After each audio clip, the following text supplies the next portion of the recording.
Clutch. Wing the round, yeah? Yeah, 100%. Mate. That's why you're not calling it without. Which agent's voice lines are the most annoying? Astra. Astra? Astra. It's so loud, dude. No. I mean, she always singing the star. She's waffling like you, bro. No. Don't say that. I don't know. I don't actually know. It's Astra. It's Astra. What about Rage? She Come needs on, it. man. Why you gotta kill my vibes, no one's man? saying that. Brimstone. If there was a karaoke night, who'd be the first one up to sing? Yeah, I do. Yeah. You're not arguing about that one. No, That's why he's lit, by the way. I do love a bit of karaoke, yeah. Who's most likely to clutch a 1v5 scenario? Me. I think any of them, Yeah. other than me. So I think any of them. I think I've almost seen every one of them do it. It's, they're too good. Who's most likely to sleep through an alarm? Alpha, maybe, yeah. I get jet lag, bro. What can I do? One of the most likable, but of course one of the best teams of the season. This is the perfect opportunity to bounce back from their setback in LA, Seth, because they were looking for the 3-peat. It didn't happen, but they can get some silverware here. Oh, they absolutely can. And, I mean, the trophy, A, looks gorgeous. So I think they'd be very much happy to take that one home. Hopefully their airline doesn't break this one if they win it. But, yeah, I mean, this is such a strong team, even with them not being able to make it all the way into the grand final back at Champions. This is still a squad that, you know, had that potential and absolutely could have gotten it done. Still one of the most successful teams of this year, if not the most successful team of the year, given their wins over at Lock-In, over at Masters Tokyo. They want another victory here on Japanese soil, and we're going to see if they can get it done. Looking to stop it, DRX. Now, of course, Fnatic, huge fan favourites, but the crowd here absolutely love this team. They defeated last year's champions 100 Thieves yesterday to secure this spot. Also, like I just said, fans love them. Yeah, and by default, they've kind of become the home team here now. To begin with, there's a lot of DRX fans. Well, they're the Pacific team, right? Like, They I mean, are a there are a lot Pacific of Fnatic fans here as well, and Cloud9 fans we've seen. But I think we've heard pretty loud cheers for everybody, no matter what. But I think DRX, you know, they're going to want to win this. This is the Pacific region, essentially. This is, you know, kind of their home territory. Of course, they want to have these young players get some experience, which is a big part of what they're doing here, but they want to see them succeed as well. Will they? Fnatic, DRX are making their way out onto the stage right now.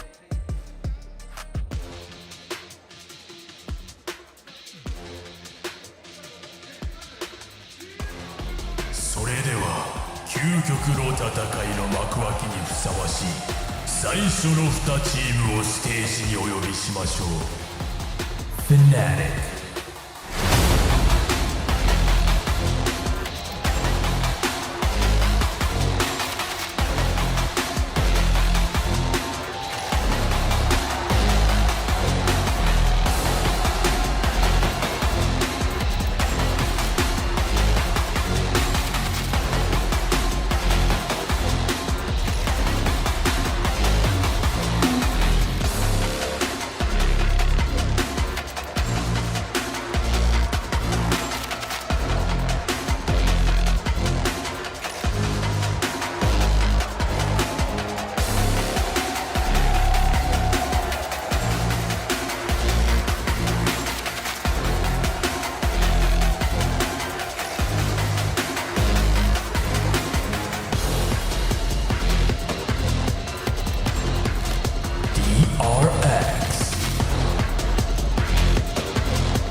single time I get goosebumps, guys.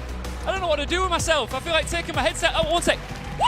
Oh, man, that's better. This is incredible as we get into the semi-finals here, and both of these teams loving it. I mean, busting a move for the fans, and the fans Always. that's his thing, right? I know, I've seen all of his dance routines. The choreography is always bang on, but the fans here absolutely lapping it all up. It's a tough one for them to choose because there's so much love in this arena on both sides here, Seth. No, there absolutely is, and I think this is going to be a bit of a split between the audience here. Most of them probably not sure who they want to cheer for, likely just going to be cheering for everything that happens in the game, regardless of who the action is behind. But these teams, they have clashed several times throughout their careers in VCT, always at champions. Fnatic overall have the lead in that regard, 2-1 in series. But Elma Putty, new coach, coming in looking to try to get some revenge on DRX because was always nipping at the heels of them when he was on Gen G. Yeah. Wasn't really able to get the wins there. Now with Fnatic, with this star squad behind him, perhaps he can get that revenge. All right, where does Fnatic want to go first? I suspect not Bind. It's going to be Breeze, which is the map that got floated for DRX versus 100 Thieves. We never got there because it was a 2-0. So really curious. We've seen a little bit of Breeze from DRX in their previous events. Ascent again, yeah, makes a lot of sense considering that Fnatic kind of struggled against Fennel on it. It was a 13-10. It was a lot closer than I think most people would have expected. Yeah. So really curious to see what we're going to end up on. I think DRX honestly going to be very happy with that ban if the Lotus gets taken away. Yep. Split also going to be eliminated, which means that that bind is going to be available. Now, DRX had a very good time on bind versus Fnatic. The last time they faced, the follow-up maps were what really killed them, though. But we don't have RB here, so we don't have the Yoru. So I'm kind of curious to see what this is going to look like for agent compositions on Bind. It's going to be a little bit different for DRX, I suspect. Mako Yoru. Yes, please. We're going to find out in about 10 seconds, but, you know, Fnatic, of course, well regarded as the favorites, and they have been from day one here, but DRX continuing to prove that they've got tremendous resilience. So even when Fnatic, if Fnatic look like they're about to tear away with it and gain a bit of a lead, DRX always have that possibility of kicking back, and we can now see Agent select Paper Thin. Yeah, you can never count DRX out, and this is going to be kind of the same comp that DRX was running on Breeze in their previous event with that Harbor Viper. Going to use a lot of that utility to try to control space on the sites. Now, it used to be that DRX loved to play deep post plants on this map, especially on the B site. They love to get into the window at the back of B, use a Viper or a Sova back there to really control that space at the default plant site in front of the pillar. Kind of curious to see if that's going to be kind of the same MO here. It's still very different. I mean, you have that Sentinel there with Alfier over on the site, but that can give you so much site control, especially when you're going to be playing around B. Those trapwire setups can really disrupt the entries from Buzz's Jet. And then we get to see Mako picking up the Harbor, something that he has only played twice before this, and he's never played it in VCT. So this has just kind of been an off-season pickup for him. So third time that he's going to be bringing this out onto his stage. I'm curious to see how it looks. Well, as you can see on camera, we keep pinging between DRX fans, Fnatic fans, and they're absolutely loving it, and it is a real testament. This entire event is a testament to the popularity of Valorant in Japan. It is growing day by day. You mentioned a moment ago, Seth, about Elma Putty. Something I'm fascinated about is, you know, of course, Mini stepped away here, and when you are going to take a job, I always compare it to like football management in, like, let's say the Premier League, and you've got a super team, right? There are two sides to it. You can come in and think, this is going to be the easiest job in the world because I've got such a talented roster of players. Or you can think, oh my word, please don't screw this up. I think it's going to be a little bit of both, but I'm also sure that everybody was left in good hands after Mini is watching from the shadows and will tap him on the shoulder and be like, this is what you need to do to wrangle them in. You know, give them all the tips and tricks to be able to control this sometimes out of control squad. But we'll have to just wait and see. A true test now here for both of these teams to try to get themselves into that grand final. It's showtime, baby. I'm excited. You can hear the audible here from the crowd. They're excited, and Kilios and Paper Thin are too. It is Fnatic versus DRX, semi-final number 2. Let's do it. And Durka instantly going to be forced back. Going just for that standard Sheriff first round buy, and we see him do ever so often, but this time not able to find an elimination. Shot just a little bit late there to clip Buzz. He dashes up, gets himself onto the high ground swiftly. Going to be dropping down as that recon dart getting the pings, and instantly 2 kills going to be coming through. Buzz and Foxy9 end up getting dropped. Stacks with the classic will find Durka finishing off the low HP Jet as Mako getting caught out by both, but somehow still managing to turn around and get that elimination. But now the spike is going to be dropped as Chronicle wraps around through Elbow to get the kill. Just flashback and Stacks now left standing. Shock dart not connecting. Shots do come through, and Stacks needs to line up the head, but he cannot. Leo gets himself a triple kill and gets Fnatic on the board. But we're already seeing some kind of interesting things about how DRX wants to approach this map. Now, this is really well read by Fnatic. They've immediately got Durka there and Leo to provide support for this B attempted hit, but they're using the Cove to try to break through that front door. But that's not going to block some things like, like the snake bite and those kind of things as you're trying to get through there. So kind of an interesting positioning of that. We did see something that I was really curious about, didn't get to touch on it during the pre-show, is Stacks using this Sova utility to clear the Cypher utility. Really going to be keen on how he does that. He was able to clear that trap wire at the front gate with a shock dart, but outside of that, it was just really clean stuff. And Leo, as always, immaculate with his timing. Forcing poster back, takes a little bit of damage, sends out some martial shots. No connection is going to be found. Obviously, no armor here for any of the members of DRX. So if Boaster can get a hit, he will get a kill. The flash does force him back once more. Starts in the back, snake bite down. Leo picking up the Bulldog, able to find one. Foxy9, however, getting up on top of the Viper, finds that kill. Marshall can be recovered. In the meantime, flashback going on a bit of a long flank, but Alfier getting ready to swing around the side, and Leo, the 2-for-1 shock dart kill. Leo now up to 5, just 2 rounds into it. Only Boaster as the casualty. Fnatic swiftly move 2-0. And this is, what makes Leo so special. In the first round, he gets a reveal that gives them 6-0. huge value. Yeah, he's going absolutely nuts. And then the shock dart here, perfectly placed, just right on the money. The guy is immaculate with the timing of his utility. Yeah. And just the location placement as well. I mean, I said this for Dariali as well when they had to go up against Fnatic. Playing Sova against Leo. Yeah. That's scary. And for Stacks, it was way less picking this experience one up than Dariali. Yeah.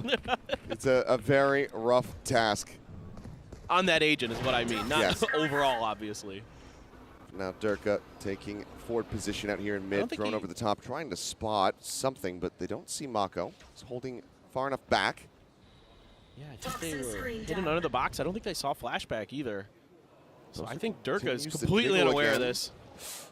Flashback, barely missing the opportunity. There is now flashback, roaming forward. Boaster does find Mako. And this is a very poor start to the bonus round here for DRX. Would love to try to pick this one up, but Chronicle finds Buzz lurking his way forward into A. Stacks and Foxy9 now worlds away from each other. And this is just, flashback, not anticipating that Durka had pushed up that far forward. Got tunneled over on the other side, and wow, Foxy9 able to outdo a Chronicle there. Does get a very nice headshot. Narrow window line of sight there, but Foxy9, 79 HP, armorless. 30 seconds left. Up in Hall as he starts to swing in. He spots him, but his attention is split. Spike down A. Suddenly, it's all on to Stacks. Had a 1v4 2 days ago, but against Fnatic seems impossible. It seems like Stacks just going to sit here in the vent and just try to stay alive. Yeah, this is now a save. Let's see if somebody kind of sniffs this out. Alfier, maybe. I thought for a moment might go for it. They're starting to ping the pillar, considering this area that Stacks might be. Nobody going to push far enough forward. Stacks here's Alfier and is going to get the kill.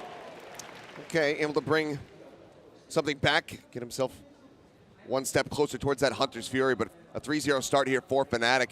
Dominance being shown, and money going to be very rough as we go into this 4th round. Yeah, and I will say the overall strategy for that round was good for DRX. It's just the execution wasn't quite there in terms of anticipating some of the movements and the placements of their opponents of Fnatic. So, the spacing good, the hiding from the utility good. It's just they didn't quite read that Durka had got up as far as he did, and that really kind of turned the round on its head. It should have been an easy kill for Flashback if he had looked in that direction, but you live and you learn. I mean, that's why he's here. He's new. He's a young gun. So putting himself, and the team putting themselves in good positions is the start. The execution is going to be the next follow-up step for those fundamentals. Things coming down. Buzz just getting himself flush against the wall. Marshall in hand. See if he's going to be able to put that to good use. Chronicle and Boaster shifting across the site, but they're also backed up here by Leo. So 3-man stack, dash forward. Buzz trying to entry again, though. Okay, does get the Vandal, actually. Trade it off. Swinging around the side. Look, and it's going across. Flashback going to be taken down. Mako, however, able to find Boaster, but now Fragment Nade comes away with a kill. Stacks will find the headshot. Chronicle take it down. Mako gets himself a second. Cove on the ground. The plant can come through. Wrap around from Durka, making his way up through what would formerly be Cave. And Durka actually managing to come away with a kill. Stacks still at a disadvantage here, given that he's got that Marshall, and Durka finds the headshot. Suddenly Mako, all on his lonesome, finds Alfier. He's one more, but Durka gets the headshot. The 4K for 4 rounds. Durka keeps Fnatic way out in the lead. And that is one of those things that makes Durka so special. A lot of people are going to think about, clutch players, and he's one of them. Boaster another on this team. Fnatic just stacked with clutch players, top to bottom, to be frank. Just absolutely insanely talented, cold-blooded players who have been there time and time again and get it done. And Durka, no fear there. Knew right where Mako was going to be. Able to outduel Stacks. Stacks had a nice headshot with that Marshall in that round. Some good shots with the Bulldog. Good space clearing there by Buzz to get up ahead. Didn't take a lot of damage on the entry. Even though they get spotted by Leo's utility, they're able to kind of avoid any serious damage off of that this time. A little more patience. Backpedaled just enough to get themselves the plant down at least. Alfier actually with the setup over on B. But he's playing around A, but you can see Reckoning. No command. Popped here for DRX. Getting a quick plant in. As the wall goes across. Just blocking off that mid vision. So they are just going to be leaving Buzz on his lonesome so far. Bites now getting sent out. Buzz having to inch forward just a bit. Now the fragment is going to be lobbed in. Forces him out of position once more. Plays up against the wall. Tries to rush forward. Spotted just enough of Alfier to be able to get the kill. But Leo spamming through that cage. Able to get the elimination. Now the Hunter's Fury going to be opened up with Leo. Hunting for a kill. Finds Boxing 9. Durka finds Flashback. It's all on Stacks and Mako to try to keep them in this one. Pings do come down. They find Poster. Looking for the hold. Interrupt all the dart. Clipping into the box. Stacks needing to spam, but Leo spams just a little bit harder. And with 2 seconds to spare, Fnatic shut down another buy round and move up 5-0. And the responses here from Fnatic to a good start again on the round from DRX are so smart. Shows they've done their homework. Immediately, Durka heading out towards Pillar into mid, looking for that Viper player who is almost certainly looking for those long, late snakebite lineups that we used to see from Mako when he played Viper. Now it's Flashback, and he was out there kind of looking for the lurks and also getting ready to set up for those post-plant snakebites, but instead Durka's there to shut it down. And it looks like after losing 5 consecutive, this should be a tactical timeout coming through from the side of DRX. With Termy being, I'd say more proactive, but he wasn't proactive at all with them on the first day. he was willing to let DRX sit there and try to figure things out, but it's like trying to divide by 0. Yeah. He's getting involved now, though. He wants to try to pump the brakes, and we did see this be quite effective just yesterday versus 100 Thieves. This Fnatic is a different beast. Yeah, but exactly. No, first of all, absolutely, on another level has Fnatic been in 2023 for sure. But this is the exact same score differential as when he called the other timeout. It was 5 rounds, I believe. It was 6-1 or 6-2, whatever it was. And that's when DRX turned around. That's when they got their heads on straight. That's when they started to figure it out. And again, I'm seeing okay things here from DRX in terms of being a little bit more patient initially, some good adjustments to get the plants down on their executes, to kind of try to get set up. But Fnatic's execution is just way stronger. They're so talented individually with their mechanics. DRX is having a tough time winning some of their duels. Sure, Stacks and Mako are having some success, but Flashback struggling a little bit here. Again, it's going to be tough for him all day today. It is a very strong opponent, probably the strongest he's ever faced that he's going to be going up against today. Buzz, a little bit of a weak start. He's had some good entries, but he hasn't quite been there with his shots. Durka now. Operator in play. creeping forward. And will be able to find flashback. Darkman having a rough time. Doesn't get much rougher than that now. The Neural Theft going to be invested as well from Alfier, just trying to spot where the line share of DRX members are going to be. They are held back here in a bit of a neutral position. As Stacks gets the punish, so Operator down on the ground. Very nice little kill coming through here from the IGL. I saw the pings come out immediately after the op kill from Durka, right to where he was going to stand, and Stacks lined up the shot and got him. Really smart stuff there from the IGL. Well, op still in play, and Alfier, obviously, no stranger to that weapon. He's probably pretty good with it, yeah.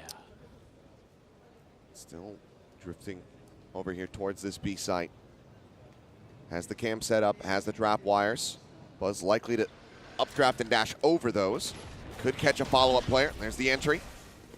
Lands in center sight, recon dart. Needed to be cleared. Push out of the poison orb. Leo able to find one. Tries to push in, tries to go aggro. Can't get it done. Swap over onto the Vandal, just holding it down now. Wants to push the corner. Alfier jumps up over the top, gets himself situated on the site, and then gets caught from behind. Mako taking him out. Last two players here from the side of Fnatic. Arriving through the archway, trying to make their way up the half wall. Knife flies by. Buzz just going to be forced back for a brief little moment, and Mako ends up falling. Stacks and Buzz left alive. Stacks would love to be in a disconnected position so that he can try to use Hunter's Fury if necessary, but Buzz makes sure that it is not. Couple kills go ahead and round out DRX's first round victory. Yeah, some good stuff here from DRX, obviously. Able to withstand Leo. I like Leo's idea here to try to get aggressive, to try to catch DRX off guard after getting that first one, but Mako was prepared for it. This is just Buzz. We just said he needed to pick it up a little bit. Well, there you go.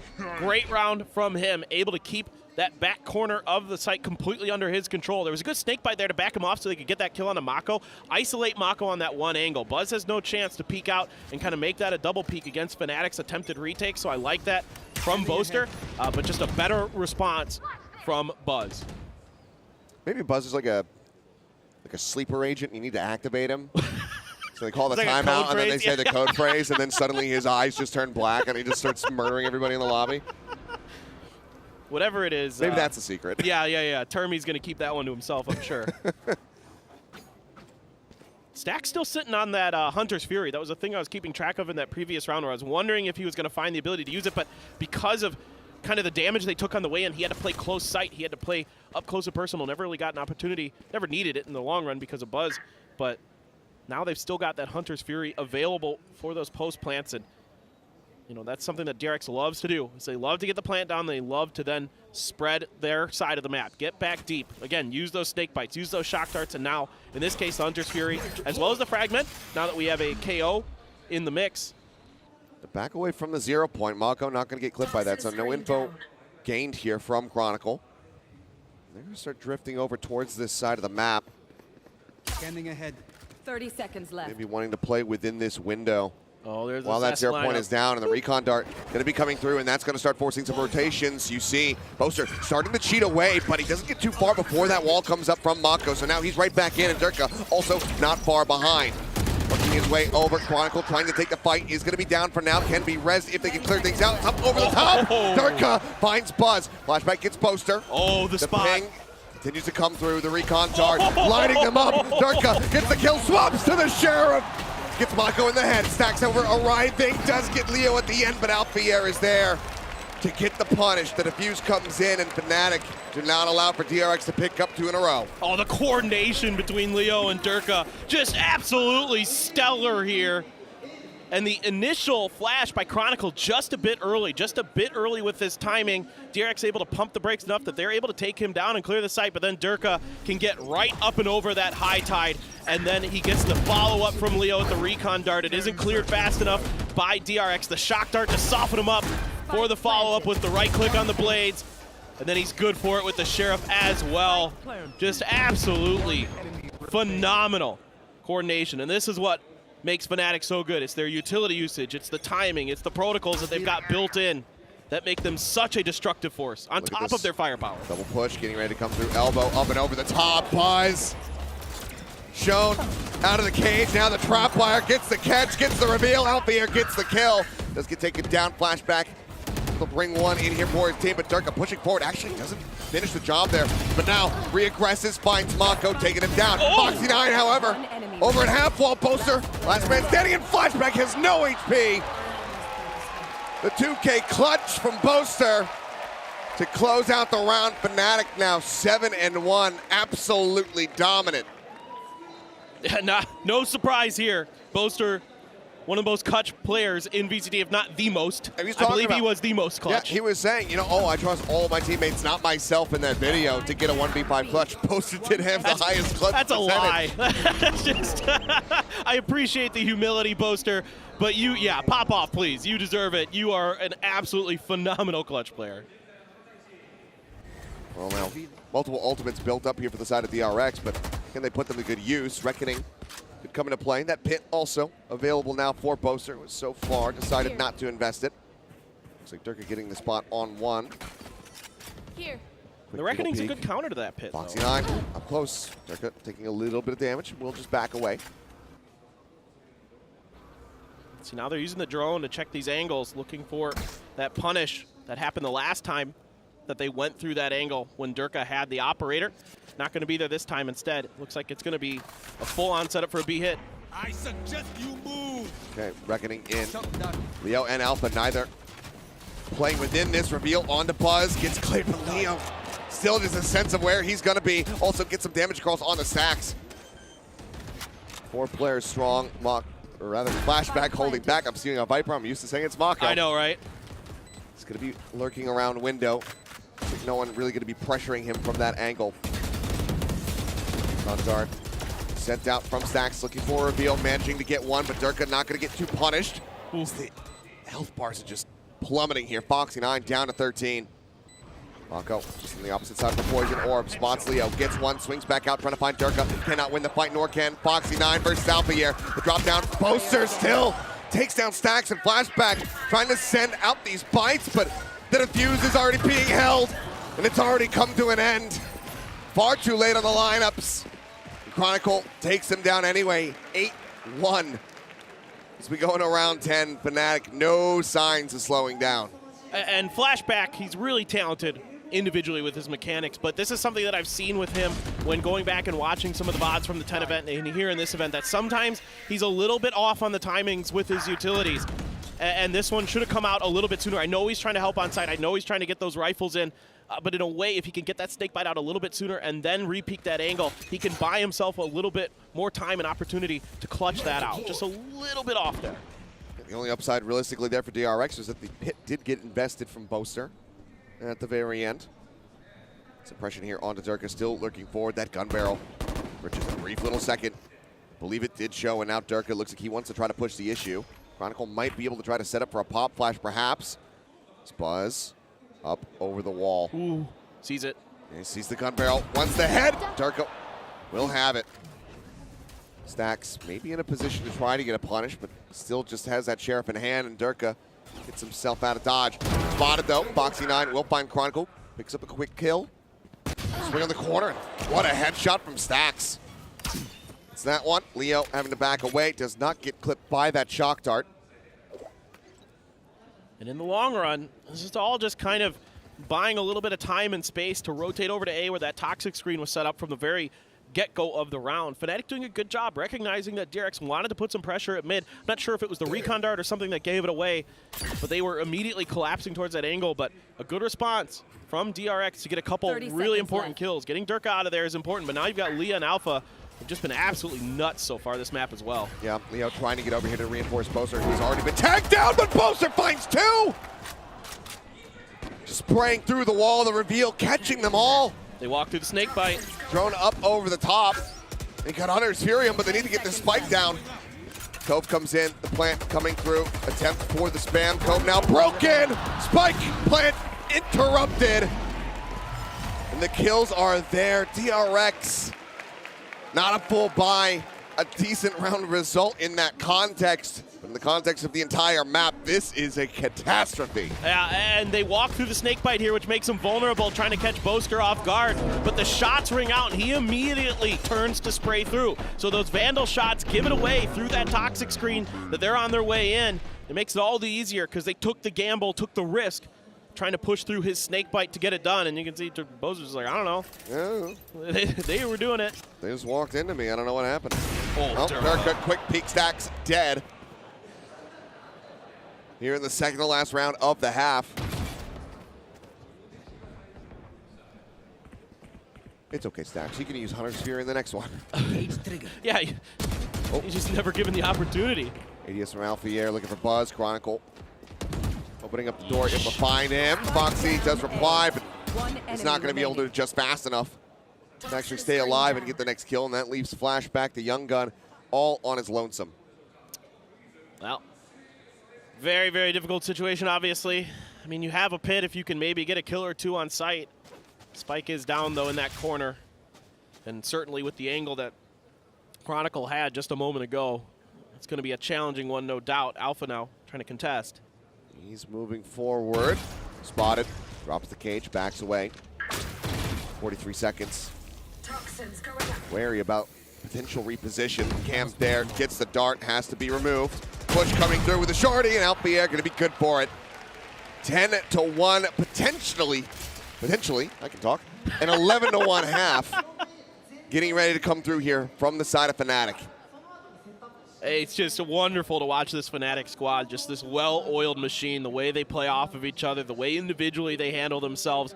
Not surprised by anything DRX throws at them. They react so quick, so efficiently to any contact. And again, things that make them such a good team is their protocols. It's the way that they react to contact. It's their instincts to know when the pressure that's coming at them is real pressure, when it's a real execute, when they can really punish it, and other times when they can know they can sit back, wait back, let their utility, let this Cypher, let this Sova get that info so they can then punish if they're maybe just a little bit out of position. Moving forward, does go for the jiggle. Swing out, Durka finding the kill. Knives were out, and Durka doesn't need him. Has the Vandal, Foxy9 swinging onto the corner, does manage to take him down. Leo was on the hunt. Nothing otherwise found, but already the 2-for-1 trade up. Durka just an absolute monster. Cam set up here into the corner. Everybody from DRX, the 3 remaining players, inching their way forward. They still have to try to get through this nightmarish Cypher setup. Camera does get taken out. Buzz ready to swing out. Puts a couple shots into Alfier's shoulder. Doesn't find the elimination. He pushes up, gets himself settled within the Cyber cage, but now pours out of it. Great fragment there from Foxy9, reading the situation. Poster reading Stacks. Swings to the opposite side of the wall, finds the elimination. Now just 2 players left, and Chronicles out in window. Once again, the spike unable to be planted. Buzz last one standing, and Leo will take him down 11-1 on the half. Fnatic looking to make this a swift entry into the grand final. Yeah, just beautiful stuff on their map pick. Durka's been absolutely phenomenal. Yeah, no, that's quite good. Even for Durka, that's quite good. Unreal. And I'd say widely, I mean, you know, not that Durka hasn't been present, but it felt like it was less about Durka in some of their previous games to lead up to this moment. We weren't seeing this level of impact from him. A little bit quieter in their previous series, but here he is just roaring to the forefront. Yeah, and a lot of times Durka isn't necessarily always like lighting up the scoreboard. He's still really, really good, and a lot of what he does, again, is he's so good on point. He's so good at buying the space and getting the info and doing a lot of the things that you want, that when he gets the kills as well, it's just like, this guy's so good. He does so much for this team. You know, he's just a powerhouse. And when he's popping off like this, you know, then what do you do? What do you do against this Fnatic? Because behind him is 4 other players who are absolutely cracked out of their minds. Boaster, of course, going to be hamming it up for the camera. But Coach Elma Buddy in the back. He's kind of chillaxing, leaning back in his chair. Yeah, there's not much that I need to add to this. We only dropped the 1 round. Zermi, on the other hand, work cut out for him. Realistically, this feels like a GG go next. We have Ascent on the horizon. Yeah. I mean, look, has DRX come back from deficits like this? Yes. Have they done it against Fnatic? No. No. I mean, this would be an absolutely staggering and unprecedented run back. Of course, it would all start right here with this pistol round as DRX shift their way over here onto the defense. 0 point from Chronicle. Not going to be noting anybody over towards the mid doors. Right here. As Foxy9 is playing forward. It's going to be Stax holding on to the recon dart a little bit here. Waiting maybe for some pressure in the mid to try to set up a play with Buzz. Foxy. Of course, Dirk is good for that. Yeah, of course he is. Foxy learning the hard way. Durka is extremely accurate. Pinpoint with that Sheriff, that crosshair placement.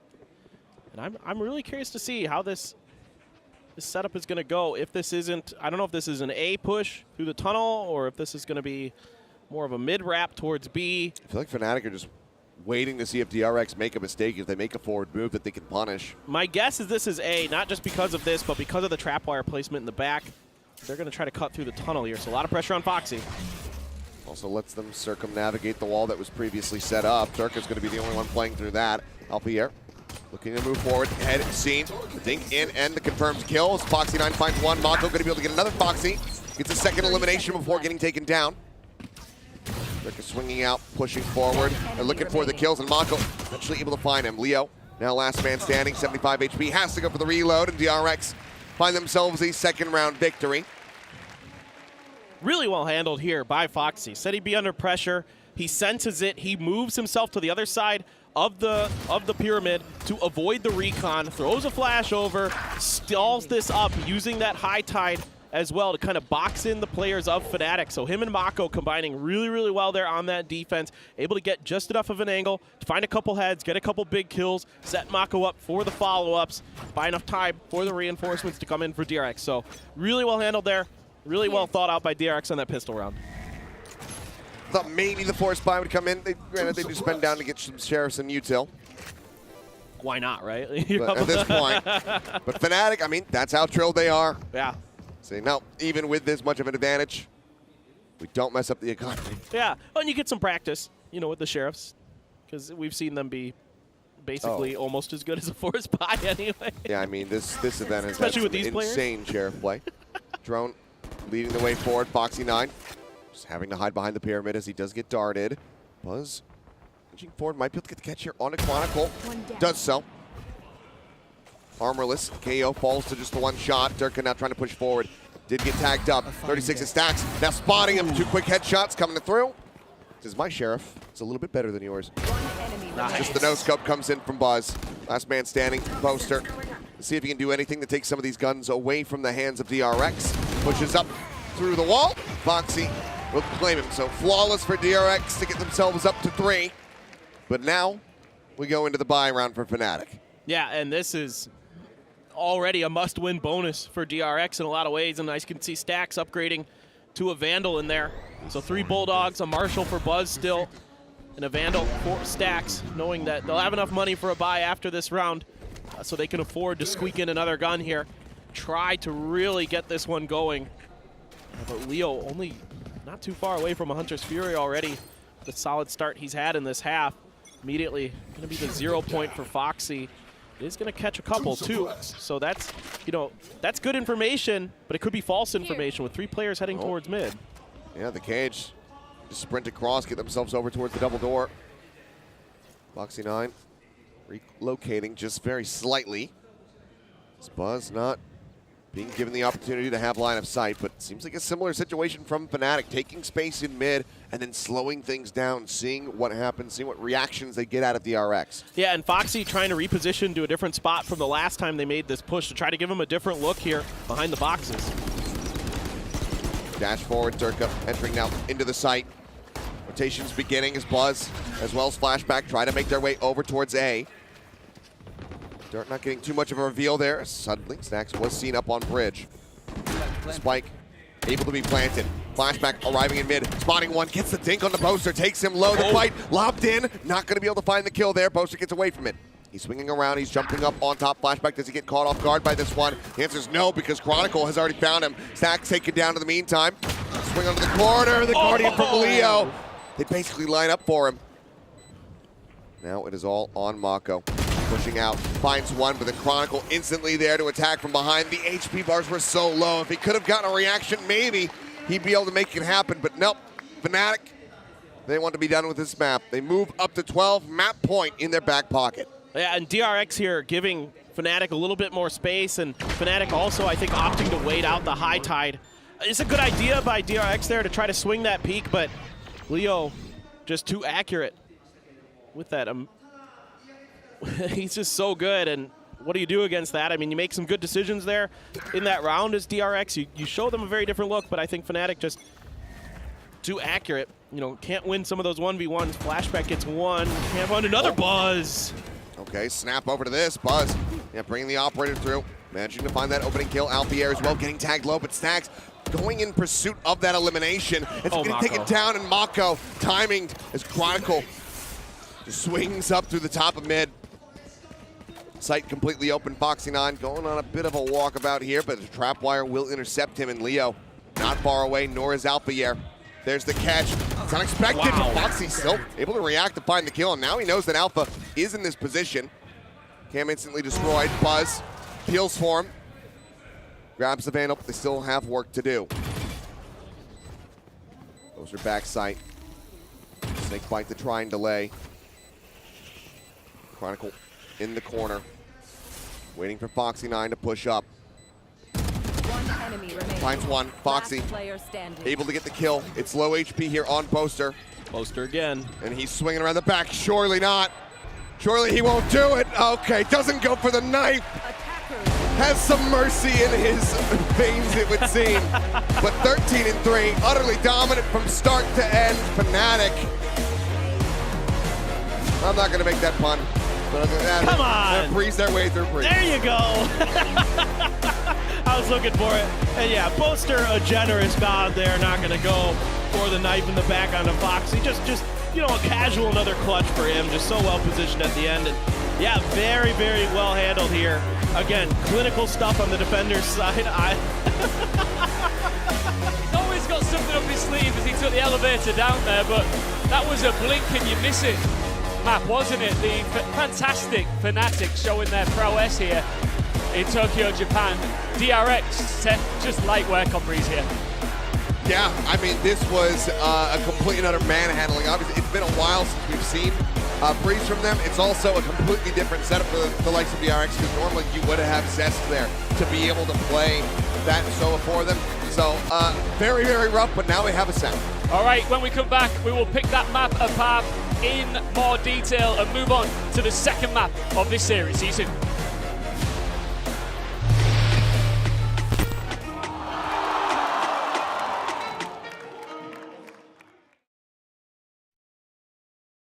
Tom, we found ourselves outside here surrounded by Japanese food, British food, different cuisines.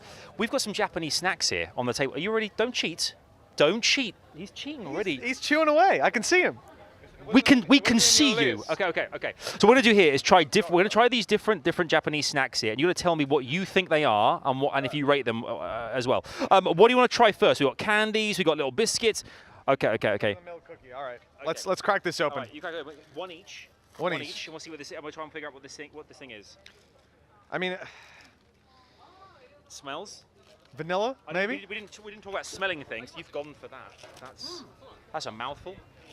Right, Tom can't talk. Mitch, what's the initial vibes of what this could be? It's like popcorn, right? It has a real corn flavor to it.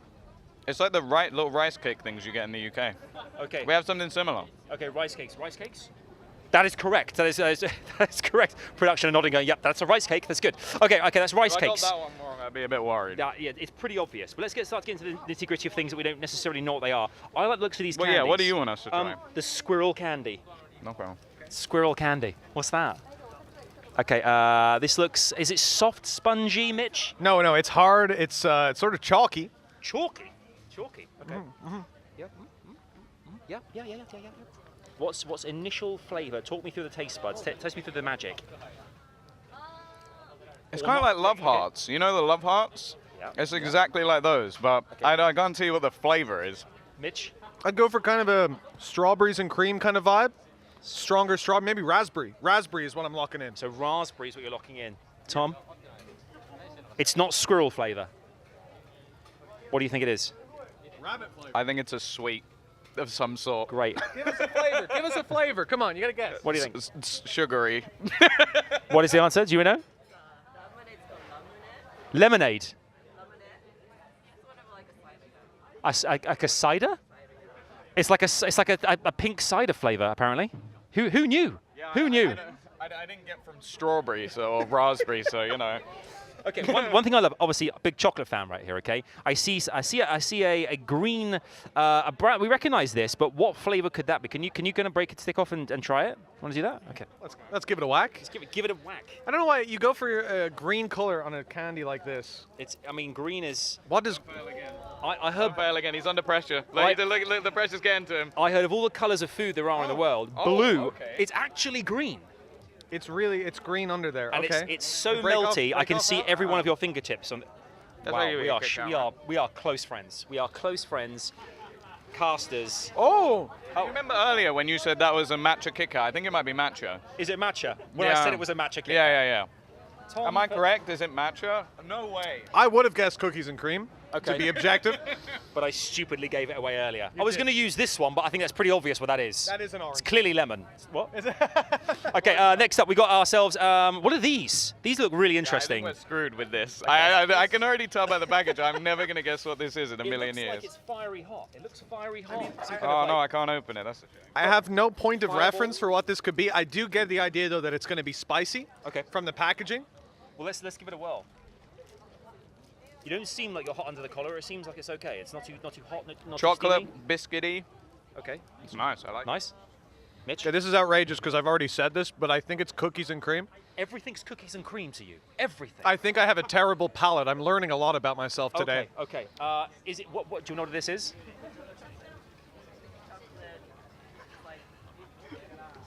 Cookies and cream.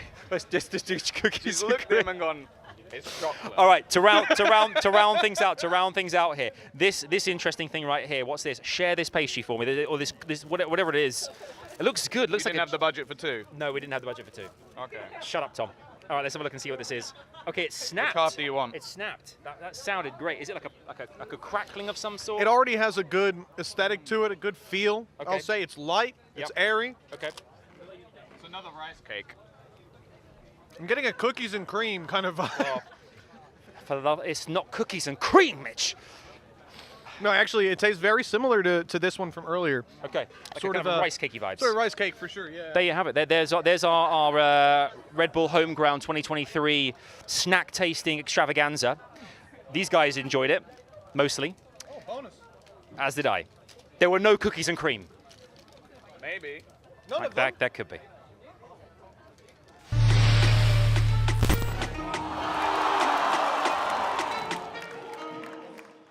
Welcome back to Red Bull Homeground 2023, live from the Ryogoku Koguki-kan Arena, the traditional sumo wrestling arena in Tokyo, Japan. You see Buster there, you see the rest of the Fnatic squad getting locked in and ready for the second map of this semi-final. And you join us here on the desk, looming over the action. This is the the English broadcaster. That's a bit exclusive. I said British. The English broadcast. How dare you? I don't think you know where we're from. Yeah, that's true. With Achilleos and Paper Thin talking us through all of the action. Semi-final 2 is underway. Map 1 goes in favour of Breeze, and Fnatic just goes in favour of Fnatic on Breeze, and they're just in their bag right now, aren't they? They look chilled, they look relaxed, they look composed, they're enjoying themselves. Yeah, this was like the Fnatic that you're so used to seeing. It's so well coordinated, it's so well choreographed, and so much of it starts with Leo. Also with Alpha on this defensive side, with his trap fire setups, with his camera setups, it was really causing DRX some nightmares. And like Achilleos was talking about, with Stack switching over to this Sova instead of Zest. Zest, a lot of times, his job on DRX is to be the one clearing the Cypher utility as the Sova, and I didn't see a lot of that with Stack. So clearly he's still trying to kind of get in the groove of things. I mean, you're talking about clearing the Cypher utility. How about clearing some of the Sova utility? Because every time Leo was sending out a dart, I mean, the guy knows his timing super, super well. He's just, he and Calm, the best at knowing when they're going to get the most value out of their recons. But no one from DRX was breaking that. And that was something that was plaguing them a long time ago. You think back to when they were just getting A-rushed on Haven by Team Secret continuously. No one was breaking those darts from Jesse Bash, and the same issues were coming up here for the side of DRX. I mean, I think the video with Mitch and Tom had more action in it and was longer than the first map, because this was just complete wash, complete blowout in the hands of Fnatic. Yeah, it wasn't as entertaining though, because Mitch and Tom, when you get them out of the studio, they are hard work. They give you nothing. Adam was dying out there. I'm kidding. It's a joy to watch Fnatic though, that's for sure. Individually, they are there. They are, you know, doing it big across the board, but then collectively, it's the same thing, a complete performance. So a complete package really, isn't it? Yeah, it is. And again, it's such a awesome team to watch. Durka just absolutely phenomenal. You know, you can talk about all the utility support he gets, but individually he wins so many duels. He's so aware of the map. He's so good at reading the positions. He's the one acting as the counter lurker to what DRX is trying to do, and everybody knows it by now on DRX on Breeze. They want to send players out for those deep post-plant positions, and a lot of times he was the one disrupting that, winning those duels out there in the open. So again, this is such a strong, deep team. It's not super surprising to see them win. Yeah. It may be a little stronger than I expected, but still, they're just that damn good. Yep. The RX morale must be pretty low right now, but you know, they're very capable of rear view mirroring this and just full throttle going into a set. Yeah, I mean, if you talk to any of the players in the past, I think that, you know, a couple years ago, this would affect them a hell of a lot more, but recently they have been able to very much focus on being able to move on and focus on the upcoming game. And they proved the champions that their mental can be completely unshatterable. The run back that they had versus Billy, granted that was within its own, you know, one map, was the most impressive run back that we have seen pretty much to date. You know, second probably only to Fnatic's run back versus Loud. But yeah, I think that they're going to be fine moving forward coming into this Ascent matchup. But this is still, it's not like you're going into a map that Fnatic is bad at. Fnatic really aren't bad at pretty much any maps, but this is going to be a lot more comfortable, at least for DRX, but we'll have to see if comfort is going to be enough. Yeah, they absolutely have to start strong, really, to break what has been a rough turn of events for them on the first map there, as we now get into Agent Select paper thing. Shocker. Shocking. Absolutely just blown away with this Agent Select. I couldn't have seen it coming. No, this is totally it. I mean, again, it's going back to the mental, just to kind of build onto that. Like, how many times have we seen DRX in the past go down on the first map and then win the next two? A lot, especially at international events. So, look, anything's possible. But again, for DRX here, you know, this is about getting these new players some experience, getting Foxy9 back in, seeing what he's capable of, maybe on some different agent roles, right? We've seen him on the Sentinels. We've seen him now on some initiators as well, as he is going to be staying on that KO. So it's really just DRX trying to figure out exactly, you know, what pieces are going to fit where for the next year. Seth, are you backing the boys to take this to map 3? I really, honestly do not know. I would love to believe, I would love to say DRX, they're going to come into this Ascent. We're going to see that same buzz that we got yesterday. He was smashing it. He had those crazy multi-kills coming through to help get the win over 100 Thieves. But I wasn't seeing glimmers of that in the first map. Maybe they just need a little bit of that warm-up. They need to get kicked in the rears, to get kicked into gear. So we can keep our fingers crossed that we can go the distance, but Fnatic, they look so fired up. Kicked in the rear, kicked into gear. I like that. Achilles and Seth, as we get into our second map here, we do need big players to show up big time on DRX. Do they have it in the tank? Take it away, guys. Let's see if they do. You and Seth. Yep. DRX, it's all right. Well, I was gonna let it slide. Paper thin. Such a jerk. Durka again trying to get aggressive. Will get punished this time. Flashback able to come away with the headshot. Alpier playing so ratty here. Makes his presence known right after Chronicle guns down 2. And it all comes tumbling down. Shock Dart at the ready. Leo just going to be rotating back over here up towards Heaven. Door shut, can be broken. It's going to be right here under health. Shock Dart still finds damage. Stacks 23 HP. Mako on the swing, but just a classic in hand. Same here now. 4 stacks trying to rush up, trying to get something. It gets nothing. Just the 1 kill found. As Fnatic get yet another pistol. Yeah, just, again, reading what DRX wanted to do really, really well here off the rip. Sneaking a player right next to those stairs. Still getting kills anyway, with Chronicle holding Short A really nicely. Tough stuff for DRX. The landslide that they are under continues as Fnatic just, you know, yeah, you get the opener here, but that kind of doesn't really set the danger senses off enough for DRX that there's traps set up on the other side of Durka's push out, and then it's just a clean run the rest of the way through. So again, you know, Durka gets the info, and then Fnatic in a proper place to follow up on it and capitalize on it. So now DRX just a sheriff a Ghost going to be invested here. And oh boy. It's into the meat grinder. Chronicle destroying 3 as they swing out. Ghost on the ground. Stacks just sat here within the smoke. Contemplating and wondering how things got to this point. So I bet you're wondering how I got here. Well, see if they can find any damage here. Is it this map that actually has the record player on it? Last player standing. One of the maps definitely does, I believe. There's the record like shop in like on Breeze. Yeah. Maybe that's what I'm thinking. Thinking of that radio room on Breeze or whatever. Yeah. Maybe that's a more engaging conversation than this round. Yeah, it is. Well, 2-0. Check it, please. Move on to the bonus. See if Fnatic can convert that once more, or if DRX will be able to get things started a little bit earlier.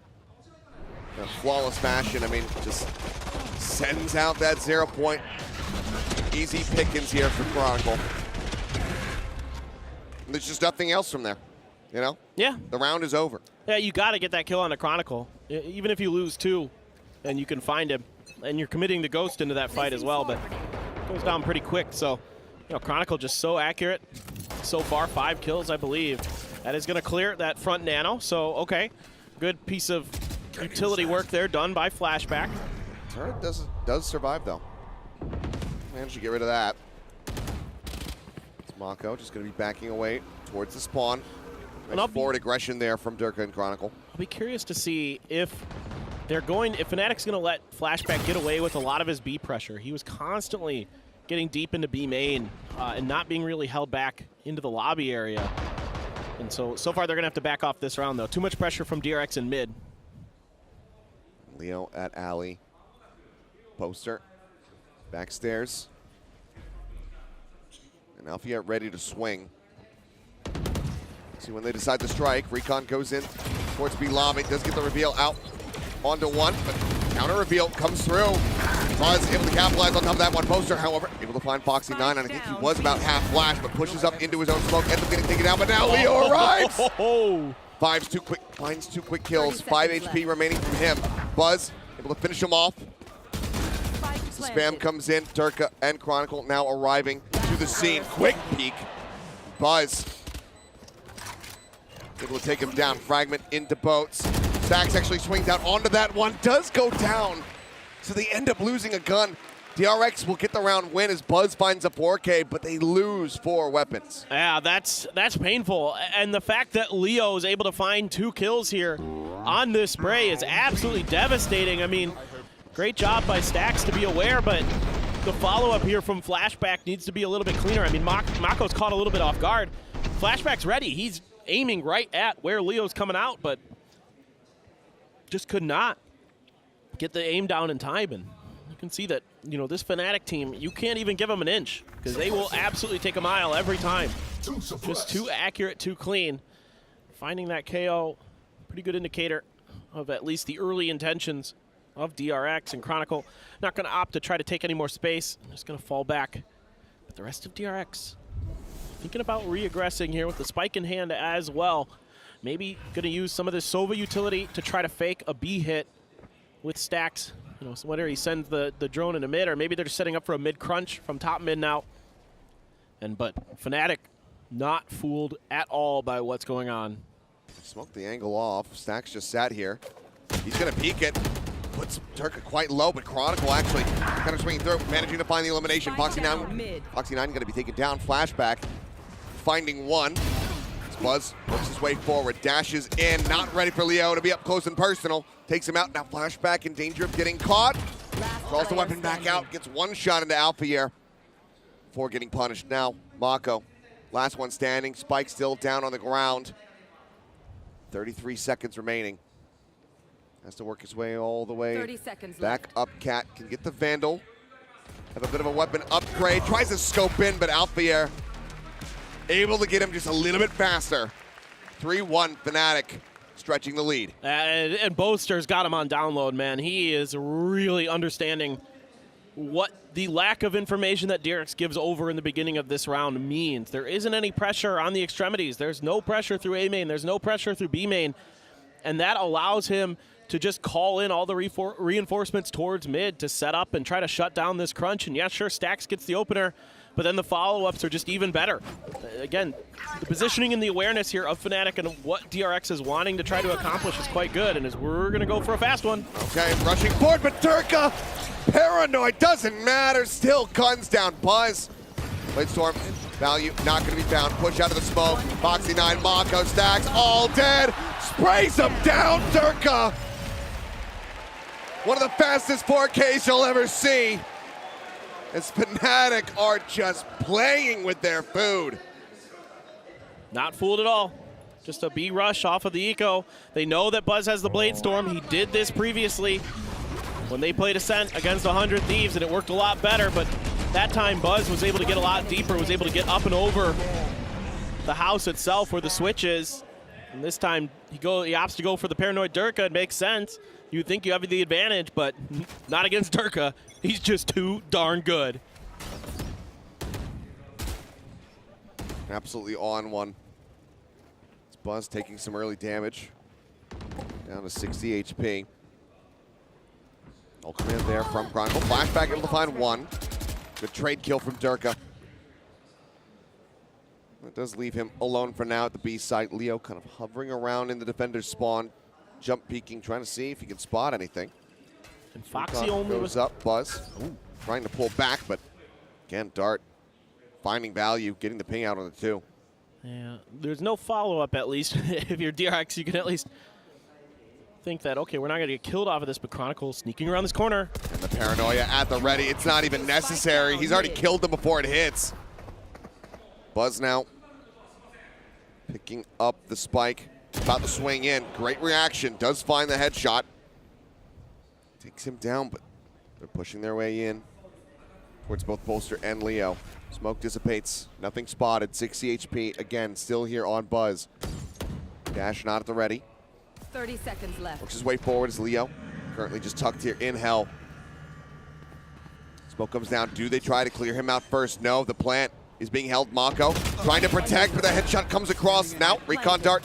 Thrown down, ping, not going to be found. He pulls away towards back gen. Instant headshot, Buzz. Finding Poster. The dart did not connect. He sees him, but Durka then comes in for the backstab. A valiant effort from Buzz, but was not ready for the enemy jet to arrive. The fuse comes in, 5-1 Fnatic.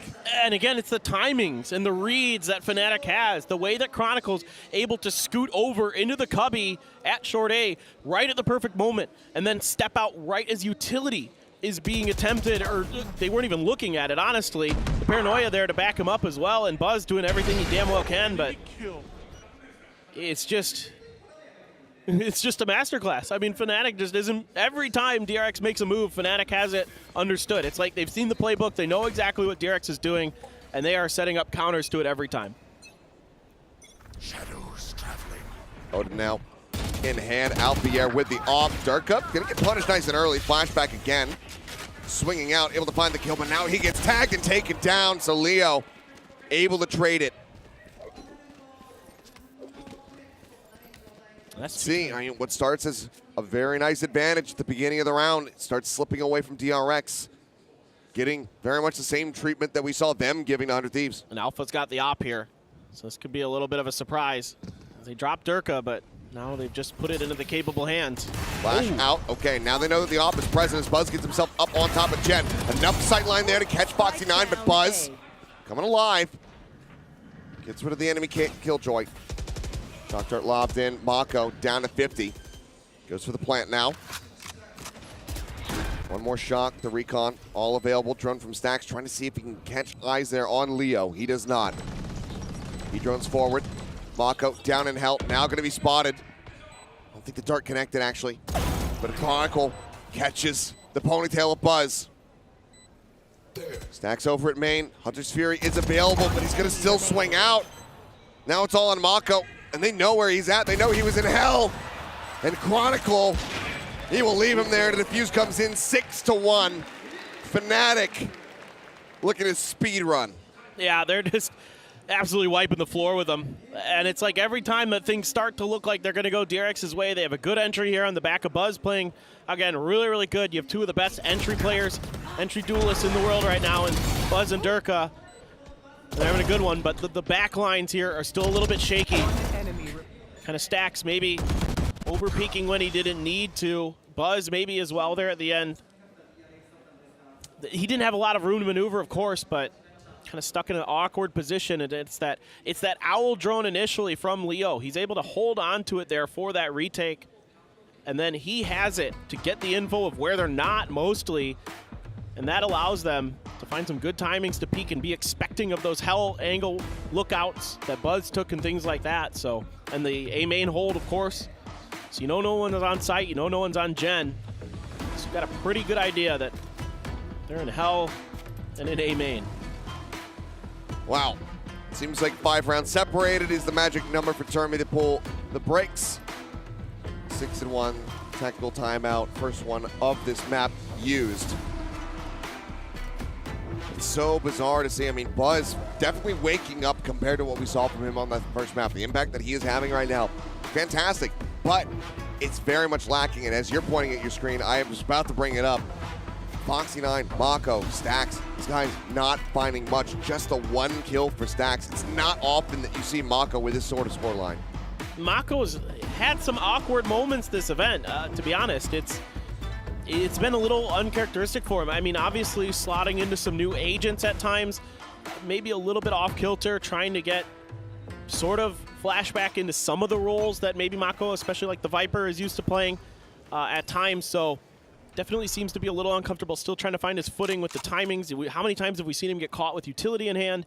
Very uncharacteristic of a player of Mako's caliber this tournament. So, you know, look, you can't be good all the time. You can't be great all the time. As great as Mako has been, this one, a little forgettable for him, hopefully. Well, the attempted shock darts to try to clear some util in mid, but the alarm bot still stands strong. Yeah, this is what we were talking about previously with Stacks having a little bit of trouble. Drone forward, not spotting anything in market. It's okay, opening off shot, not connecting. Do get a cloud burst, forced out of Buzz. Mako sending Paranoia forward, dashing forward.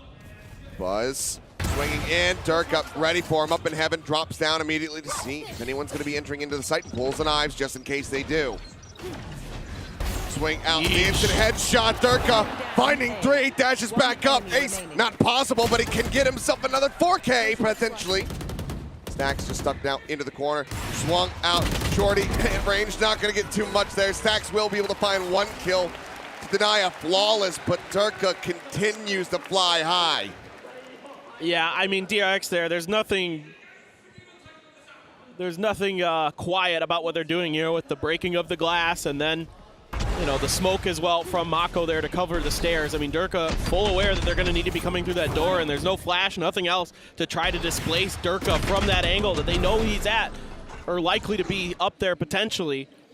He was down on site previously when Buzz had last seen him, but quite a bit of time between then and the follow-up, and makes it pretty easy for Durka, and then Durka pops the blades, expecting the full pressure with how deep DRX had pushed in, and able to handle it very nicely. Ooh, whips a shot. The opening shot again, not quite connecting. Stays alive. Flashback as well, down low. See Chronicle just looking to be an absolute menace, holding down this B site. Got literally every ult for DRX here. Yep. Uh-oh. Forward Buzz.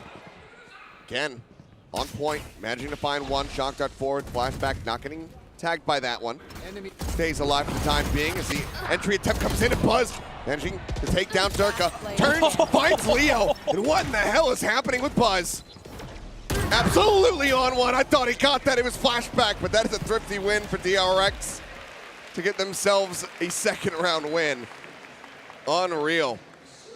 Well, you gotta like the competitive spirit here from Buzz. Seeing Durka pop off with the blades in the previous round, he's just right back at it himself. Absolutely nasty stuff. And just in between the arm and the leg there. Split the difference, went for the jiggle peeker rather than the wide swing. Yeah. It's close. This double push coming in. I mean, if flashback hadn't got that, I'm pretty sure Buzz would have. Yeah. I think the bullet just a little bit faster than the blade there.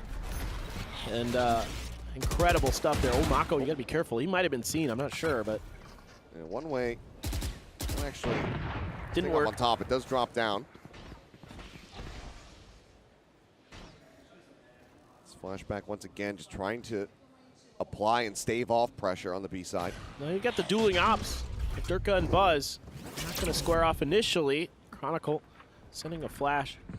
Watching here. Just a check, but now you got Mako setting up for a bit of an A crunch here. Excuse me, that was Foxy9's flash. Buzz just getting ready to hold this angle and instead maybe a little bit more mid-aggression as nobody's really moving. Flashback. Wow. Sees him inching forward. Likely saw the shoulder. Durka was scoped in. Kill now picked up. Push in through market. Alpier. Sat within the smoke. There's the reveal. Took it for one, but counter spam is looking good. They take him down to 18 HP. Site cleared out. Plant can come through. DRX going to have full control of this. Lockdown available here for them, but so too does Alpier have it. So we'll see if he wants to try to commit this into the round. Yeah, and you got the Hunter's Fury for Stacks to counter. No command. Trying to drag it across, but Chronicle just managed to find it. Flashback gone. Smoke in, Mako trying to hold forward, catches Poster off guard, gets the elimination, but Chronicle comes up with 3. Buzz finally strikes him down. Mako picking up 1, but they need to try to get rid of this ultimate. And Leo has the covering fire. A small space to work in. Buzz tries to go for the op shot. Chalk dart at his feet, not quite connecting. The swing in, and Buzz somehow nails the shot. It felt like Leo had him dead to rights, but Buzz will once again be the shining light for DRX. The lone one in the night sky at the moment here on Ascent. It's hard to play it much better than Leo did there. Those shock darts were well timed. The wide swing from Chronicle catches flashback just enough off guard. But Buzz here, what a scope in. Oh. Wow, that is fast. The drag across. Mako getting involved a bit. And yeah, I mean, you can kick yourself, but still in a 7-3 position here, Leo. I don't think it's too bad. But you're able to hold on to the lockdown and the Hunter's Fury as DRX, so some opportunities now to try to set up a pick, maybe get some info, try to get something going for Stacks. See if he can find an easy one, maybe spot out a player with some util or get something going here. Go for it. Yep, similar to what just happened to Durka in the last round. No. Speaking of Durka, he finds Stacks. Well, there goes that Hunter's down Fury. in mid. Yep. Now a 3v5. Starting to drift away back through Gelato, wrap around into mid. Flashback, not really getting much of anything. Clearing out a little bit of that KJ util. You know, it's interesting. He's been able to win some early duels at B main, but most of the time there's been follow-up from Fnatic that they have another player that they're kind of expecting his positioning, and they're usually somebody there to pick up the, Flashback can get 1, but they're not going to let him get more than that. He did out-duel Durka in the previous round, which is impressive. With Durka with the op, able to get the spot onto Durka's angle just ahead of him. Now going in, KJ util up, flashback, gonna get the first headshot on the Alpha Air. Leo in the back boats. Boaster trying to TP in, and he gets 1. What a spot to try to TP to. Foxy9 able to find a kill though. Now Leo taken down, and suddenly the RX maybe bringing this one back for the brink. Mako down low, 33 HP. He TPs forward. Durka noticing him, gets him. It's Foxy9 able to find a kill. The 1v1, the pop flash. Flash for flash. He's hanging back for the time being. Foxy tries to take the fight, but Chronicle says no. Sorry, kid, I got a couple more years and a few trophies under my belt. I mean, I get why Foxy sticks around for that duel. Initially, he catches Chronicle in kind of an awkward position. Just couldn't get his aim under control faster than Chronicle could.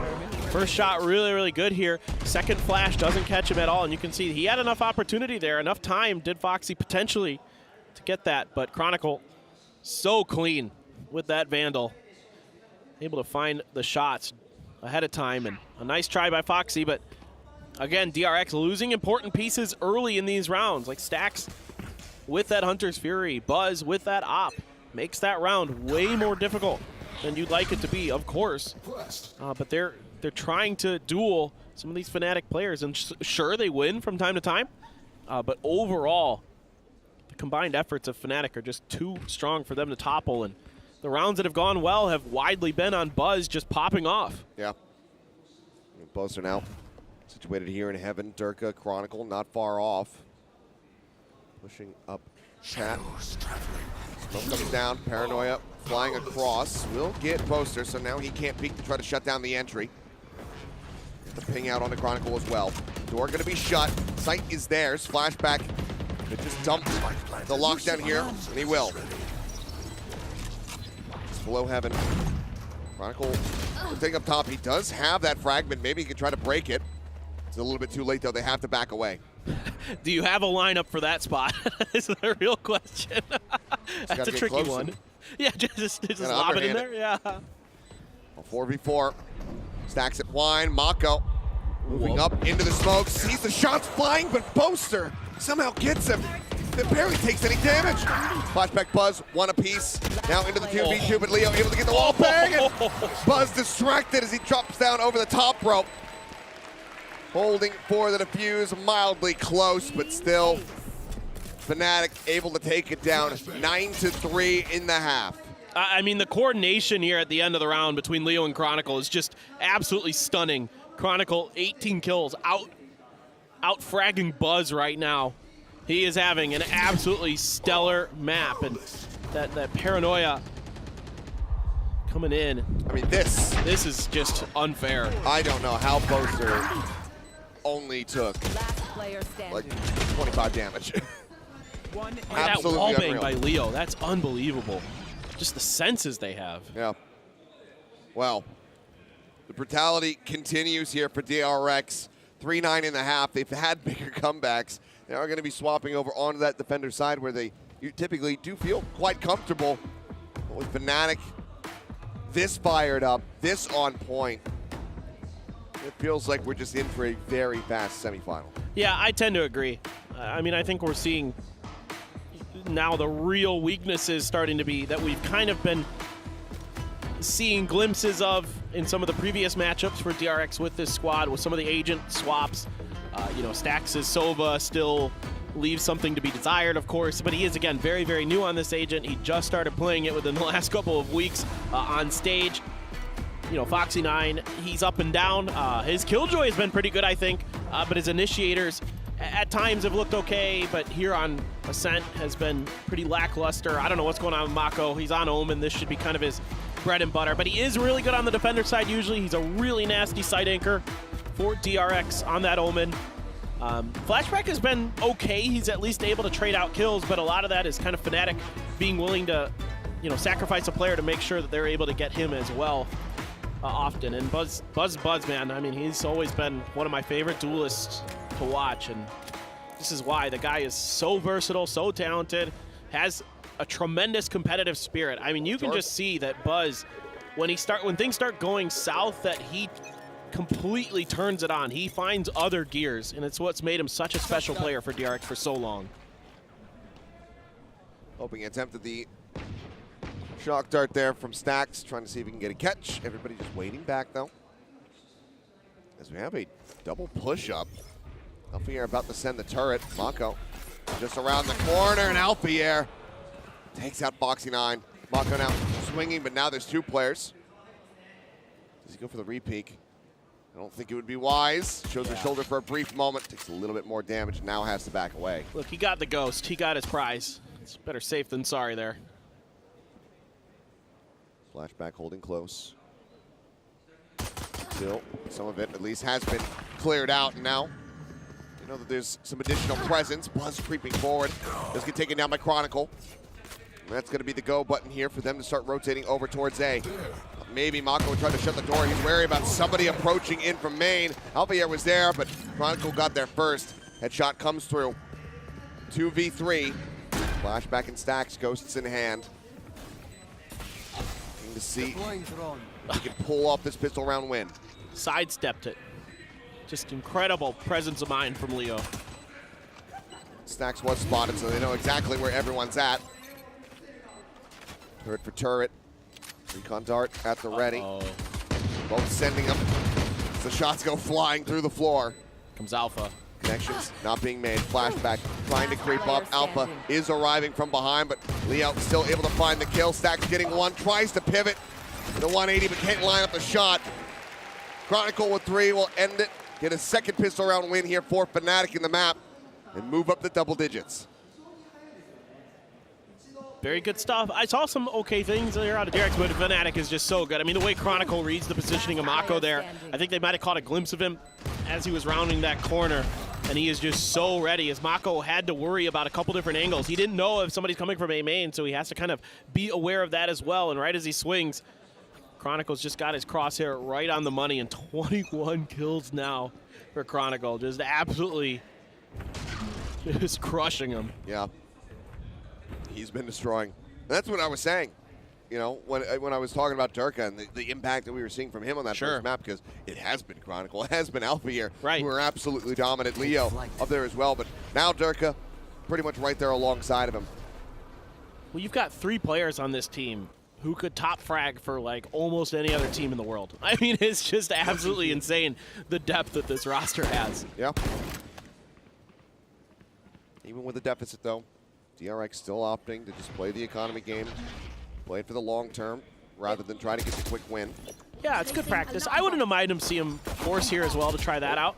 Well, that's not going to feel great for Flashback, but he at least gets out alive. Down to 65. Mako, Boxing 9 starting to inch forward, maybe a peek over at A man. Yeah, they're pushing up now, but Boaster rotating away. Buzz ends up falling here in mid. Pushing away now over towards this B site. They know Flashback's here. They know that he's going to be chipped away at least a little bit. Stacks now back site. Great headshot. Finds one. But Boaster, they're kind of aware of it. Foxy will be able to get one elimination. Flashback. Hello? Trying to push his way in, but seems like just a delayed reaction, not fully realizing what exactly he just stumbled upon. As Alpha, will find Foxy, and now he's kind of pinned in. Try to flash his way out, but Alpha pointing at his screen, wondering what is happening. It does take him down. 3 members survive. Fnatic now moving up to 11. Yep, about what you would expect there. A few kind of delayed reactions from DRX. Nice headshot from Stacks, but Boaster again setting up in these tricky positions. You know, this really shows how well the homework is done by this team. He's looking right at him. He had to be looking at his map. Had to be. You know, Flashback's got good reflexes. He's generally been pretty good with that kind of thing, and yeah, it's just, what are you doing? Yeah. I think Foxy9 trying to get a little tricky, a little creative, but not going to work against players of this caliber. I think Alpha was just astounded at the lack of utility on the peak. Yeah, that too. Clearly, DRX a bit frazzled here. Orb just going to be snatched up. Leo now 1 away from having that Hunter's Fury unlocked. He's going to rotate over, maybe even just do Orb collection on the opposite side of the map. Why not? I mean, you've got DRX on the back foot. Might as well try to win more. There's no reason not to. Just get this over, get that rest, get ready for those grand finals. If you're Fnatic, that's what you're looking for. And they're on their way forward. Turret going to be cleared out. Get sights on Flashback there for a brief moment. Boaster moving forward. Clears the alarm bot. Really ramping up the pressure here on the map. As all this util gets cleared out. The ambiguity about where Fnatic want to take this is greater and greater. Push forward, up in towards market, instant trade. Stacks finding one, Chronicle quick on the reply. Hunter's Fury from Leo. Had the ping on a Flashback, and he even gets the tag on a Foxy9 across the map. What a read from Leo, softening him up. Buzz with the quick reaction, able to find the headshot. Time dwindling. This Boaster has to try to make his way down into the site. Buzz was the last vestige of hope here, really, for DRX. Mako now sprinting across. Gets the weapon out for a brief moment, but then Leo finishes the job. 12-3, Fnatic once again looking to deliver a 13-3 scoreline to close out this series and punch their ticket to the grand final. Looking great for Fnatic. Just everybody in the right place at the right time. It feels like, again, Leo's utility, you can't say it enough, how smart he is, how accurate he is, just how aware of positioning. And again, Fnatic just has DRX's playbook on download. Every position of every player seems to be mentally accounted for at all times. And Leo, even there from B main, catches Mako completely off guard. Oh, that's pretty good, though.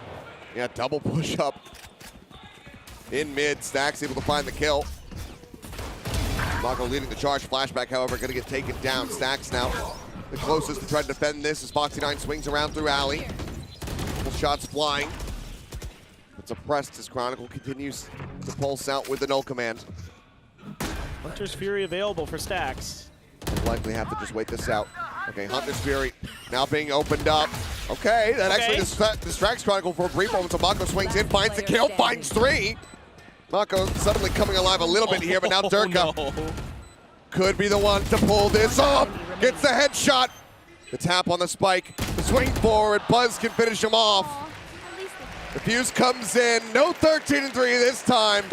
DRX get themselves up to 4. I thought Durka was gonna pull it off.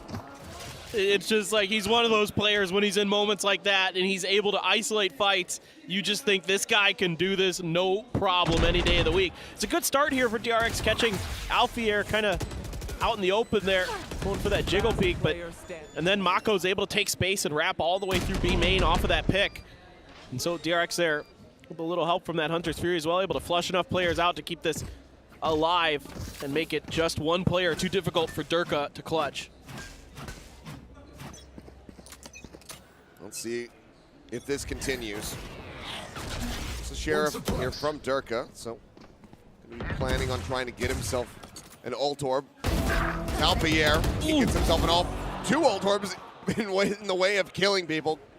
Cleaning them up here in mid. Stacks and Mako once again trying to have some forward presence in Alpier. He's looking to end this. Foxy9 dead. Buzz will put an end to that reign of terror, but Buzz also knocked down to 30 HP, and Chronicle will finish him off. All now on Flashback, who's caught in mid. Fnatic have had enough. 13-4, they take down DRX in ever so convincing fashion, 2-0, and they earn their way into the Red Bull home ground grand final versus Cloud9. Clean and efficient as you would expect from these guys. Just fantastic reads on DRX, top to bottom, fantastic teamwork, everything you expect from a team that has won multiple international titles this year. The EMEA powerhouse superstars have been on a tear when they first took place. Number 1, they lifted the trophy at VCT Lock-In and Valorant Masters here in Tokyo before a 4th place finish at Champions, preventing the 3-peat.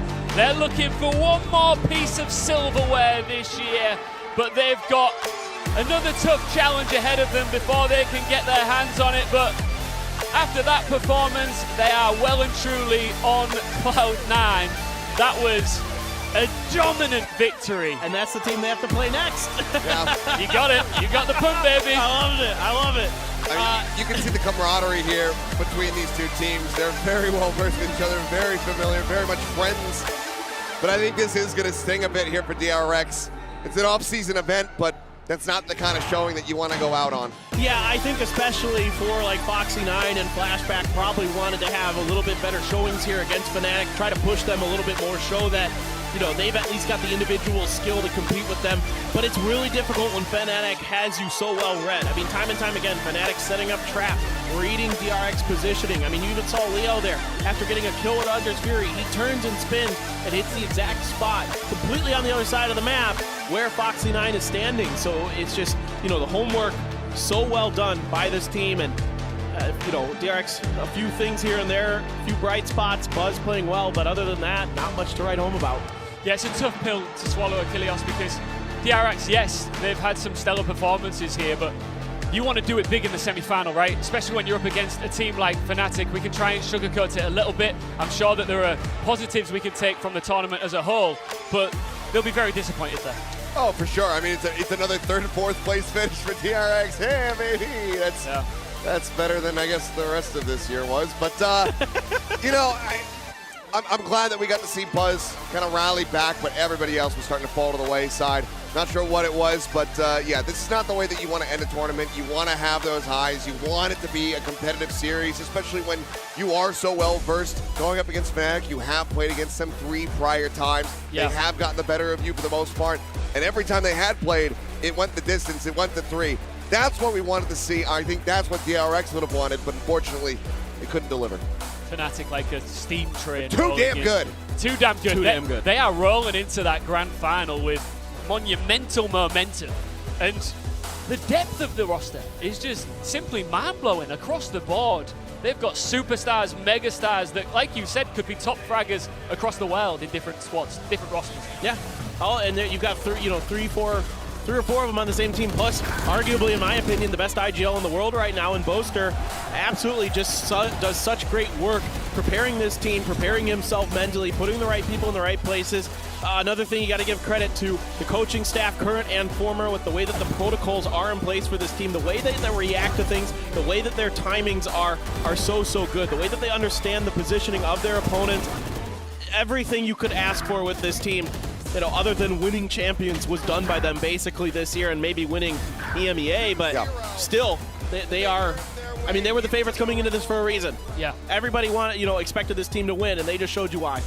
And if you are going to blast your way into a best-of-5 grand final, which is what is coming up for them, they face off against Cloud9 later on today. We've got a show match coming up before that, but you want to go in off the back of a 2-0 win, not just because you're feeling great about yourselves, you're feeling confident, but it's less work, right? You want to keep the energy up. Yeah, take less time, have a little bit more time to rest backstage and whatnot. But with that on the horizon, I mean, I gotta say, the thing that I am looking forward to, and I was looking forward to this if DRX won or if Fnatic won, is going to be that jet battle again coming through. Oxy versus Durka, or if it was Oxy versus Buzz, either one would have been a treat. But with the way that Durka is playing today, that is so damn exciting. It's exciting for Durka. How exciting is it for Oxy? Because we're talking about Oxy leveling up and handling the heat here on this grand stage, but that's a different kettle of fish in a grand final against a player of that caliber. Yeah, no doubt. You've already gone toe-to-toe with CNED and Foot, who are a very, very talented squad as well. You handled them. In fact, you didn't just handle them as Oxy, you surpassed them. Oh, yeah. Now you've got that next step. Durka and Fnatic, another level above Foot right now. Is he going to be able to rise to the occasion once again? I mean, it feels Make like yourself he's a not legend, really, brother. Yeah, it feels like he's not really letting the pressure bother him, whether it's the pressure of who he's playing against or the pressure of being on stage. Granted, being in a grand final, having the venue as full as it is right now, because now we're pretty much back to the brim, maybe it will get to him a little bit, but I think that Oxy, it seems like he's got such a good head on his shoulders. He's got such a very healthy way of thinking about him playing the game and competing, that he should be fine going into that. It's weird because, like, I had a little bit of a chat with him earlier yesterday, and it was after the big win. And he was just super relaxed, like this was just another day in the office for him, 18 years old. It's baffling the level of maturity he's showing, and it looks like he will be geared up and ready to handle this. Yeah, he's just having fun. I mean, that's what he said in the interview. He's very relaxed. He's very chill. He's like, yeah, I'm just here to have fun, and I can't believe it's real, but at the same time, he's not really seeming so far to have this pressure and these kind of things get to him. It's a little bit different going into a best-of-5 grand finals, but his stats, they're through the roof. I mean, the KDA above 2, the ACS nearing 300, damage per round over 175. All of those stats are like tournament MVP stats. Yeah, I mean, these are aggregate across all the series, and Cloud9, because they had that 1-1 beginning, they had to play more games than pretty much everybody else, other than, not now DRX. So they had one of the longer runs that you could have getting their way into that grand final, and he's still averaging statistics like this. So it just shows you the dominance that they have had ever since they suffered that first loss. And he's playing multiple agents. He's not just playing Jet. He's playing, Yoru as well at an extremely high level, something that is just now starting to kind of make its way into the Valorant ecosystem as these really strong, really talented Yoru players, and we've seen some really impressive stuff from him. Just sticking with Oxy, we will shortly have an interview with Boaster, of course, from Fnatic. He's down there right now. I think he's still talking to the Japanese production crew, the broadcast crew, of course, because they love him here as well, just as much as the European fans and beyond. But sticking with Oxy just for a moment, if you are going to have that superstar tournament, if you are going to put your name on the map as a megastar in the Valorant scene, you do want to do it against Fnatic, don't you? That's the team you want to do it against. Yeah, exactly. This is like you're dungeon crawling your way up this tower, right? You're fighting every boss at every level, and now you've truly reached the final boss. You're truly at the top of this tower. There's nothing else better than Fnatic, maybe, you know, the old EG squad, who knows what would happen with them for the next year. So this certainly, as the current roster stand, is the best squad in the world. This is it. This is your moment. Can Oxy continue that high level of play that we've seen so far against the best of the best? Thoughts on DRX next season? What is the roster going to be? Yeah, right? That's my biggest question. Are we actually going to be seeing Flashback getting promoted up to the main team? Are we going to see the return of Zest? RB, is Boxy9 going to be a starter? Is he going to be still playing like Sentinels and Initiators, or will he go back to playing Jet and Buzz takes over that role? What is going on? That's what I want to know, but I'm just going to have to wait and see because, you know, DRX, they've been open about it. They say, yeah, it's off season. We're experimenting. We're giving these players some time to kind of like just get used to being on stage and seeing how things mesh, and then we'll make up our minds. So just have to see what happens when Pacific rolls around next year. Yeah, and that's one of the brutal things about the off-season, isn't it, Paper Thin, is on the players themselves individually. It is like almost like a trial period, isn't it? And if it doesn't necessarily go too well, you might not make the cut when it comes to the big time. Yeah, exactly. That's why matches like these are actually pretty important. I mean, everybody can say off-season, we're working on things, blah, blah, blah, but for some of those players whose spots aren't necessarily guaranteed, yeah, it's a lot of pressure, it's a lot of stress, and if you're not able to have a really strong showing against some of the top-tier teams, against Tier 1 teams where you're going to be expected to play in the next year, then forget it. I mean, you're going to be on the wayside. There's going to be replacements for you. So, yeah, absolutely, a ton of pressure on these players. Yep.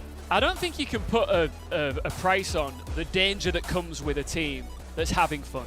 And Fnatic right now, it looks like they're just almost scrimming, right? They're just enjoying the process. There's no real heat on them. It doesn't, even though that, you know, they want this silverware, they want this trophy, but it doesn't feel like they're worried too much about getting it. It feels like it's just part of their path.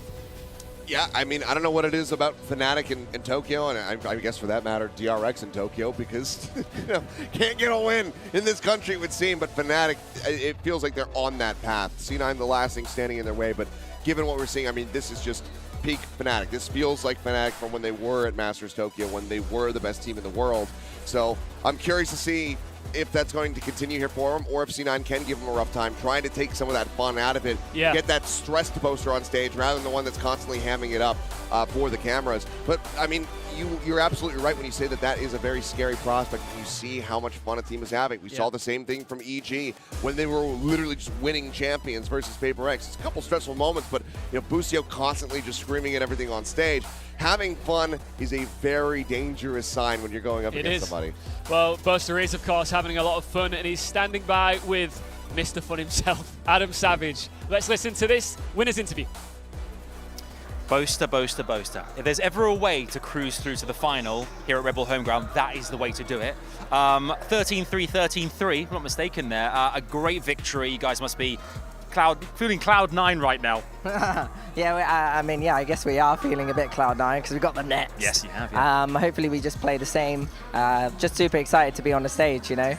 We come all the way to Japan, and last time we were here we won Tokyo Masters, so let's try and do it again. I mean, rounding the year out here again in Tokyo, with that, I mean, for the team, I guess that's a really great conclusion to 2023 for you.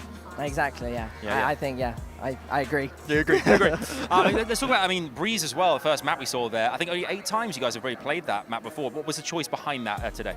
Well, we brought in Leo from Guild, and they had a really strong win rate on it. Then we also have Alfia, who's Turkish, AIM map. We also got Chronicle from Gambit, who was really good on that map too. And then we had Dirk and me, who were actually quite comfortable on it. You combine us all together, and Breeze is a new Fnatic icebox potentially. Yeah, it was a Breeze. Yeah. Love the puns today. I mean, in terms of like, you know, obviously you're Cloud9 in the final there. You've got a really kind of short period of time between your semi-final and your final. How do you prepare in that kind of short period of time? Obviously, you a bit of time to relax ahead of the main event. What are you doing in this time right now before that actually takes off? Honestly, just conserving energy. Probably going to go eat something, you know, to maintain it for the big long series, just in case it goes 5 maps. But in terms of like preparation, we've gone into this event solely relying on communication and being able to adapt and come up with ideas. So we're not kind of playing our usual style of Valorant.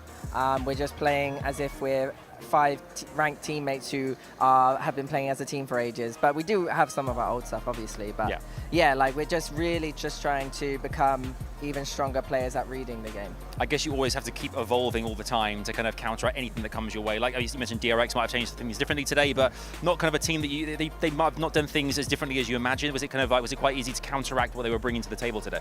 I think because we haven't played in so long, we were just gagging to play a little bit, you know. Once we got into the kind of flow state of it and started really kind of, the Fennel game was a bit of a, but then after that we're getting more and more comfortable, and we're finding ourselves again, finding that energy that we had before Champions. I've got to say, I watched your interviews there in Japanese. You've got some Japanese in your locker now. I mean, have you been learning the language a little bit while being here too? A tiny bit, like to get by, I'd say. But yeah, it's just you're welcome, really. Thank you. Hello.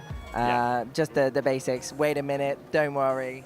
But those are the ones I got right now. But the reception in here was absolutely incredible. So everyone was loving making the attempt at least as well. Cloud9 next up. Fnatic, are they going to go all the way and take home the Rebel Homegrown 2023 trophy? We're definitely going to try. You know, we didn't win Champions, but then technically if we win this, that's 3 trophies this year, and that's the 3 out of 3. It's not bad, and that's not bad at all. Thanks for chatting to us. Congratulations again. We'll see you in the final. For now, that's back to Ian and the chaps on the desk. All right, there is a good chance that we'll have another Buster interview potentially at the end of all of this after the grand final if you're a big fan of him, but Cloud9 will be looking to prevent that from happening.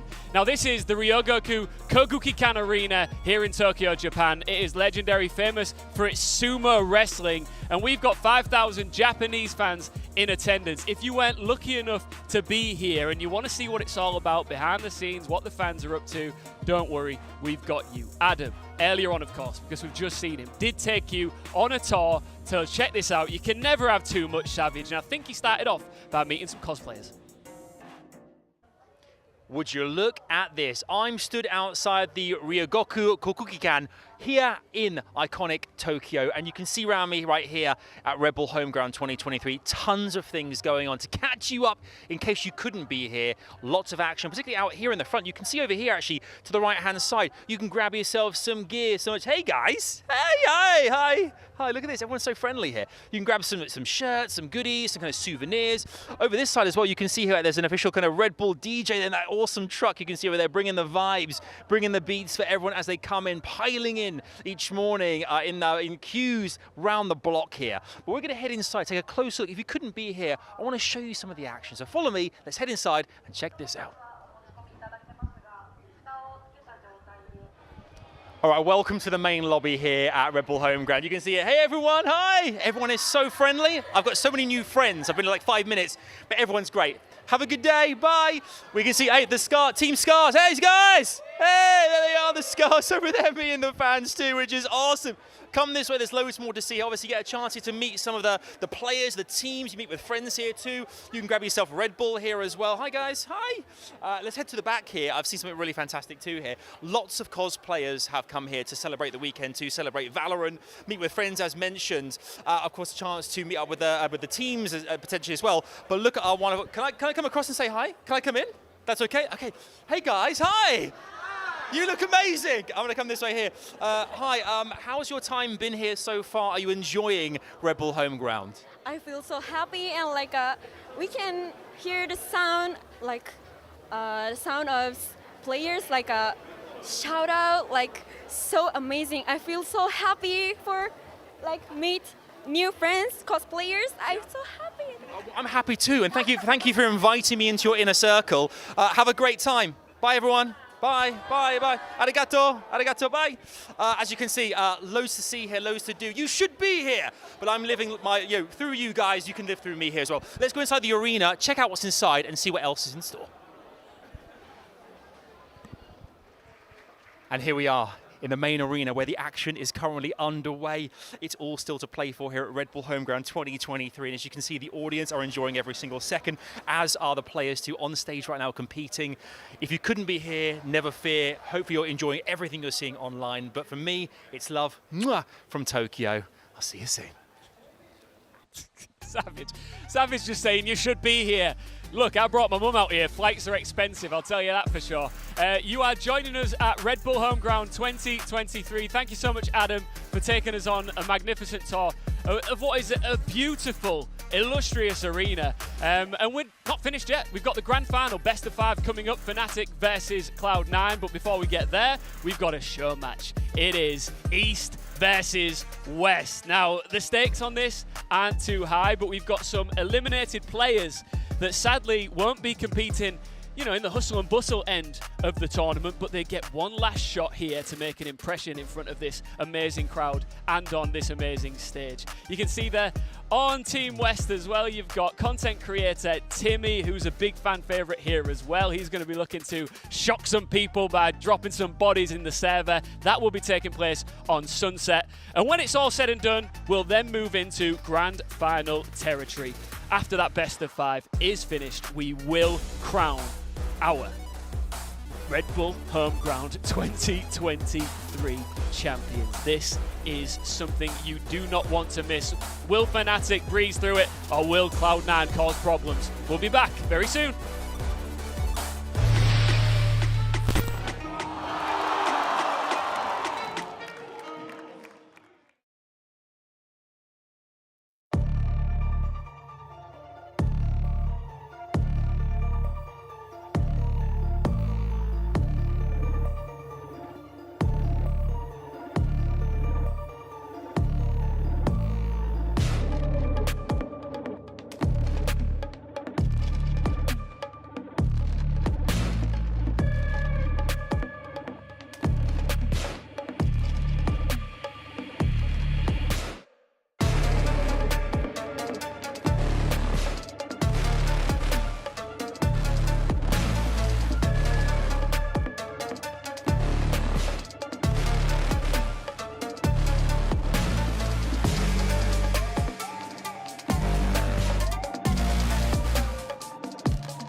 are back live at Red Bull Homeground 2023. I have to keep hyping up this arena because personally I still can't believe that I'm here. This is the Ryogoku Kokugikan Arena. It is legendary. Decades and decades of history and heritage fill the rooms. So much has happened inside these walls over the years. Traditionally, not Valorant. I think that's the first time we've had video games played here before, and this is a spectacle for the ages. We've got Paper Thin and Achilles joining us here. You're sticking around because you called all the action for the semi-final. We just thought, you know. Wasn't much of it. Yeah, I was going to say. It all was, the action. Well, I know you wanted a 3-map series, right? Yeah. So you guys have got one more map in you, right, I guess? Sure. Yeah. Why not? Why not? Yeah. The best thing to do before a massive grand final, after a high-pressure situation, the pressure pot of a semi, is a show match. And we've got a big one coming your way. It is East versus West. So we've got players that have not made it here to the grand final, who have put on some strong performances, and they get another shot here in front of the live crowd. They can step out into this arena one more time and put on a show. And this is Team East, and there's some big players on there, Seth. No, I mean, there absolutely are. I mean, you got Cryo there, who was having a whale of a time when he was playing the Jet, especially during this tournament. Mr. Fallen, in his own right, having some incredible clutch moments, even just yesterday in their loss. He was putting up some significant numbers. But Dariali, Mr. Tenzo, as well as kind of coming through here, kind of being, I think, one of the biggest surprises for us, because this guy comes in, Depp's not at this event, he's got to play for Zeta Division, a lot of pressure on his shoulders, being brought up, and he was able to really level up his performance and step up and fill those shoes. Yeah, he was my expectations for him were unknown.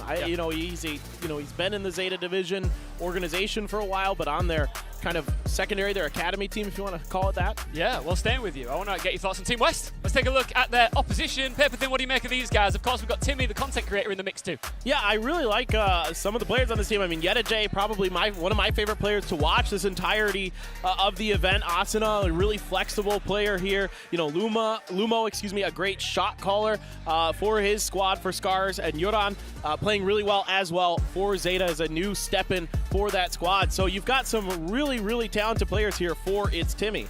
Yeah, It's Timmy is now standing by actually for an interview with Adam Savage. Here at the streamer booths at Red Bull Homeground 2023 right now, we have got lots going on. I'm joined by a creator, streamer, 100 Thieves member, Red Bull athlete, total legend. It's Timmy. Buddy, it's so good to see you here in Tokyo, Japan. This is incredible. I know, it is. Thank you so much for having me. I'm excited to be here, and I mean, it's an insane experience so far. It is. I mean, you've been streaming the entire time here as well. What's that been like? How are the community reacting to the event so far? I mean, they love it. I mean, like, I have an Apex community, but, also a little bit of a Valorant community, and they've been enjoying the clutches. They've been enjoying, like, absolutely every moment, and I've never done a co-stream before like this, and it's just been amazing. It's been amazing. I mean, I mentioned 100 Thieves. Sadly not in the final, but I mean, new roster recently. I mean, what are your thoughts? What's the future behold for 100 Thieves? Yeah, I mean, I didn't know about the two new players until I got here, and honestly, I played the 10-man pros with EU and Nature, and I've obviously just watched them, their highlights online. They're insane. They're also insane. And I do think that, with the little amount of time they had to practice for this event, for the future ones, they're going to do really good. Dare I ask who you think is going to win Red Bull Homeground 2023? Do you have a theory? Inspire us. What do you think? I mean, obviously Fnatic is just the team. Yeah, they're pretty good. Yeah, they're pretty good. But I really do think Cloud9 has a chance. I actually do think they could steal it, especially with Oxy just playing out of his mind. I chatted to him yesterday, and I mean, he's new to the team, but rising star. I mean, that's a great thing actually. So many rising stars, new players, and experience like Red Bull Homeground like this in Tokyo, Japan. I mean, that kind of experience makes a massive difference to your future, doesn't it, as well? Oh yeah, totally. I mean, to come up here on for your first stage and just popping off, his career is just going to skyrocket from here. Absolutely right. I mean, you actually are going to be taking part in a show match later on. You wanted to be on a team. Tell us about that. What's coming our way? Yeah, I mean, obviously watching, you enjoy seeing the pros and then them popping off, but like, I'm a gamer. I wanna be in there too. And I've never competed in Valorant on like a stage like this, and to have a chance to play in a solo match against the professionals is going to be sick, and I'm so excited. Do you think you're going to embrace that while you're up there? Because I mean, there's a lot of people watching there as well. I mean, you have the community watching online, but being here in person, are you kind of relishing the opportunity to be on the main stage? Oh yeah, I'm in. We'll pop off. Of course he is. We'll Of course he is. So. Before we say goodbye to you, I mean, you mentioned once recently in a quote that you wanted to go to the moon one day. Yeah. Can I come? Is there a spare seat? Of course. Yeah? I mean, we'll get a full roster up there. We'll play some Valorant on the moon. I mean, it'll be crazy. Timmy, are we suggesting that that Red Bull Homeground 2024 could be on the moon? Potentially. We're going cosmic. I can't wait. Well, hopefully that'll happen. Yeah. Probably. I mean, we'll see what happens. Thanks for chatting to us. Enjoy the rest of Red Bull Home. Good luck in the show match, and thank you for chatting to us. Thank you so much for having me. Thanks, buddy. Thank you, Adam. Thank you, Timmy. How do we get an invite to the moon? I want to go to the moon. I could do without it. I'm fine. You don't want to play Valorant on the moon? Nah. You're telling me if there's Red Bull... The ping is going to be awful. Yeah, it's like a second and a half satellite delay. link back to yeah, it's from the gonna Earth be to the moon pretty or bad. something I like think that. so. I'm good to just chill here. Tokyo's pretty cool. Yeah. I could do without the moon. I mean, it's pretty futuristic. There's probably a shuttle to the moon from here, I think, somewhere. No? I mean, if you know the right people, potentially, I suppose. If you know the right people. Sadly, I don't. But Timmy obviously knows the right people because he's found himself on the main stage. Adam asked him there how it must feel to be about to go up there. You see in professional players do that, and they've earned the right to be there. Timmy, a wonderful content creator, has earned the right to be there in his own right. It would be a dream come true for every single person in this arena and a lot of people watching at home to get up there and play some Valorant, right? Yeah, it's amazing. Kidding. No kidding. I mean, that would. I'd be nervous as heck, just even if it was just like no stakes, and I'm still going to be nervous playing on that stage. So it's Timmy, I mean, I'm sure he's excited, but you're probably a little nervous as well, for sure. And if you're Timmy and you take out a big player, you can clip that and share it forever, right? Yeah, just hold on to that. It's the career high. Never let that go. I mean, it's bound to happen. He dunks on Cryo. It feels pretty much impossible that he won't kill one of these pro players. If he goes through this game like Jemkin and doesn't get a single kill on Sunset, well, maybe just stick to Apex, I guess. Are we going to get a lot of puns from you? Because I know you've been winding up Achilles. You guys work together a lot in the Pacific region, right? This is what you do. And you've been slotting in puns left, right, and center. And every time you do it, I see him just like witnessing. He hates every second of it. But I think you've got the green light to drop at least 50. I don't know. It's actually tough. Some of the names here are making a little bit. I've already gotten away with one of my Sunset Boulevard puns, so I kind of already dipped into that well yesterday. Yeah. I'm not sure I have anything brewing in the tank just yet, but we'll think about it. Why does it annoy you so much? Every time he does it, I lose a day off my lifespan. I was gonna live until like 150, and now I'm gonna be expired by like 75. He's quite a bit younger than me, so I gotta catch him up in like age. Yeah. All right, here we go. It is time to bring out our two teams, East versus West, for this show match. And for the first time ever, guys, our mics are staying up. We get to talk over the walkout. Well, let's hope they have something fun prepared for us here. For some of these players that are coming out for Team East, today attend to Deriali Cryo, Mr. Fallen. They thought, we're not going to get to go up there again. And here they are making the glorious walk one more time, Paper Thin. Yeah, this is really exciting. Mr. Tenzo, a player that has been really impressing me for his squad. He was really good on those initiators, kind of changing roles. Mr. Fallen is absolutely nuts. Cryo is absolutely nuts. Deriali, a player I think that a lot of people outside of the Japanese and Pacific region probably not super familiar with. A very strong Sentinel player / Sova player can do a lot for his team, and of course we've seen what Kaida is able to do on that jet if he is going to be slotted into that role. But it's going to be weird with Cryo in there as well, trying to figure out who's going to be doing what with the duelists. Yeah, I mean, when it comes down to a show match, you never really know what you're going to get when it comes down to an agent selection. So far, we only know that we have Sunset as the map being played. The question is, are these teams going to actually try to put together a somewhat reasonable composition? Or are they just going to say, okay, we're going to play, 5 duelists or, nothing but controllers, that kind of thing, because you can have fun with it, you can get crazy with it. I But do feel sorry for both, as Team West have made their way out here. They could have at least taken the trophy out, right? You got to look at it one more time. It's a cruel, cruel situation to be in. but we're going to see our cosplayers do the fist bump that we've seen traditionally. Our big teams and our big players making, boom, there it is. And we, like I said, we've got some big players from big teams making these rosters here, and it's always nice to have a bit of a mixing pot of players that you've never really seen together, isn't it, Everything? It really is, and this is what, this is what makes it fun. Everybody's going to come out here, have a good time, maybe try to sneak in an agent they like to play in their ranked games at home that they don't necessarily get to play on stage very much. And you get to play Sunset as well, which at least the one time we've seen it in this event turned out to be a pretty hectic affair. I think teams, again, still trying to figure it all out. So this should be a very, very spicy match for sure. Kilios, do you like Sunset? Yeah, I mean, it's a very straightforward, low amount of gimmick map. So I think it's really nice to just have something that's like a little bit more straight up, and it's entirely about the team play and how you're actually just navigating around the map rather than trying to utilize some of the more unique features that we do have in Valorant. I still love those, I love all of the maps for the most part in Valorant. Sometimes, at least as far as casting is concerned. Yeah. If I'm playing on it, I will have some more. Different than playing. Yeah, I will definitely have some more biased selections and opinions on some of the maps, but. So far, I've only played Sunset a couple of times in my ranked games, but I have enjoyed playing it. Everything, did you want to see more of this in the tournament? More Sunset? Yeah, to help sort of set the meta, right? And you did say yesterday there's still a chance that we might see it in the grand final. Yeah, absolutely. I think it could sneak through into that best of 5. I mean, it really just depends on exactly how the bans are going to shake out, but I think it's a really I don't think it's going to get through either, but I can have hope. But I really think it's a good map. It kind of reminds me a bit of Split, to be honest, in a way, except it doesn't have the same level of verticality. So I think the defender side is a little bit more tricky than on Split. But it's a really fun map, and like you said, it's a standard map, so it kind of brings it back to that tactical shooter roots.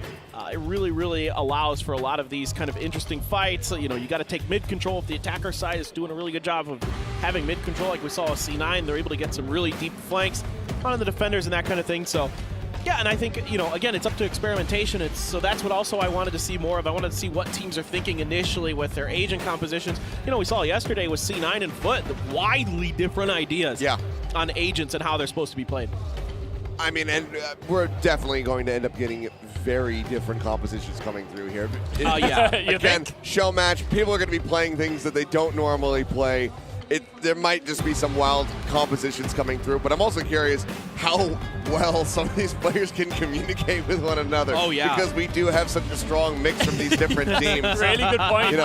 I'm not sure how strong is the English from some of the Foot players, from some of these Japanese players. Yeah. I have no idea, but Valorant, maybe it's a universal language. Maybe they will be able to come together and understand. Because at the end of the day, if someone starts screaming, I think you could probably understand that they're getting shot at. It's funny. I always find show matches really interesting because, yeah, it's a lot of fun, but you've just got a bunch of competitive people wanting to play. So ultimately, every single one of them still wants to win. Oh, they're still going to ball out, no doubt. Including Timmy, right? Timmy's going into he's going to go in full-on sweat mode because he wants to get that big dub on his record, right? Oh, absolutely. I mean, I'm expecting him to have some ego peaks for sure, to try to go for some battles, and maybe if things go a little bit sideways, maybe he's going to get a little ratty. Hard to say for sure, but I'm really curious to see. I'm expecting a lot of duelists. That's kind of how these show matches go. Yeah, like I said, could just be 5. Oh, we're finding out right now. Here you go, Seth. You got what you wanted. All right, well, it's double duelists on both sides. Jet Rays for Team West, Neon Rays for Team East. So both can really up the pace here. Dariali playing Neon. Now, he's actually played it before in official matches. Not often, but he has done it. So it's kind of interesting. He's been pretty solid on it when he's played it. And I like Kaede on the Cypher here. Kind of curious to see how he is, as a natural duelist, kind of shifts over into that Sentinel role. Yeah, I mean, no one taking the Jet. On the east side, I thought maybe we would see Cryo going for that one. If not, Kaede, but they just decided to stray away from that one. I have my eyes on Dariali's Neon as well. Yep. I'm curious to see how polished it's going to be looking coming into this one, but a tough battle for the Team West to try to get through this one because honestly, I think East is fairly well stacked, but it's certainly not impossible. Yeah, but I think West is maybe going to be more comfortable in their roles, and if that makes sense. Like, everybody in West is kind of slotted into their normal... You do have Yeta J on Killjoy. Yeah, exactly. You have Asuna on the race. He's very good on that. Lumo is a controller player, is the Brimstone. Euron can play the shaders. We know that. So I mean, everybody else on the other side, yeah, Mr. Tenzo's Fade, probably going to be pretty comfortable. Cryo, we know he's a good duelist. But Dariali's the real kind of, Dariali and Kaede are going to be kind of the interesting ones here as they've shifted a little bit off of what we've seen in this tournament. Well, this is going to be a lot of fun, and I'm really interested to see Red Bull player Timmy do his thing. He's one of these guys who's got one of those illustrious Red Bull caps. That's what you get when you make it onto the Red Bull team. Maybe you should put that up for grabs in case he loses. If you lose, you get Timmy's cap. I'm putting it out there. Let's get into this. It is East versus West in our show match. Let's have some fun. All right, fun we shall have. Nanoswarm's already out, and Yodan going to be able to find first blood, taking down Dariali. Opening elimination here. Oh. Attackers still, however, getting themselves into the B side, but Yodan finding another one as Mr. Tenzo going to be taken down. J now swinging onto the corner, trying to get that kill there onto Cryo. Puts some good damage across, but cannot eliminate him. Mr. Fallen now getting caught as Yodan is just going on an absolute tear. And it looks like Timmy's team is going to be standing tall as Lumo will finish the job. The defuse comes in, and that's going to be the West picking up the pistol round. They read the attack well, and then there was a quick flank around the B main side, and even though there was a trapwire there from Kaede, they were able to deal with it there. Now, this is bad news for Team East. No hope there. That's a tough one. You have to hit some snappy edge shots. All right, well, looks like we will just have some Sheriff purchases coming through from the side of the East. Classic in hand for Mr. Tenzo. Let's see if they can turn the tides, but quite a lot of firepower on the opposite side. So we're just going for some pot shots. Haunt getting a nice reveal on the two, and got it. It's going to be knocked down to 41 health. Trying to creep his way up into mid. There's a decent angle in towards market. Chifuran continues to swing. Well, but Yedijay's could end up getting caught, but great sense. Prowler goes out. They managed to spot him out. Look at all this utility. And Lumo is going to get that kill on a Kaede in mid. Yeah, Yedijay has all the utility in the world here to back him up. The alarm bot even going to reveal the location. Yeah, everybody swinging their way now over towards the site. Just a minor delay there from Yuran, but Yedijay able to come away with a kill. Gets himself a second. Lumo finds one as well. Let's see if Timmy can get himself an elimination. Asuna looking like maybe he wants to sacrifice himself to set it up. And he doesn't have to do that. The kill comes in. It's a flawless follow-up as the anti-eco goes the way of the West. Yeah, and the star player, JP3, coming in there. Oh, what was the Just one? like, oh, what was it? It was KR002 or something like that. What was that time Jing had to play as somebody like else? His computer died. Raze is so good. Well, the up-and-coming Paper Rex superstar Raze. Everybody right now from the West on the board, aside from Asuna. Got an assist. He was Riot KR002 or something like that. Something to that effect. Timmy's still going to be playing forward, just quick clear on the Prowler. And a back away from Mr. Tenzo. Sees nade combo going to be used. As Yuran looking to swing around, Dariali going to be able to find the kill. Putting that newly picked up rifle to use, but a great headshot Timmy. Here from Timmy. Takes out Cryo. Dariali dead. Bios in his hand on the backhand, and Yedijay taking him. Cut it as well, even with just the Spectre. Asuna now finding himself with a kill. Mr. Fallen wrapped around on taken out, and that's going to be a bonus conversion coming through here, as well as two rifles upgraded now for the West side. Yeah, I don't think Timmy was BSing when he said that that he had some experience playing with some of these guys. He said he played with EU and Nature before, so that headshot with the Marshall was pretty good. Very crisp, but now he's going to be going for the operator as we do get ready to go back in after the replays here. And Mr. Fallen is unfortunately overwhelmed. That could be very costly here for the East. Still seeing minor amounts of purchases here, 2 Stingers, as well as those Sheriffs. Timmy is going to be set up here outside of A. It looks like Lumo making the call to leave him to his own devices at least for a little bit longer, but no one really moving up and taking the bait. Kind of haven't seen, I was curious about some of maybe Dariali's tech with this Neon. That was probably the one I was really interested in, but haven't seen too much impact other than his natural abilities, and the Fades are just you know, trading it out. Tenzo gets one. Oh. Timmy gets the one with the op. Yep, there's Mr. Fallen taken down. Right here. Wanted to try to create some space, apply some pressure on the opposite side of the map. Ends up getting picked off. Prowler finding Dariali. Has to go for the reload there on that Sheriff. Careful here. Weapon not recovered. Yetijay's death. Lumo picking up Kaide. That kill, looking for the relay bolt stun. Yuran holding his ground, does manage to find the kill, but Cryo picks it up with the paint shells at the end. Oh, a little bit of pre-fire, blast pack lobbed in. There's a swing out. Quick scope in with the op. And it's Timmy will find himself a second elimination in the round as the West moves up 4-0. Is he top fragging right now? He's close? He's got 4. He's only behind. one off, yeah. It's been a fairly shared effort thus far. Lumo hasn't even died. Just Meanwhile, chilling in the back like a brimstone should. The player that I thought was going to be excelling the most on the East, Kaide, he hasn't gotten a single kill. Yeah. Seems like he's struggling a little bit. It is attacker side Cypher, so it can be a little tricky. But we've seen it have a lot of success here in this tournament, but it is what it is. So I'm curious if they're going to be able to clear out some of Yetijay's utility. But jeez, Timmy. Dariali just trying to swing the corner following behind the Prowler, but Timmy with a quick kill. I have the spike. So there you go. Now he's tied for top frag. There we are. I mean, and we need a little bit of help here for Dariali. There's not a great angle for the fast lane there, so he's going to need some, well, just out in the open, more players dying. Oh, the Seasonade. Yep, Seasonade will come away with a kill, so Lumo going to be taken down. Blades now pulled. There's the showstopper. Can't get away from that one. Do the up drop dash, but Cryo starting to come alive. 3 for him. Asuna swinging out, finds Mr. Tenso. Now though, Cryo all on his lonesome. Going to swing back around the opposite way. The spike Think he is has any real idea as to where Yuran is at. He's got this, I believe. 2v1, no problem. Oh. Saw him. Spots one. Oh, but they spot each other. And there's the double swing. Yuran gets the kill. 5-0. Perhaps I was completely and utterly wrong. The West are running away with it. Yeah, man. I mean, Timmy's quite good. He's quite clean with that op. He's going to be able to repurchase it, too. Plenty of money, of course, for the West, being up 5-0. Got the Nightfall. Dariali's got the lightning fingers. So. Yeah, I think I owe Timmy an apology. You do? Yeah.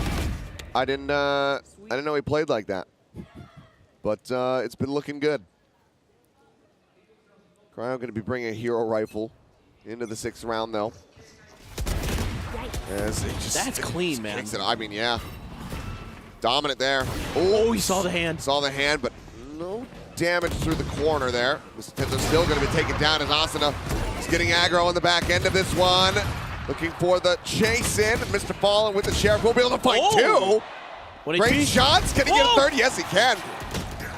Okay. Makes it close. Up can be recovered. And it will be. The West continue, but Mr. Fallen coming alive. Yeah, they got the op back as well. So Timmy can continue to... Mr. Fallen's going to match. He's got an op of his own. Yeah. Mr. Fallen, eh? Crisp shots. I tell you what, it's that Arcane Sheriff. The Arcane Sheriff is different. busted. Yeah. That's the only reason I bought it, because it's actually a pay-to-win mechanic, yeah. Plus, I really liked Arcane, I'm not going to lie. That also helped. Fair. Fair and understandable. But now, Mr. Fallen off at the ready. Oh, sends out the shot a bit too soon. Asuna was just swinging back behind the corner. B-site, though, widely left open. Yetijay is here. He's going to try to defend, but Cryo swiftly takes him down. Excellent from him. Nightfall at the ready. Looks like it is going to be invested here. Goes across. Nade into the back. With the help of the K, Asuna comes away with a kill on the Kaide. Swing in. Yuran finding Cryo. Rocket goes in. Mr. Tenzo taken down. And with 4 members left standing, the West moves up 7-0. Yo, this synergy between Yuran and Asuna has been really, really good. Yeah. We've seen some great combos with the Season Nade, with the Nightfall Nade there. I mean, like I said, maybe Valorant just transcends all language barriers. it does. It's like you know, everybody talks about how music is, you know, Maybe like they a all universal speak English and language. we just don't know. I have no idea, actually. I haven't had a chance to try to talk to Yuran. I'm not sure. He's probably at least understands it. Yeah.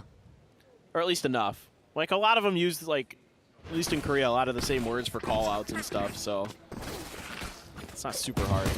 Well, maybe a bit of a rush play here. Met by a 2-stack. Relay Bolt not going to get deep into that elbow. Yeah, I was going to Lumon say. not going to be noticing. Oh, Lumo. The trigger discipline gets him 2 kills. Tenzo able to find 1, and that is going to be Timmy taken down. Dariali able to find him and gets himself a second one, so now the reset. That overdrive, man. Overdrive looking good. Still has it for a little bit longer. Swing onto the corner. Oh, Asuna. So quick and clean with that. Rotation now going to be coming through Asuna, starting to drift over towards this B site, but likely just going to be the double rotate once the spike plant comes in. Dude, Asuna's just not messing around. He is absolutely just punishing the East on some of these peaks. He is so fast with that Vandal. Mr. Tenzo, are you going to use the Nightfall here? I say go for it. It's a show match. Go big or go home. We'll see. Right now, he has no inkling of where they're going to be coming from, so if he could identify that both were in one location, I think he does send it. He's got a ton of utility, and now he should hear that boombot. As well as the haunt being lobbed out, so should know that they're there. Crisp movement, but also if he sends the Nightfall, he gives away his own position. Haunt cleared. Asuna going to try to hold it at half. Mr. Tenzo swinging out, but Asuna's so quick. But I don't know if he's got the time to actually get the defuse off. He's holding forward. So close, and he just barely gets it. 0.57 seconds remaining. The East still winless. I think he should use the Nightfall. I'm just saying. Just get one round. You know, just get one. I think that Kaida should kill somebody. Yeah, that would help. He's 0-8-0 at the moment. It's not going so good for poor Kaida. Also, damn, Asuna, where was this yesterday, man? Oh, he's bro. pounding right now. Jeez. I'm going to tell not him to he be said mean, but the man's crushing. No, he is crushing. He's really on point, too. I mean, it's not like it's... There, they smoked him off. They figured it out. Oh, trying to go for that timing shot. Found them. They've been kind of lacking in some of those smokes needed. Yet in case the push. Yeah. Oh, they're all the way through mid here. So this could be a good round. They've got a good opportunity. Relay Bolt not going to get the hit. Just clearing Prowler, off shot. Gets rid of the boom bot. Oh, and Cryo just around the corner, able to find him. Do they? Are they going to figure out that A is wide open? Oh, now they are because of that. Yeah. Neural Theft goes in. Kaide on the board as he finds 2 kills. The reveal there. Get a J looking the challenge and wins the challenge at that. 2v3. Zeta J is taking everybody down. Lockdown going to be used, but it's very shallow on the A side. Does it even cover the spike completely? No. You see the Prowler swinging around. So they know that Tenzo's going to be on this top side. Low on the HP. 2 quick, easy kills from Mr. Tenzo. The East will at long last get themselves on the board.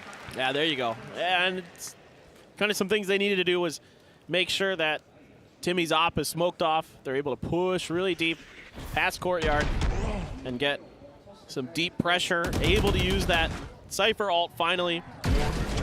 Get to mid-top. And they're like, okay, A's open, let's go over there. And then able to kind of get pretty deep pretty quick on the post-plant location. Just clear everything out. Nicely done. Now let's see if they can string a few more together. I mean, if they can round this out, you know, make it 8-4. You got some big ults still. You got the showstopper for Cryo. He's looking snappy, but you do have that orbital strikes. You got to be a little careful. Asuna looking for the push. What a fast shot! Dariali will be able to take him down, but still, what a reaction. Vandal now into hands here of Timmy as Zeta J pushing forward. Cryo able to shut him down. Mr. Fallen. Just get picked off. Dariali will make his way through, catches a glimpse. Gets the shot. And Yudon now, last one standing. Cuts across the fast lane. Doesn't see anybody yet. Has an opportunity to maybe backstab, but Cryo says no. Jeez, man. Great defense there from bot mid. Gets that kill. 3 for him in the round. And 2 rounds now for the East. Dude, Cryo and Asuna are so accurate. They're just crazy good. I mean, Asuna's having a whale of it, but that round there for Cryo. And that shot is absolutely filthy, man. That just isn't fair. Nasty stuff. Oh, he caught the glimpse there, and it's a fadeaway. Yeah, right out of the peripheral. All right, starting a bit of a run back here. They can get to 8 and 4. Yeah, yeah. Certainly seems possible. But now you've got Yedijay with an op. With the glass cannon. Okay. 0 armor. Yeah. Why the hell not? Asuna sending out the nade to try and slow up any approach. Showstopper coming through, and he's just trying to get the hell out of dodge. Cryo chasing forward.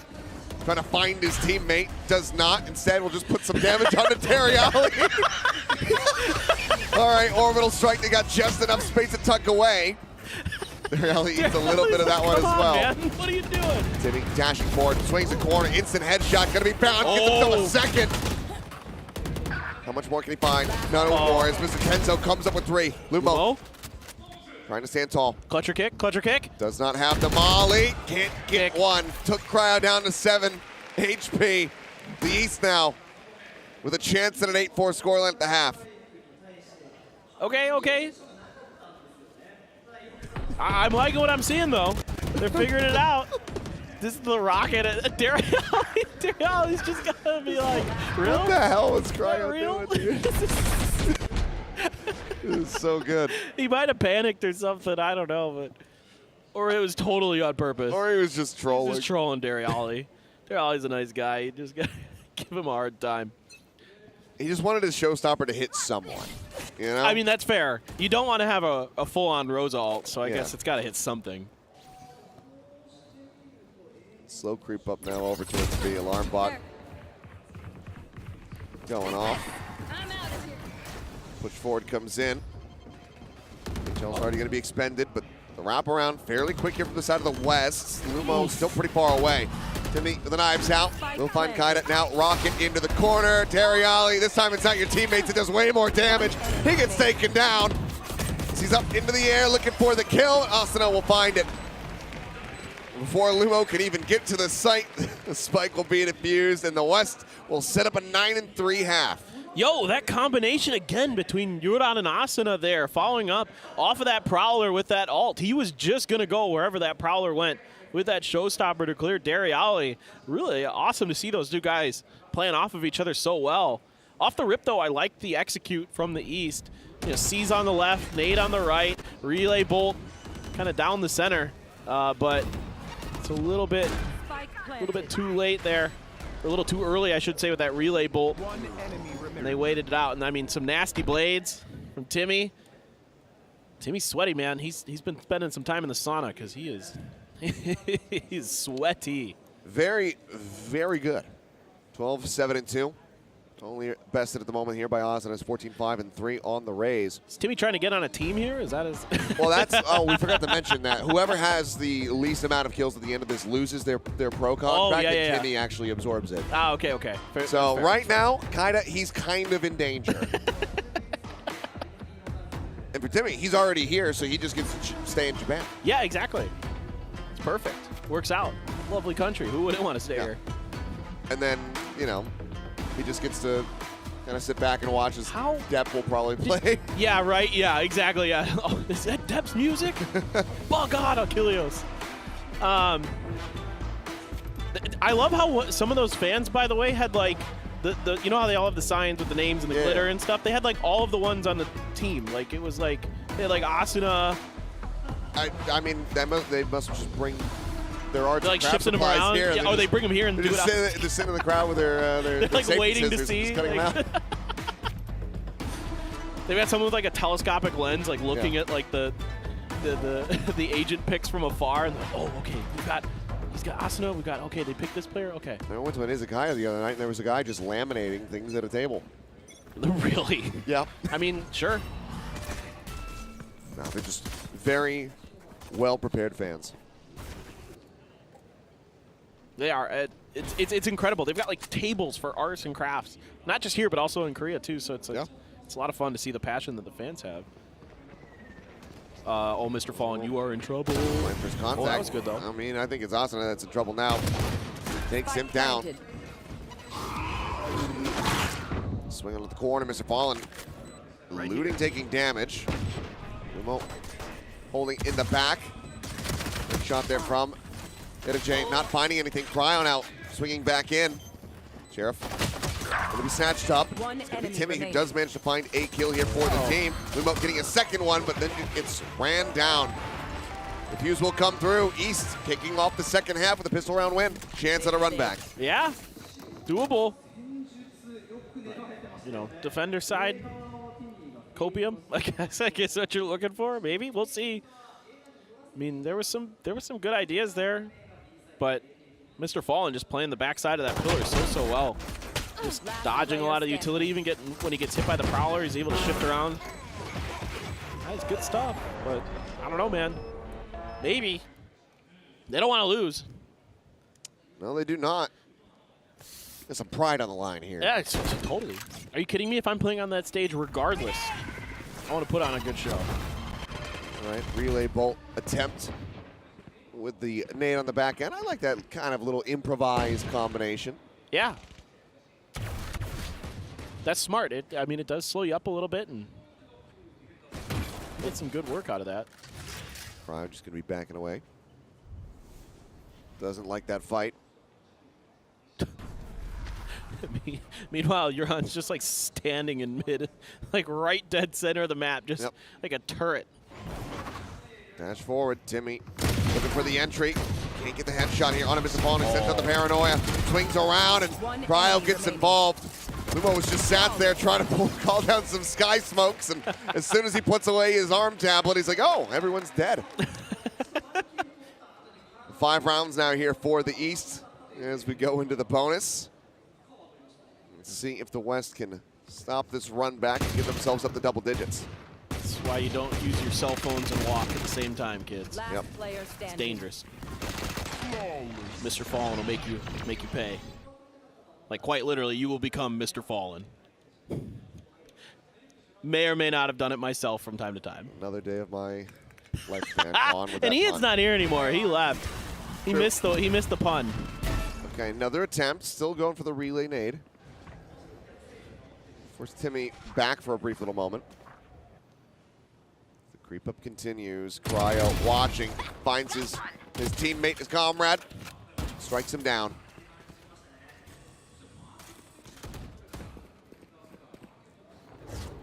Waiting for this judge to strike from Kaede. He's trying to make his way into mid, but ooh, wow, Dariali. Great shot from Yoran as he swings the corner. Does get traded out. As done there from Dariali. Now the dash going to be taken out. Timmy just letting that one expire as Lumo tries to creep forward, but Mr. Fallen gets the shots across and the timing a little bit off there. 3v4. Desperately needs something. Lumo pushing out, but Fallen swings around to the opposite side of the smoke. And see, Timmy wary about that swing out top mid, but it's not going to happen. And now, J trying to escape, but he's being encroached upon from all sides. Finds one, cannot get the second. Got it with the judge, takes him down, and suddenly only 3 rounds separating as the bonus gets converted. Yeah, both defender sides converting the bonus. Pretty defender-sided map right now. I mean, I think West here needs to change it up a little bit. Been having a tough time trying to put pressure onto this B site. And I can already see the pings coming down towards A, but they got to be a bit careful. I think East has also kind of realized that might be the case. So already Cryo and Mr. Tenzo are over there along with Mr. Fallen. So this is going to be tricky. Cryo catching Asuna. Nade goes out. Timmy trying to swing ahead of it. Get a punish. Depends on the opposite side. Does he go for this? Okay, Prowler gives it away, but there's the paranoia, and he sprays down 2. Got it at the same time. Caught J off the opposite side of the map. And very swiftly, another flawless is delivered. As the East now 4 consecutive rounds. Yeah, Mr. Vaughn, pretty good with those paranoias here on the defender side. He's hit a couple big ones. And that's why he's got 6 assists now on the back of some really nasty paranoias. Gotten a few kills for himself as well. Making it easy for Mr. Tenzo. Just realized we have Mr. Tenzo and Kaide on the same team. Yeah. They are mine. The power couple for Inseparable. sure. Yeah. Prowler going forward. He's gonna up the pace here though. But that Phantom couldn't quite find the headshot. Mr. Tenzo continues to hold the line. Where are you? Font cleared. He's not gonna connect. Still 5 members strong for the East team. Now brought down to 4 as Zeta J does manage to find Dariali. Oh, Cryo. Ooh, takes a smidge of damage there. Placing swarm grenade. Well, we'll get another one. Bring this back to parity. Zeta J now falling. Showstopper out. Where does he send the rocket? Into his own teammate. Oh, Yudan is right there up front. He's trying to trade it back. He does do a decent amount of damage. The orbital strike not available though. Now has it in death. The East continue to run this one back. All right, this time Cryo's got a good rocket. There we go. That's what I'm talking about. Didn't shoot Dariali with it. An improvement. That was, I mean, a lot of improvement here. Obviously, 5 rounds in a row. So I guess we're just gonna swing this right back. And OT. Enemy remaining. Copium. You know, it could happen. Could happen. Could very well occur here. Has Lumo used an orbital strike yet? Yes. He did use one. Okay. Used it in the first half, I missed but it. now he's got this one built up. Guardian, Vandal, and Sheriff's here for the West. Yudan creeping forward here in the B lobby. Kaide gonna be backing away. No ops yet for the East on their defenders half, correct? They haven't bought one? I don't believe so. Got plenty of cash. Haven't seen it from him yet. Prowler. It's a catch here on the Cryo. Looks like he's just going to go flash packing out to safety. Doesn't want to stick around in that position. Tenzo about to send this Prowler. Bring them down. Catches one. Does he just Nightfall? Maybe with some reinforcements. They're starting to inch up.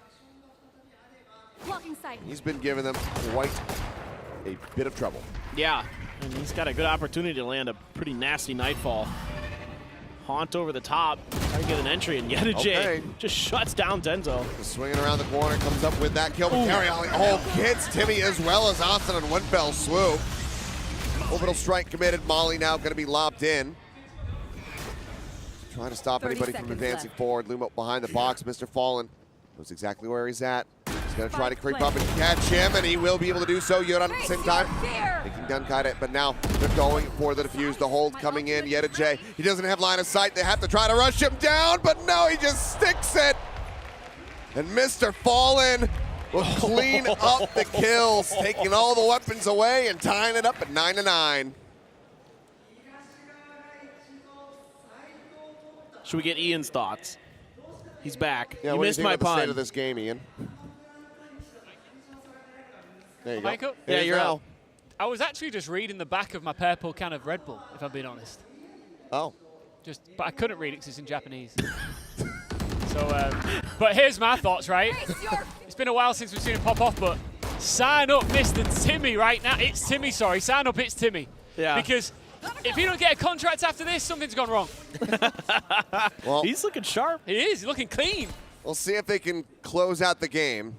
This has been a 6-round consecutive run back here for the East. Kaide go Burt. He's going to try to.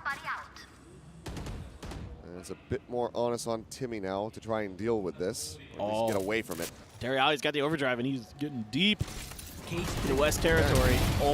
Dashes forward, but Cryo in position. Kaide able to find one. Asuna does get Cryo with his approach through market. Cryo also in a bit of a spot of bother. Has that smoke blocking off. Cage trigger. Gets himself over to the site. You should run. 4v3. Lockdown used, but now Yeta J taken out.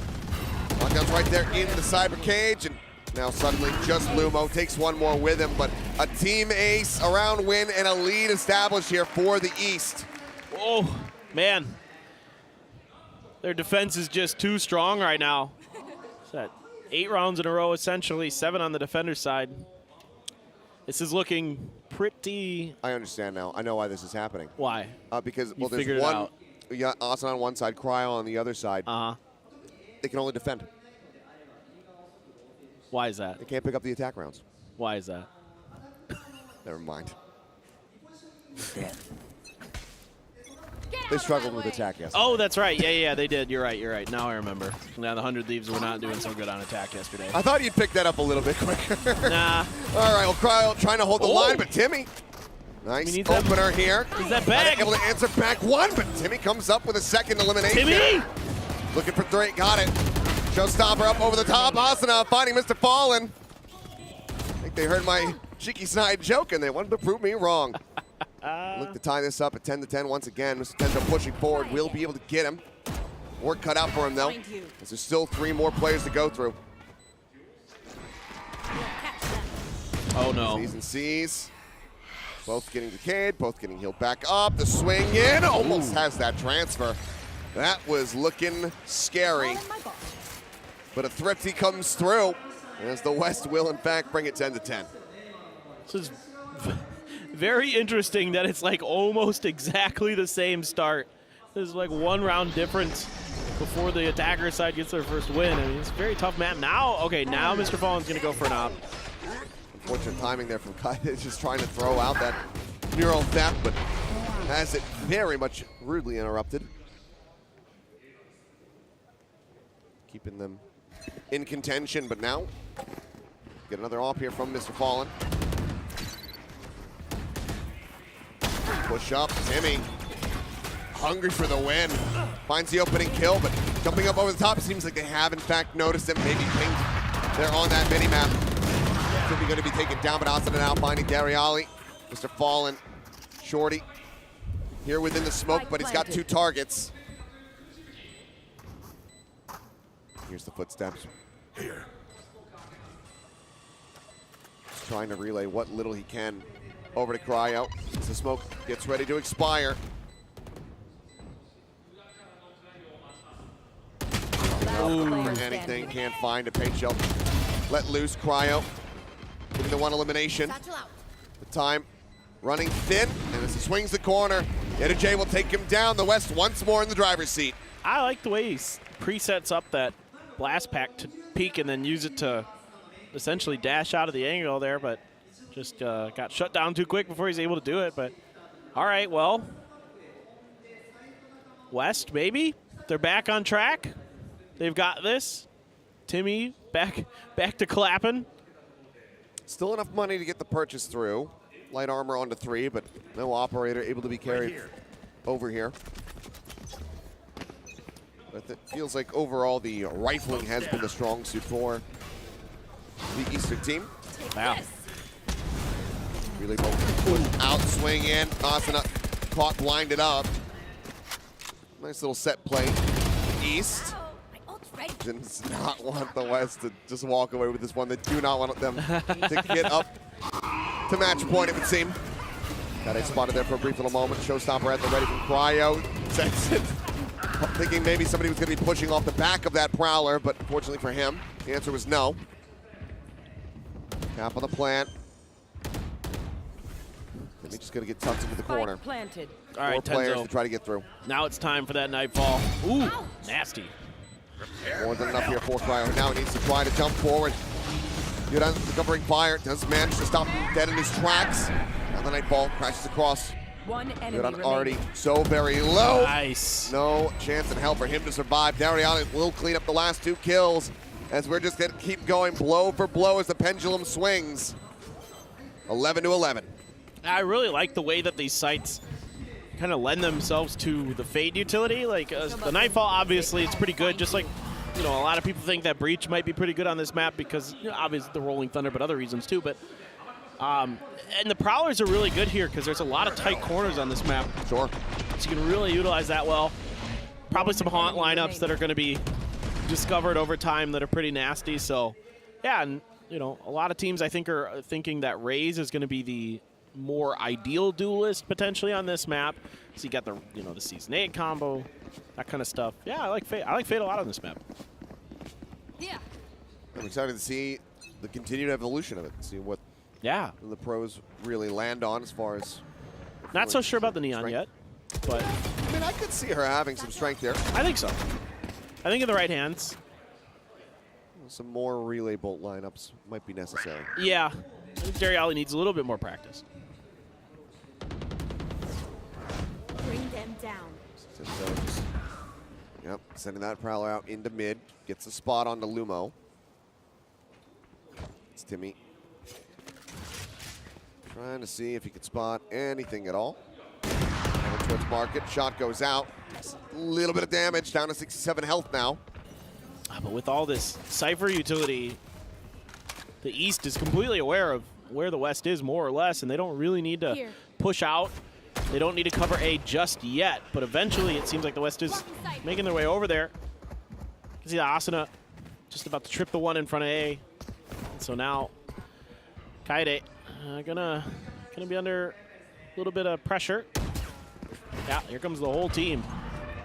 Kaide's just sat here trying to hold the line, but Asuna does take him down. A man advantage in an opening on the A site where the plant's going to be coming through. That Nightfall still available from Yudon. Asuna pushing out of the smoke, able to find one. Face your So continues to trade up, and now Nightfall going to be unleashed. I think all three getting caught, but somehow Mr. Fallen, even though he's the one who can't hear, he's the one who's getting the jump. Cryo pushing forward, finds one. Okay, expiring. Now dead. Lumo here in the back, but the hold continues. Mr. Fallen just sticks it. The knife kill will come in from Timmy, but it's far too late. In that context, I think it's more embarrassing to have the stick come in rather than to be knifed. Yeah, it is. You're absolutely right. Because at that point in the round, like, oh no. The East just it's so getting close. themselves now up to match point. It's so close. And a very big laugh. And from Mr. Fallen. Well played. And the relay bolts coming through. If it goes OT, knives only. Knives only until somebody wins. That could be fun. Yeah. Then Asuna can really play Sword Art Online. Let's do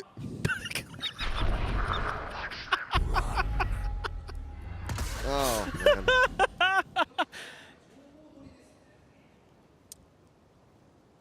Right now, his play is directly inverse to the quality of the show. Yeah, that's true. Yeah, quite well. that's correct. Yeah, I'm glad he's bringing the quality of this cast up. I definitely have just upset some people with that comment. Tenzo trying to hold the line, gets the headshot through, off, not connecting, but Lumo swinging the corner absolutely will, but as he goes bouncing forward, it's right into the crosshair of Dariali, who's looking for Asuna, and he manages to find it. Timmy with one. Here in the smoke, and the no-scope. 30 seconds left. It's Timmy, swapping over, grabbing the rifle. Cryo in the corner. 10 HP, the dash now falling. He walks right into the headshot. They had the strong lead at the beginning, but the East will be able to take it down 13-11.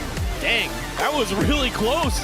I mean, it looked like it was going to be a runaway, but then it kind of just became the fact that the defender side was much, much more stronger for these guys on both sides of the coin, and just a little bit stronger for the East. I mean, still, I'm impressed. Top to bottom, a lot of good plays out there. I'm not so sure about Kaide's Cypher, but other than that, I thought everybody played pretty well. Timmy, Timmy, Timmy, Timmy. Sign him up!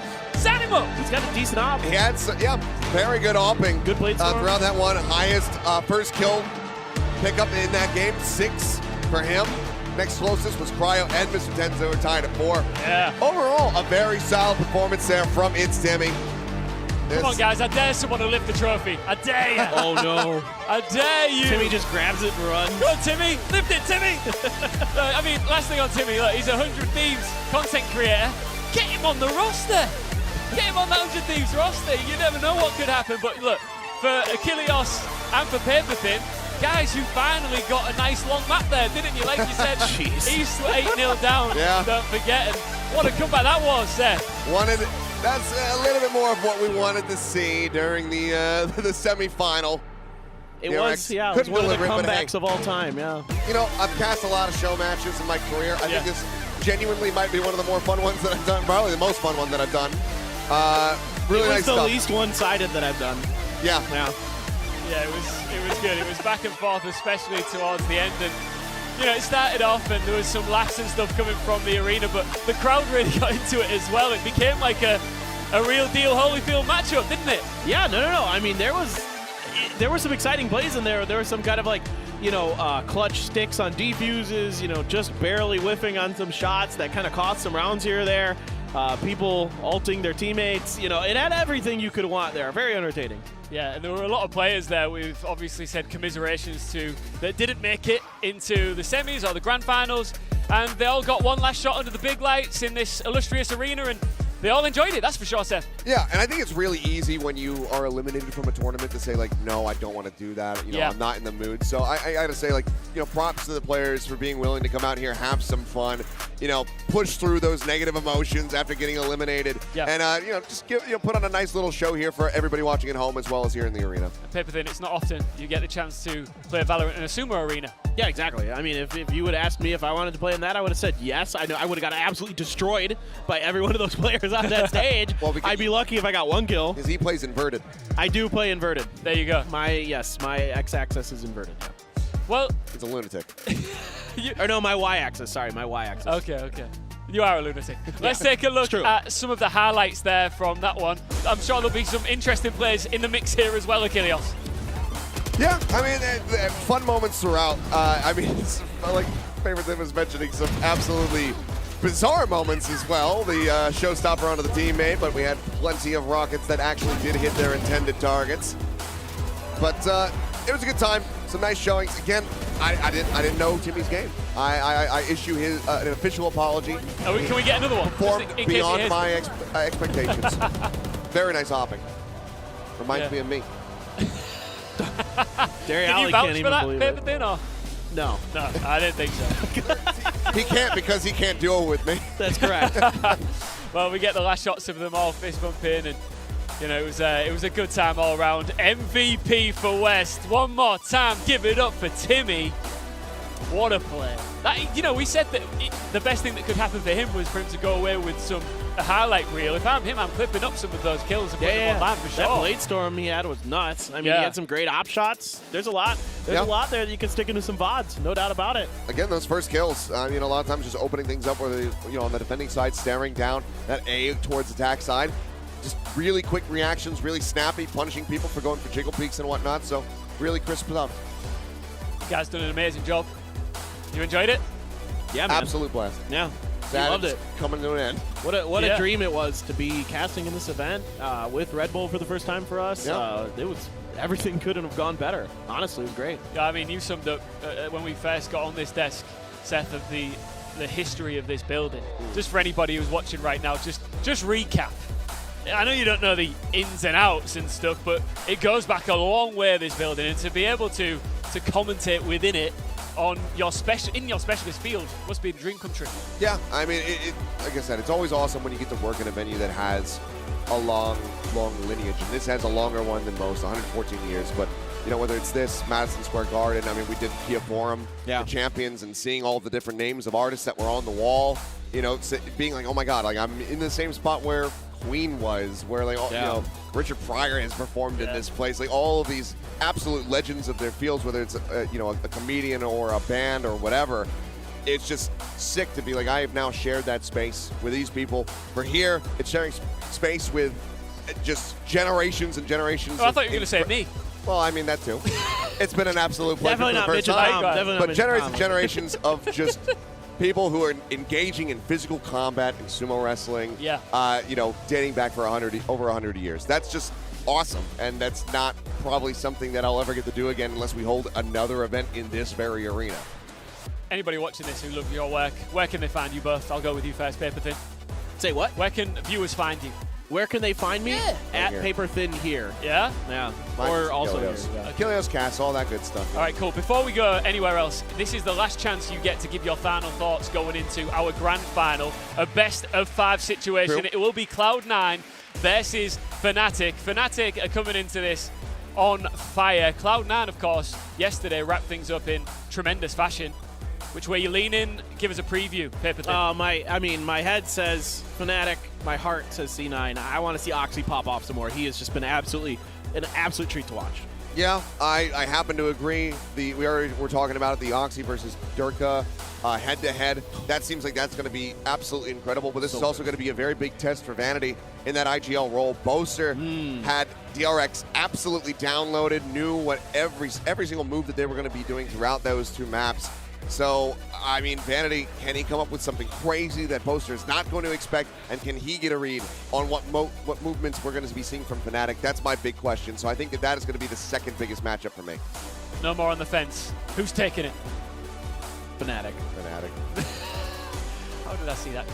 I'm not happy about it. Okay. Well, I would love to be proven wrong. Yes, please, please. You might be. You Please. may well be. So I just want to give one more massive thanks to these two amazing casters, analysts, just multi-skilled beasts, Achilles and Paper Thin. It's been a pleasure being on the desk with you.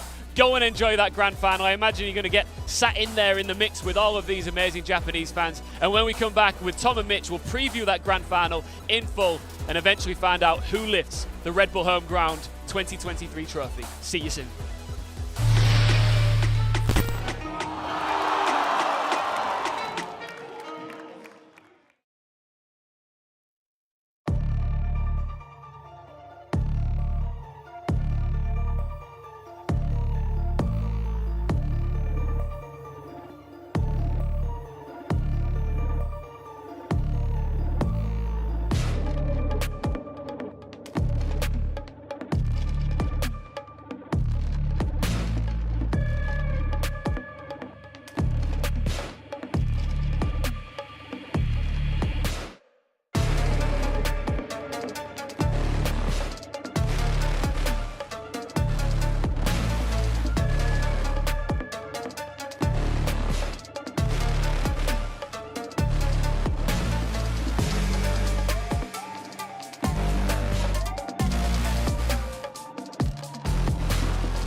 We're right back in the mix in one of the most famous cities in the world, Tokyo, Japan, as you see these glorious shots from this wonderful place.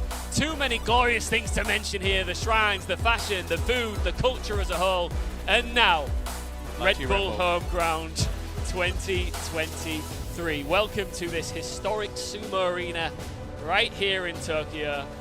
It's been, you know, home to a lot of things in the past.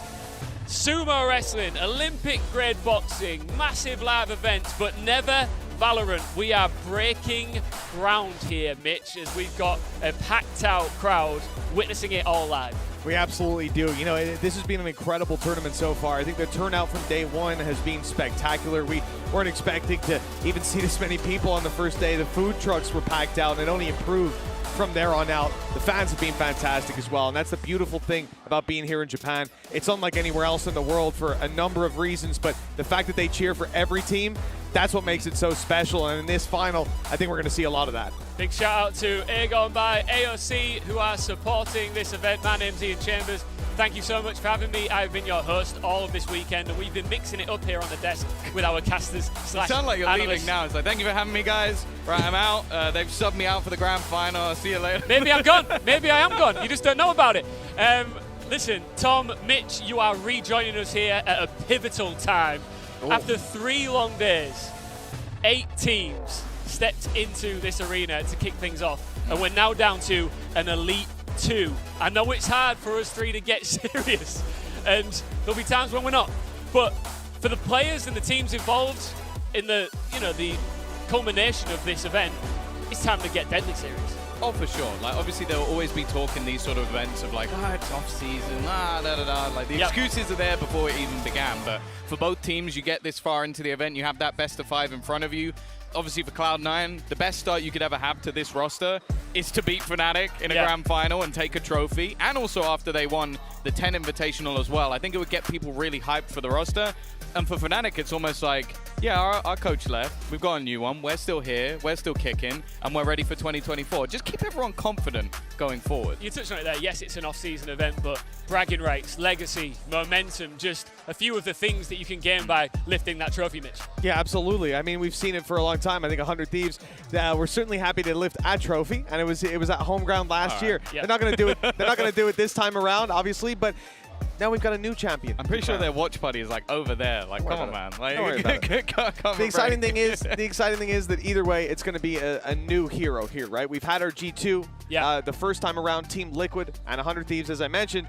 Now there's going to be a 4th champion added for the 4th edition of this tournament. Will it be Cloud9 or Fnatic? Those are our 2 grand finalists. And before we get into previewing this one in depth, let's meet the roster behind Cloud9.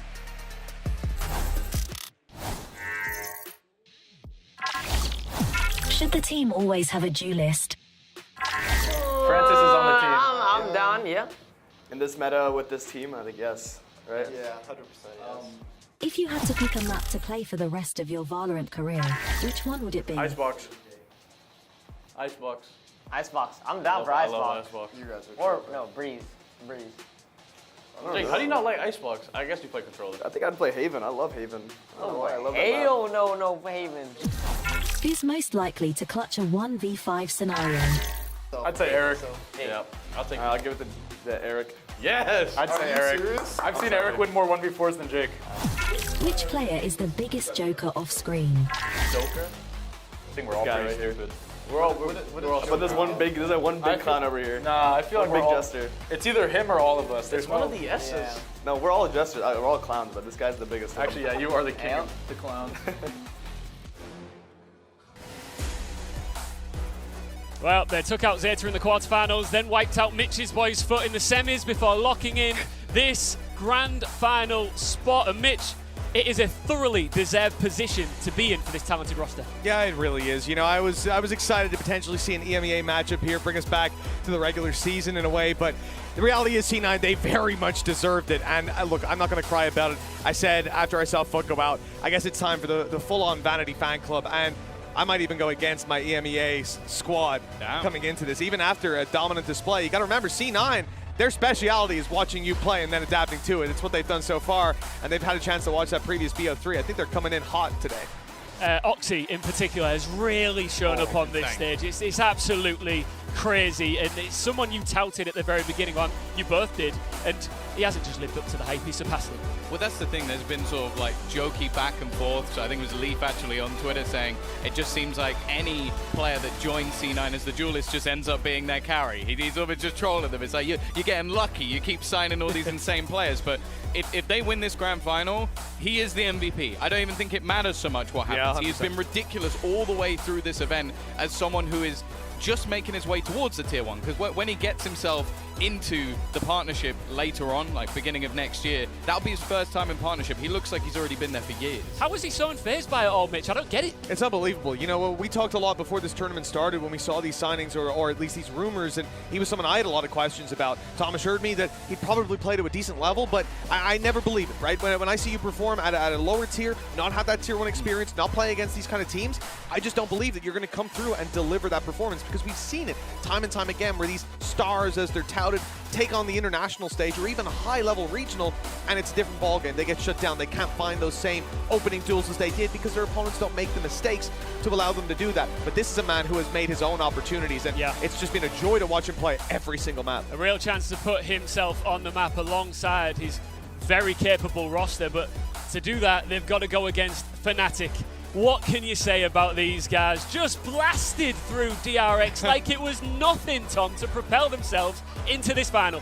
Yeah, the thing is they also had like 2 different stars. They always do. Durka, map 1 was unbelievable. Chronicle, he looked like he was cheating in the second map. I'm not even going to lie. Like, some of the stuff he was doing, I was just like, this is just BS. But that's the depth they have within this team. They have gone into this event. You even heard it in the interview with Boaster where he was saying like, yeah, we're just almost working on our synergy. We don't have like mass amounts of strats prepared. But when you are this team who is basically considered the very best in the world, that can be enough to win you events on its own. And the fact that they're trying to improve that to another degree must be terrifying to everyone else. We've got a bit of a banger of a jet battle on our hands here. Oxy and Dirk going head to head, Mitch. This should be tasty. Good old Durka, man. This guy, look, he's been the player to watch for the longest time. But now a new challenger, young blood stepping up to the plate. This is where it gets the most exciting because, like I say, for someone like Oxy, you step up to the tier 1 level. I don't know if you're going to deliver. Well, there is no test better than up against this man on the other side. We're about to see Oxy and Dirk make their way out here onto the stage with the rest of their rosters. Ladies and gentlemen, it is finally time to bring out our grand finalists onto this stage. 3日間の激闘の末、いよいよレッドブルホームグラウンド2023グランドフィナーレの時がやってきました。東京の皆さん、このアリーナをエネルギーで揺らせ。Cloud9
You think if you're Cloud9 looking across at Buster, messing around like that, does that give you that little bit more fire to shut him up? What do you think, Mitch? You know, maybe in one way, you're certainly not going to be surprised by it. I'll say that coming out. This guy's been doing that since the dawn of Valorant, but I feel like for some players it does light that fire. On the side of C9, not so much. I think they're a very chill team. Yeah. There's someone that want to take him down on principle already. Vanity as well has almost had this sort of like this love for Boaster. Both of them have gone back and forth many a time. They've had battles in previous teams as well where Boaster both times has managed to take the cake. So I do believe that there's always something with Vanity where you know that there's certain people he wants to beat. I'm sure DRX would have been one of them, and obviously Fnatic makes that list. But that's the thing. Fnatic at this point, they are used to having a target on their back. And Boaster, well, as you see, he can have fun while doing it. Absolutely. Well, for the first time here at Red Bull Homeground 2023, we have a best of 5 series, so buckle up. If all goes to plan, we might have a long battle on our hands here. Talk us through the map picks here. I'm not surprised to see Sunset go out of it instantly because it's a map that C9 have looked fantastic on, and Fnatic has said that they've been talking about how they haven't put a mass amount of work into their sort of the new things, and that being the new map, it makes a lot of sense. C9 going into Bind, their comp the other day was insane. Like, it was really well worked with the Yoru in it, but it is historically one of Fnatic's best maps. A Breeze, you know, Fnatic picking it, sure, they just look very good, but C9 got to watch that map as well. Something that they won't be able to come in, play the same comfort that they just did, but the same can be said for Ascent. Those are the 2 maps we just saw Fnatic on, but they didn't play that many rounds. The other thing as well is, I think that today was the first time Fnatic have ever picked Breeze in their history as a team. Like, not even just this roster, as an organization, they never picked Breeze. And there's a few, if you go back, you can't necessarily see whether they picked or banned it, but I'm almost certain like the other map will be Icebox or something. You're like, yeah, I think they probably picked Icebox. So it's a new map within their pool based on new players. Chronicle, Leo, they're the ones that have always been good on this map. But ultimately, with both of these teams, you expect that depth to be there, just maybe slightly more for Fnatic. I think after seeing what happened earlier on, C9 are going to absolutely want to start strong here, because once Fnatic get rolling, Mitch, it's hard to put a stop to them, isn't it?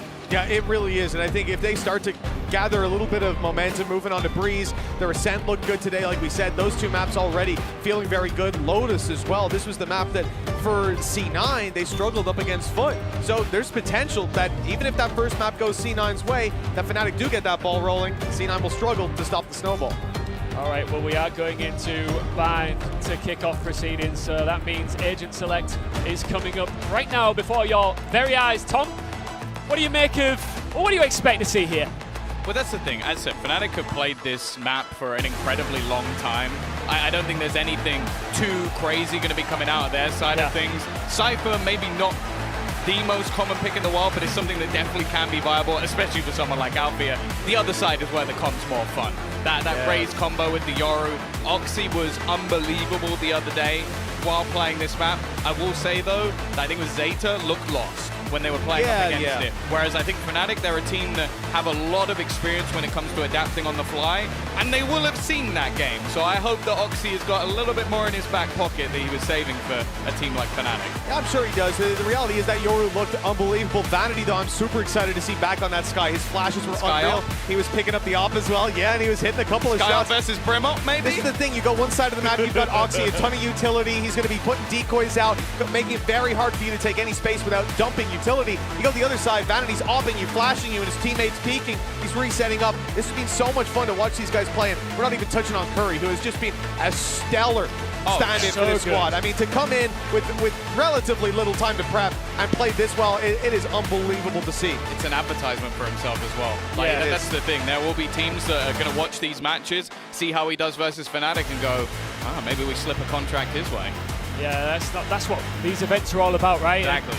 Look, Fnatic, they might be having a good time out there. A lot of it might be fun and games, but after champs in LA, they are hungry to lift a trophy and put a positive full stop to 2023. And we are getting set now to start and kick off this amazing grand final. It's Fnatic versus Cloud9, with 2 men who are not strangers to calling the action for big moments in Valorant. Tom, Mitch, let's get it on. Thank you so much, Ian. Yes, the grand final is kicking off here on Bind. Cloud9's pick, and the barriers are already up. And we're going to see Fnatic on that defensive side. 4-man stack towards the A side, Tom. A lot of players in that position. And you see, yeah, they've got some Cypher utility. They've got a Viper wall to hopefully slow them down, but it has not done that. C9 claimed the site control for free. A little bit of damage on the Chronicle. He's up close in the smoke and good for 2. Eventually falling, but he might just have done enough. Chronicle on this map. I get flashbacks every single time. Slightly different agent pool to in the past, but they've already managed to isolate another. Vanity, he needs to get some damage done, and already leaving it on to just Jake to try and clutch this one out. First shot will go into the face of Durka, but nothing more to be had. Very nicely done by Fnatic. The pistol round is theirs, and considering the 4-man stack on the A side, Chronicle isolated, pushed by 3 players, the 4th one providing the flash, that little bit of extra support. The fact that he was, by all accounts, isolated and still was able to get away with as much damage as he was. This is just unbelievable inside the smoke, and what a way to start it. That's the thing. If you somehow missed the game earlier where he played versus DRX on Ascent, the second map, he was 24-8. Like, he was the best player in the server by a country mile. So the fact is, okay, it's been a couple of hours. They had some time to get some food, detox a little bit before going into this one. But yeah, it has been a good day for Chronicle so far. Well, C9 have gone for a force buy, not happy with losing out on that pistol. They're putting all their credits on the line and hoping to stop Fnatic before, like Ian said earlier, that ball really does get rolling because it can be hard to slow them down. The trap destroyed as they sneak their way through an attempted counter to the Chronicle strat of old. The Nats before that, as they attempt to move in towards Lamps. It's clear, and it's conceded. The fact that Fnatic are playing so passive means they want to run for the retake, and they're being cautious. Maybe expecting to be up against pistols, but already they will have heard the rattle of some stingers. They'll know what they're up against, and Durka, well, he's dropped Zeta at least to take away any advanced control this squad has. Yeah, that's the thing. That was the one player that could get up close and personal with those SMGs. Jake did manage to get a Bulldog, so that's the one sort of weapon that they have. There you go, that could do a little bit of extra damage. And Oxy, he has that wraparound, looking to come in from behind the pop flash, but Boaster has actually gone forward instead. Maybe looking to rejoin up with the rest of his team. Curry, however, has aggressed even further forward, catching these players off guard for Fnatic, making things incredibly awkward. And in fact, they're even going to switch the game up, back over to B. For a round 2 damage is often the conversation that we have, but having invested fully, C9 want the win. They may well need it. But Fnatic, they're being faked out. Beautiful, the rotation to B, and the rotation right back. The space taken by Oxy.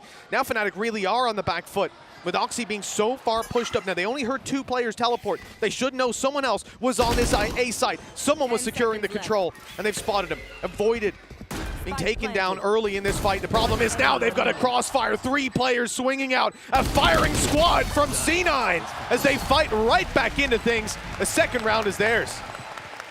This team just seems to be a maestro when it comes to these lower purchase rounds, these investment into SMGs. Zeppa, I'm sure, has been training the Stinger for an unbelievable amount of time, but this was just a push and pull. This was all about positioning, consistently forcing players into awkward fights, and I think other than Zeppa actually going down early, every other one went exactly the way that was wanted for the side of C9.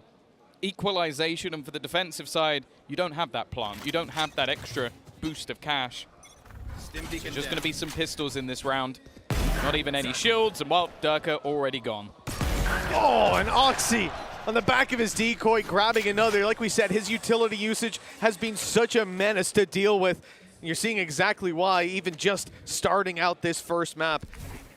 Round 3, C9 5 versus 3. And Fnatic, although they've got 2 players stacked up on B, it is the weaponry disadvantages that you mentioned earlier, the pistols in play.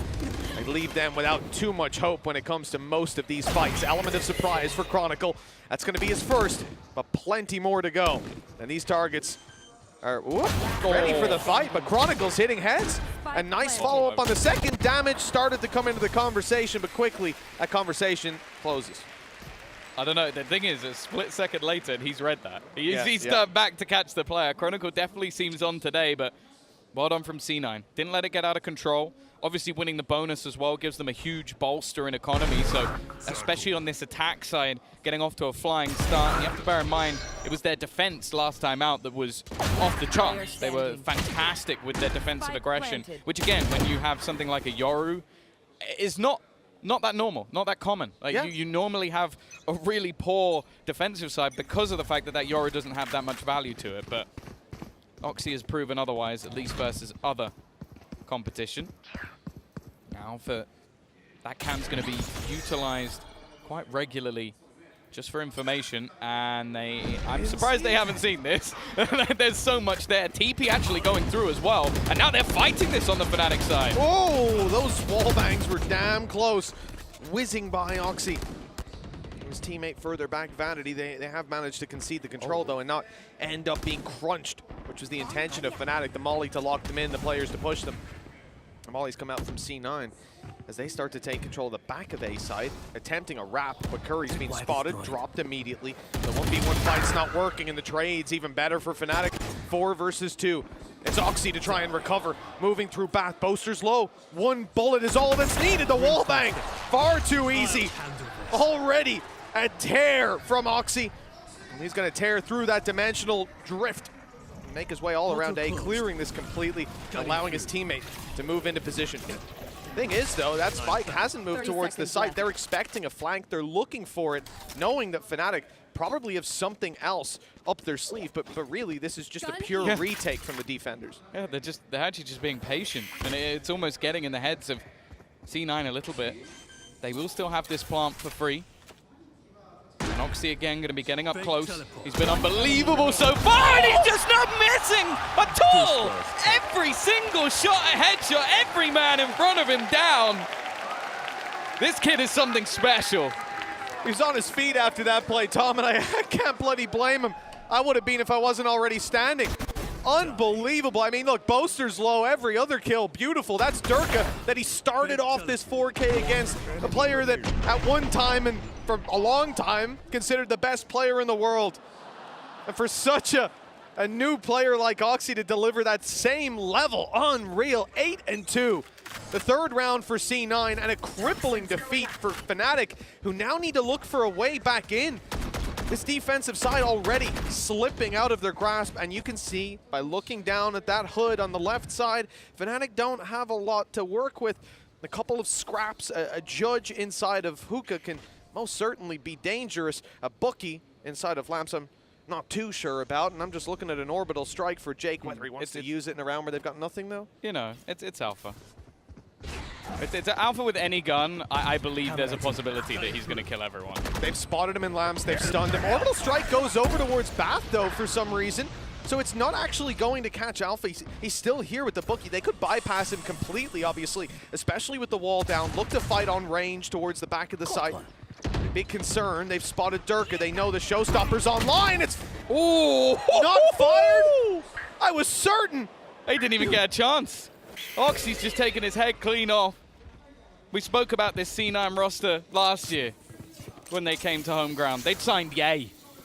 I might be more excited about this guy. Right? I'm going to be honest, after watching him play this tournament so far. Maybe a little bit too soon, but he's just styling on them at this point.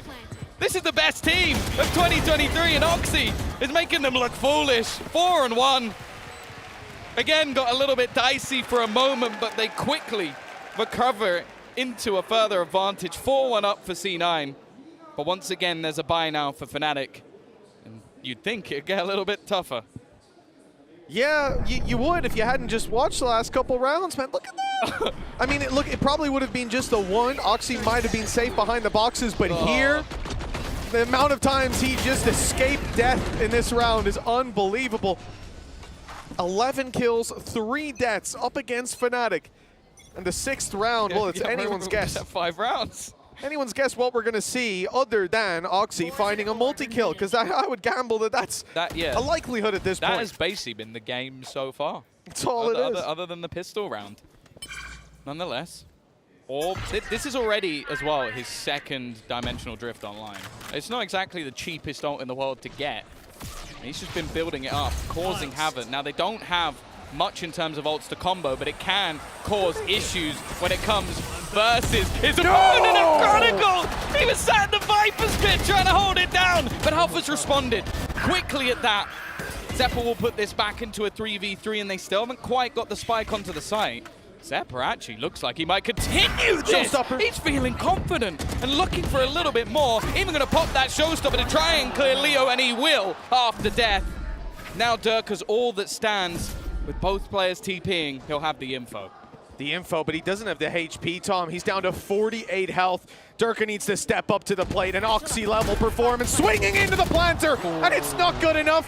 Vanity adjusts in time, and C9 continue to extend this lead. A pistol round win for Fnatic, and nothing but defeat ever since. The Yoru cosplayer is having a great day. Like, any other team makes it to the final, and he's like, I've got to go change. This doesn't suit anymore. And instead, well, Oxy's doing him a solid, that's for sure. One enemy. Great round from Zeppa as well, though. The fact that he just swung the spawn rotation. Normally you sit there and go, maybe there was a flag, maybe there was something. No, he just swung it. He just went for the timing. Maybe heard the Tiger of Leo and knew that one of the players would be isolated. But even that was a little bit far. Wow. Alpha, though, is going to put Jake in the dirt. Now that is the smokes, or at least one of them, gone. Yeah, obviously with the wall already placed as well at the very start of the round. C9 don't have a lot of flexibility with where they're going to be blocking vision. The info is there for Fnatic, but Oxy is here for C9. Round on round, putting up the numbers. The flank spotted already, but it's Oxy pushing forward that they need to be worried about. He's gotten 2 kills, a lifeline for the side of C9 in a round where Fnatic looked like they might have had a little bit more bite to them. They're once again forced into a retake with Boaster not even really able to escape freely. He's going to hope to catch them off guard up close, but not a chance with a great shot from Curry. Although Vanity, the timing doesn't work out for him. The numbers are back to even. Curry's low. This clutch is now looking doable. Head spotted. They know where both players are at this point, and Alpha, his Guardian has been filthy. He leaves the stand-in. Curry left in a 1 versus 2. Time at least ticking in his favor. The tap onto the spike, attempting to reveal his position, but yet to be on it. Yet to really get anything from it. He's not revealed his position. He's just waiting within this smoke, and they will get on it within the last few seconds. It's definitely going to be that little bit closer with how it has gone, but I think they've just about managed to get that over the line. I don't know if Alpha had his stopwatch out, but I was a little bit nervous for him.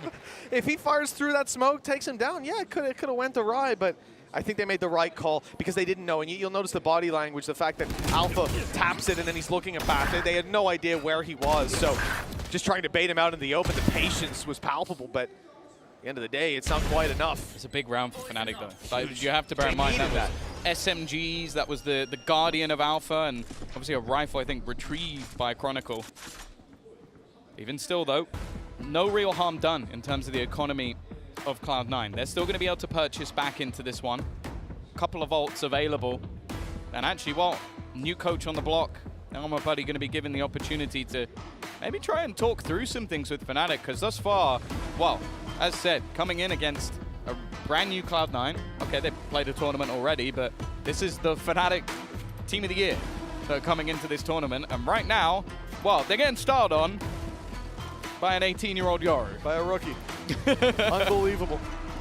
He's 14-5, Oxy, right now, matching the performance of Chronicle and Alpha put together. Obviously, the deads then would add up to be something else. They had a few more deaths than him, so if anything, doing better. Doing better than the 2 of them put together, which is, well, it's hard to imagine that reality. Even coming into today, after the performances from Oxy, seeing him lock in the Yoru, we're still like, oh, you know, Fnatic, they're not going to be caught off guard by the same sort of shenanigans. Yeah. And I think it's fair to say that they absolutely have been. Maybe they weren't the same sort of shenanigans, but, well, even in the rounds, like, a lot of the bathroom takes have been very similar. Like, he's being able to run the same route again and again and not being punished for it. More aggressive, though. Yeah, like, that's the funny thing. Against it's like, Fnatic. Yeah, it's like he's chosen to just play more outside of the box than he did versus Zeta. So, yeah, it really has been just, like, really impressive. So, see if he can carry it on. Fnatic normally do quite well with their pauses, but it's new. Different player, different person, talking things through. Already a much faster take in towards middle. In fact, Zeppa's already gone into the site, and he's out.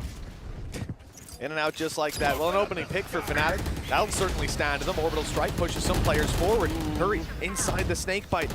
The spams just about missed him. They would have done a lot of damage. Seekers detecting where these players are, just further confirming that it is in fact an A play. Oxy's going to use his TP to throw a little bit more randomness into the equation. See the attempt. Grenade thrown out of heaven, denying anybody from Bath as they peek out further into the site, but that's when the adjustment comes in. Vanity with the flash, the swing in from Lamps, and a double swing. Oxy caught though from heaven. The smoke had faded. Here comes the pit. Curry looks to play inside of this. His HP low, 56. A straight couple bullets could take him down. And Jake, the only full HP player, was caught in the open. Now they have to fight through the pit. That's always going to be a disadvantage, but it's just dropped, leaving them in the open.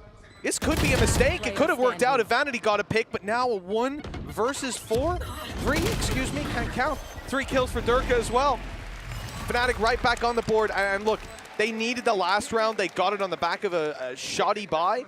Much better sign from them here with rifles. Yeah, and the fact is they also used a couple of ults in this round, and it wasn't going great from the point when they used them. I think it was just that, again, like some of the players being caught out a little bit.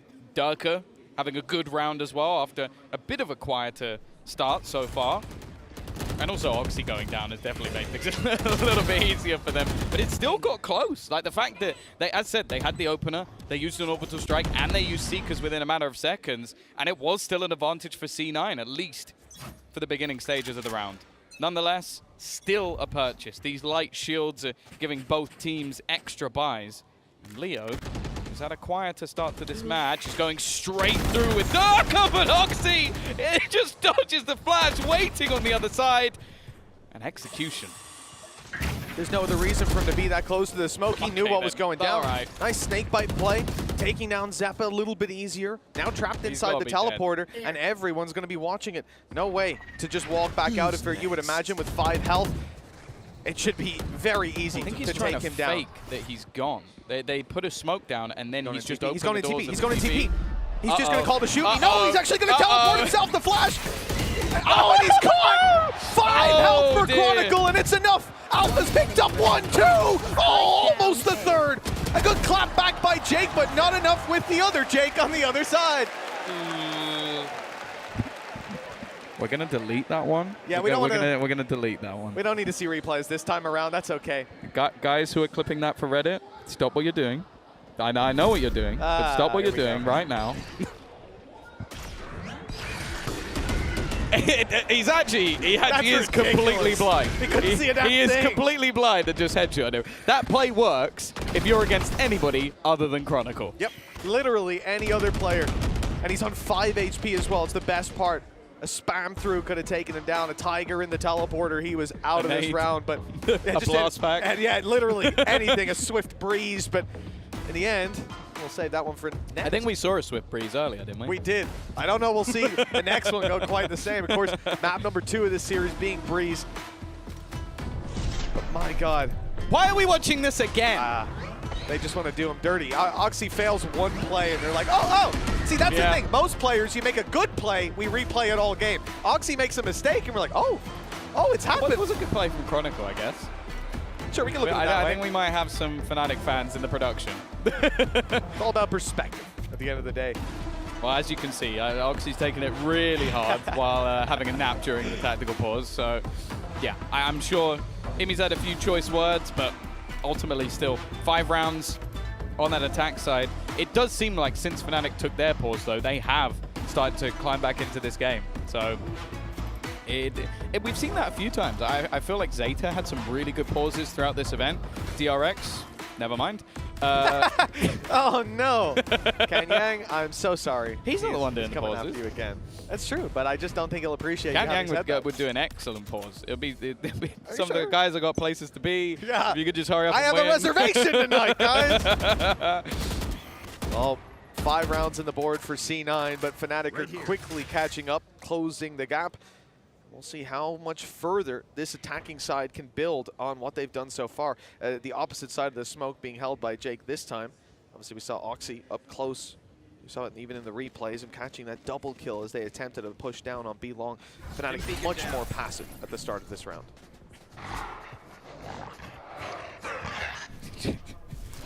tactical peeking with the Tiger. Right here. Trying to make it last that little bit longer. Flash over the top as they are still rotating.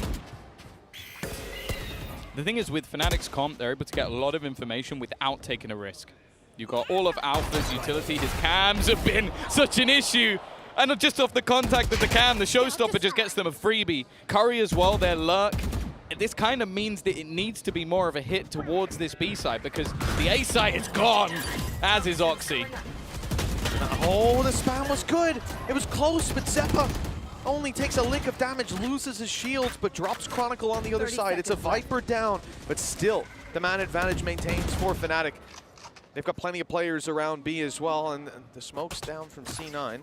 Leave Jake with nothing for when they fade. 18 seconds left. Zeppa down as well. Great flash, and the peek out from Boaster is pixel perfect. No complaints on the side of Fnatic after that one. They won the pistol, and then everything started to slip away, but now they're back to neck and neck. Yeah, we've seen similar things throughout the tournament. Fnatic have not been one to start quickly. Like again, think about to some of their earlier games. I think it was the Zeta game. They were losing, what, 5-2? Finished the map 13-5. They literally won every single round from that point onwards. It was one of those games that, again, I'm sure the Zeta fans are going to want to forget. Chronicle, though, has been on point throughout this map so far, and you have that trifecta for Fnatic starting to come into form. The purchase not the best, but with the showstopper available for Zeppa, they're looking to try and thread that needle as he goes almost straight into the site. He goes straight into a wall and then into the site. Either way, you know, he gets to the destination. Yeah, he gets the control of the site. That was the only real goal. Oxy's up close in the smoke. No flashes for him to play with. He doesn't need him. Doesn't. Use the boom bot. Trade it out. That's one way to look at things. With Chronicle down, you're losing your utility that blocks out a lot of the control on long. Alphayer, though, has taken over control of Hookah. He's got a nice angle to play with, trapping these players inside the site unless they want to risk a duel with this man, which they do.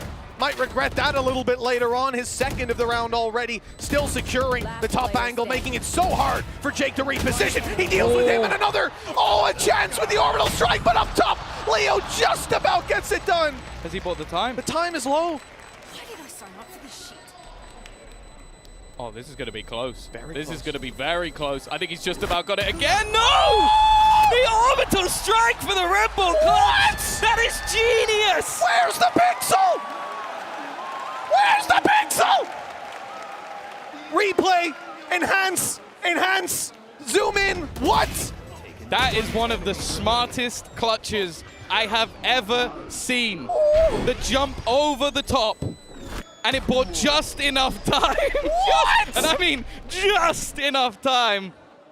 Big Brain Jake takes them over the line for their 6th round, and that is one hell of a clutch.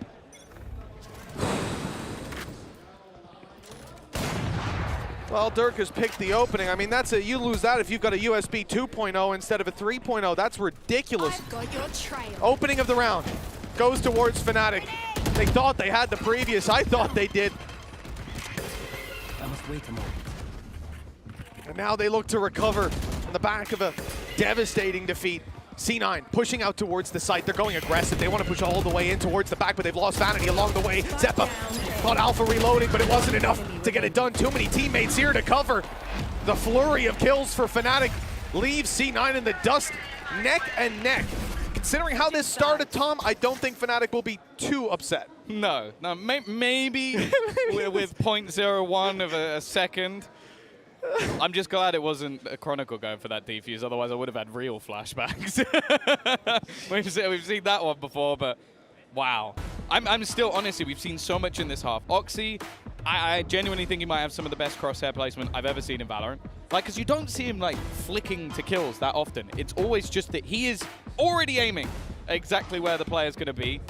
Jake has just pulled off, again, one of the smartest clutches I've seen, to in that moment, you get the 2 kills, then put the orbital strike on your own head to make sure that he doesn't care about if he survives. It's all about making sure the other guy can't defuse, which is just brilliant and such quick thinking. We've had Alpha come in, win them around with the Guardian. We're in map 1. Yeah. I'm already having the time of my life in this map. there was a reality where we could have come in today, and honestly, we could have seen either team get stumped. But the way Fnatic played in the first series, definitely a possibility that they carried that momentum. But the way C9 got to sit back and watch them and played their last series, you never know. But we've ended up with a perfect reality. Yeah, Fnatic had the tougher run today, but you talk about like facing off against Foot yesterday. That was a storm that we didn't know if C9 would be able to weather, because Foot's form has been fantastic through the qualifier as well. So an exhausting couple of days. Fnatic had the day off. They were chilling, they were relaxing, maybe watching a bit of Valorant. And, you know, the one thing that looked good for C9 there as well was Sunset. And I think that's why Fnatic are obviously came in and banned it right away. So I think if I was to pick a team to dominate today, it would be Fnatic. We've ended up in such a, well, this round says it all. I mean, really, that defuse about as close as the game is. As well is that Leo literally killed him as fast as it was possible. Like, jumped over, shot him in the head with a shorty. Either way, we are back into half number 2. And a full firefight into mid. Somehow no one died. A little bit of damage done. Vanity still has information that there's a player outside of B, so they can't really rotate over just yet. And Fnatic instead have looked to sort of reset a little bit, looking to see if they can find any aggression. Now, one of the major reasons for this is because yesterday, when we saw C9 play this map, they were incredibly aggressive. They were pushing all over the map, so that's why Fnatic are almost expecting something of the sort, the flash through. Boaster even going to spam, expecting Oxy to appear. In the meantime, Fnatic are just walking up past that Viper wall, making their way into lamps. It's not like C9 aren't expecting it. You can see Zap is the man with the responsibility to hold on. They've lost Oxy on the side of B, but the push is very much here. Hey, Curry's got them! The back turned. 2 kills, but it might not be enough with Jake already so low. Vanity on the other side of the map. Jake has to decline a fight. Fall back. He's playing inside of Lamps and allowing Vanity to come into play. A flash in Vanity's back pocket, but it won't get time to be used. With Jake already fallen, Vanity needs that flash for himself. Sure, Alpha's a little bit low, but that's about all there is to write home about. They know exactly where Vanity is. They've spotted that he wasn't pushing up close on the smoke. Good isolation of duels from Vanity. The first found, the wide swing. He's caught Boaster in the corner. But Durka swung from further back. The pistol, the second pistol, in fact, goes towards Fnatic. Let's hope that the follow-up is a little bit more successful. Yeah, that's the thing. That's now both pistols under the belt for Fnatic. We've spoken about this many a time. Expect like 80+% win rate when you take both pistols, but they did lose the second round and the third round and the fourth and the fifth and the sixth. So you kind of you kind of expected the half win for C9. Now, Fnatic's attack on this map was always something that, well, it was somewhat unrivaled. They were sweaty nerds, is the way I would put it. Fair assessment. The kings of the afterplant lineups which have been stolen by many. You can think towards that B long position. That lineup is used by every single team under the sun. I don't think we're going to see much in terms of new things from Fnatic here, but the old stuff works. Toxins going up. Oxy, though, is my real concern. This flash setup on B long, Vanity and Oxy, it proved way too much to deal with for Zeta. Fnatic are a different beast, though, and already picking up Curry. You have to look at the economy for C9. It's still looking healthy. It's because they haven't force bought. This isn't the same as that second round that we saw in the first half. They invested to fight their way back through. Here, they're going to tank it. They'll accept the defeat, or the likely defeat. And again, we come down to the normal conversation for round 2s of damage. How much can they get done? Can they contain these players to fall to the spike? Or even pick a few heads themselves, work towards those old Torbs. I don't think Oxy's going to last too much longer here, 41 HP. I do like how Chronicle is literally just sitting there. He's like, I will just keep spamming bullets into this wall until you are dead. You're not leaving, and there you go. Just sitting back, relaxing. And Alfia now, with his third killed already, he has looked unstoppable over the last few rounds. 8-6, Fnatic this time do manage to convert. I'd say a bit of a safer buy from them in general, though. And one of the things I'm really interested in from C9 is the balance. So, as you mentioned, that combo of Vanity and Oxy was almost perfectly balanced by the combination of, I would say, Zeppa and Curry. Like, I feel like there was more of a rotation from Jake in the way that he played, but Curry just didn't die. I think it was something like 4 or 5 times in the entirety of the last time they played Bind, he went down because he was just that rock. Now, this round, he had a share if he picked mid. I don't think he's going to do that again, but I want to see if Fnatic are able to put that pressure on him a little bit more, because even just look where he is now. Super passive, far back, and then Oxy's pushing spawn. It was a really consistent anchor on the side for Curry, but Oxy was a consistent pusher, an aggressive defensive stance, yet again being put into play. As Fnatic look elsewhere, realizing all that control has been seized on B. They don't want to fight it. They don't want anything to do with it. Instead, they will look to challenge that dangerous duo of the A site. Zeppa still in position inside the smoke. The orb providing a bit of cover, but not for much longer. Soon it will fall, and he'll be forced to fight unless he falls back. Indeed, regrouping with his teammate as they now look set to play a full retake. 4 players on the back of A before the spike has even been tapped. Here comes the plant, at least the plant attempt. 21 on Boaster. He's spotted in the corner. Ankles showing. With Curry being able to punish, there's an opportunity now for C9 to capitalize. You know, all this distraction on the side, all this noise being made as Oxy tries to flank through, but he won't even be able to see these players as they go in because they're all inside of Lamps. A reality C9, Vanity and Jake just discovered for themselves, discovered it the hard way. No way back in for C9. A great response from Fnatic.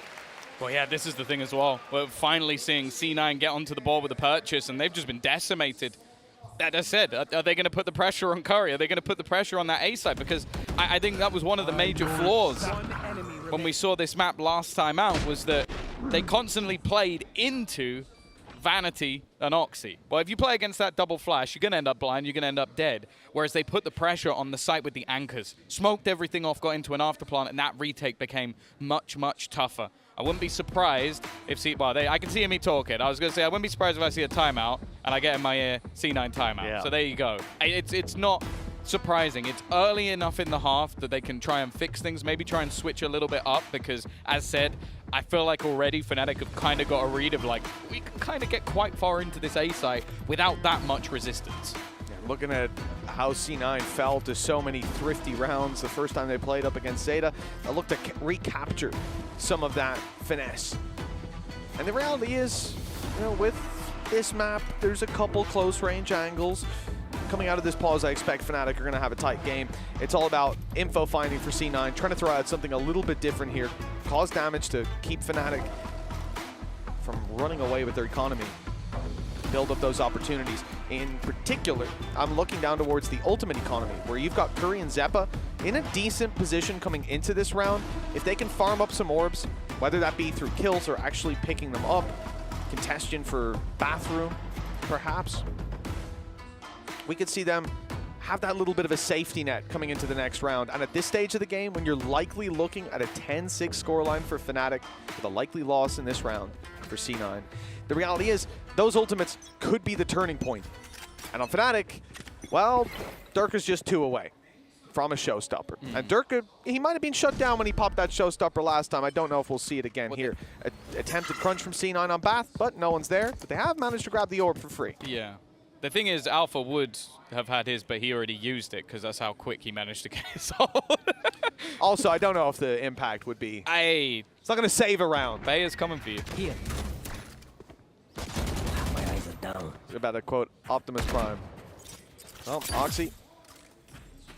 I'm always scared when I see this guy down on long. He's got some utility, 2 flashes to work with.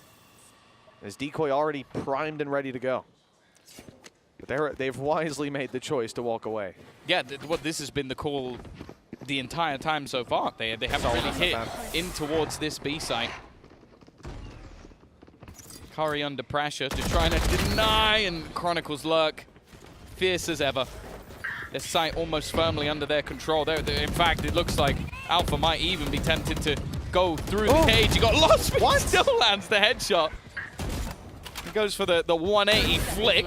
Durka ends another's life, and well, you were hoping for damage. I think the only orbs they've collected is the one on the ground and the one when the bullet hit them in the face. Yeah, there wasn't a whole lot to write home about here for C9. I do like the fact that we have Oxy putting down that decoy, trying to initiate off it on B long. Obviously, if it takes contact, he'll flash, he'll peek, and look to double down on the damage. But if it doesn't, it goes through the teleporter, it comes out of the teleporter on a bath, and obviously gets shot, which is fantastic.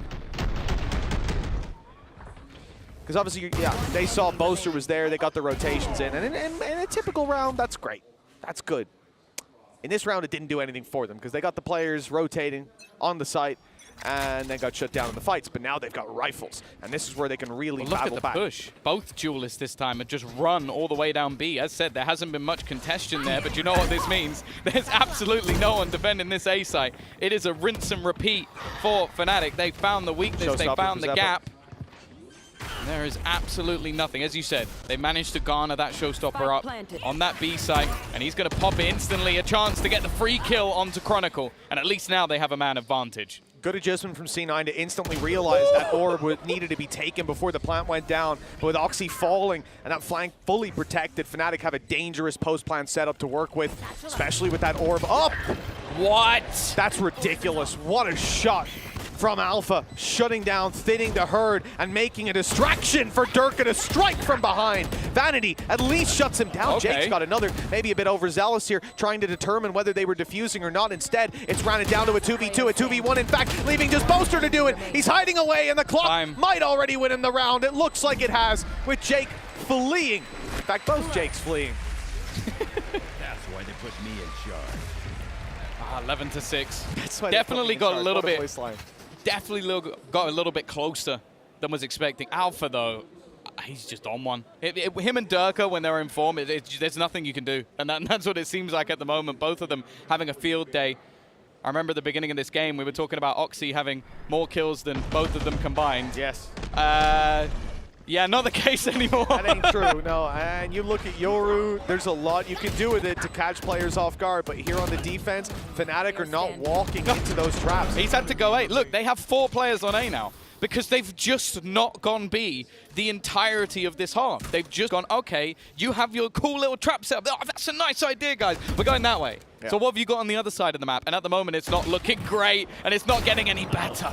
Still, though, as said, crosshair placement on point. Oxy does not miss those sort of kills. He's at least kept things even. He's got his ultimate online. Vanity is the only defender, so he has to be a bit careful here. Yeah, he almost got caught out.